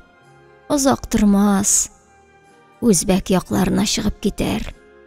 Монысы да озак тормас дип үз-үзенә сөйләнде Хәлимә түти. Эй, вакыт, вакыт. Аргамактай кая чабасың син? Кышларыңны язлар, язларыңны җәйләр алмаштыра. Җәй артыннан бөтен дөньяны моңга күмеп көз килә. Айларга, елларга ияреп гомер үтә.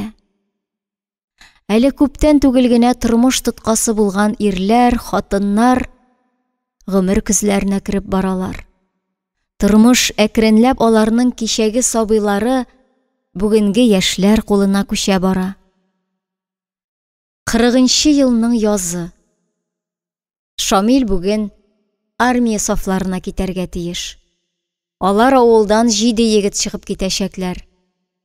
Ат арбасына тиялеп, дугаларына кызыл башлы сөлгеләр элеп, кыңгыраулар тагып, 7 егет урам әйләнә. Әле бер урамда, әле икенче урамда никрутларның дуслары, туганнары белән кычаклашып, аркаларына шап-шып каккалап хушлашканнары ишетелә. Китәбез инде, туганнар. Без кайтканчы исән-сау булып торыгыз. Исән-сау әйләнеп кайтырга язсын. Илләр тыныч, имин булсын. Тиздән күрешүләр насип булсын.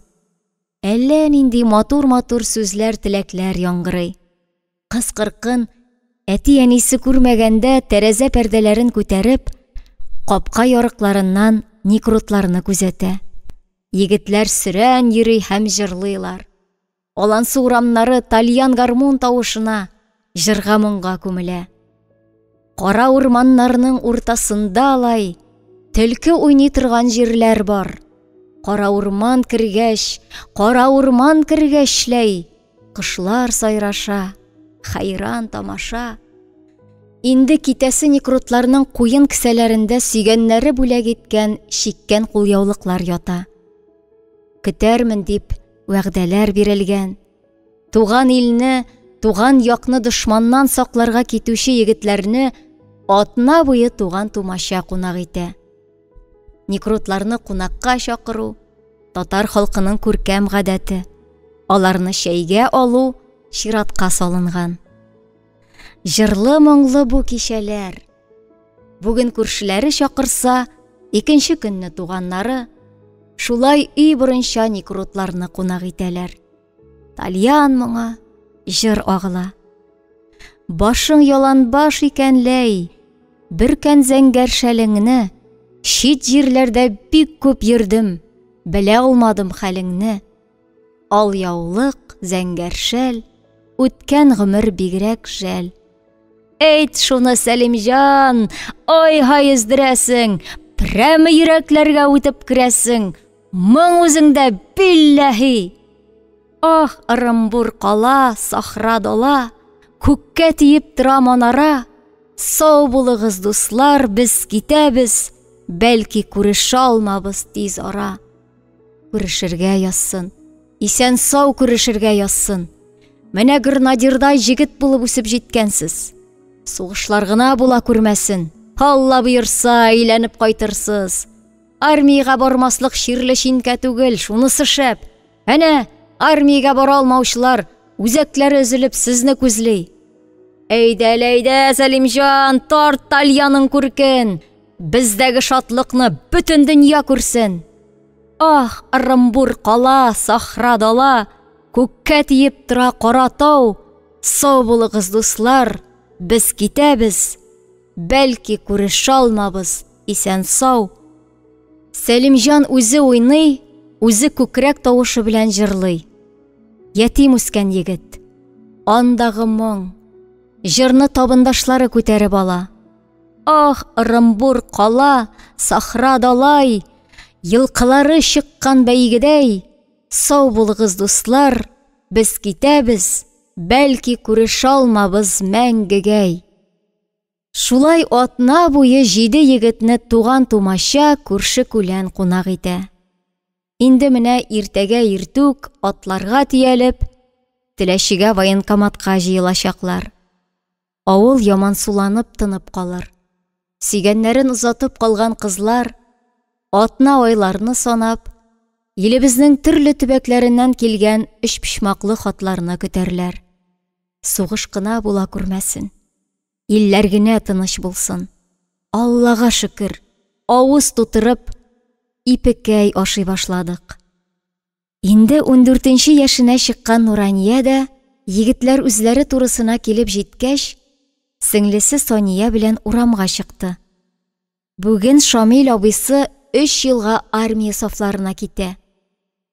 Кыз инде гәүдәгә калыккан, тырна аяклары хайран гына тулылана башлаган. Билләре нәзекләнеп, зифа шибәр кызга әйләнеп килә. Күк йөзедәй зәңгәр күзләре дөньяга гаҗәпләнеп, йылмайып, нәрсәдер көтеп карыйлар. Әнә Шамил абыйсы арбадан сикереп төште дә, Нурания янына килеп басты. Зур зәңгәр күзләрендә якты нурлар уйнатып, кызга дәште. «Я, сеңелкәш, миңа кулъяулык чигеп куйдыңмы?» Кыз кызарып башын аска иде. Дәшмәде.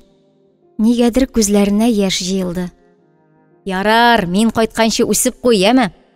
Кулъяулыгыңны мин әйләнеп кайткач бирерсең», дип, кызның җилкәсеннән какты да, хуш дип, җиңел адымнар белән атлап, иптәшләре янына арбага сикереп менеп утырды. Нурания ялып кына кул булгады. Сәлимҗан Талиянын тартып җибәрде дә, җыр башлады. Егетләр көр тавыш белән күтәреп алдылар. Алсу була, моңсу булай, җәй көнендә таң ату, сагынуларым шул кадәрле, мөмкин түгел аңлату. Нураниягә шундый моңсу, ямансу булып китте. Алансуда, Шамил абыйсыз авылда ям калмаган кебек иде. Әнә инде атлар егетләрне каядыр еракка алып китә. Һаман сайын ерагая баралар. Сары каеш дилбегәләр безнең атларда гына алай. Иртән торсам 2 күзем сезнең якларда гына алай. Кызга егетләр җырларын Нураниягә генә багышлап җырлыйлар кебек тоела. Менә инде җырлары да өзек-өзек кенә ишетелә. Басу капкасын чыккандай, күтәрелде томаннар, я кайтырбыз, я кайтмабыз, сау булыгыз, туганнар. Кыз ник икәнен үзе дә аңламыйча, туктаусыз агып торган күз яшьләрен сөртте. Бу аерылышуның озакка, бик озакка буласын күңеле белән тойса да, никтер тиздән, бик тиздән Шамил абыйсы кайтыр да, элекке кебек, «Ни хәл сеңелкәш, үсеп буламы?» дип, Нуранияның күңеленә әллә нинди ят, кызга әлегә таныш булмаган, җанны җылыта торган хисләр уятып, аның күңелен күтәреп үтәр кебек иде. Тиздән сугыш башланасын. Армияга дип чыгып киткәннәрнең канлы, дәһшәтле көрәшкә керәчәкләрен белми иде шул әле ул.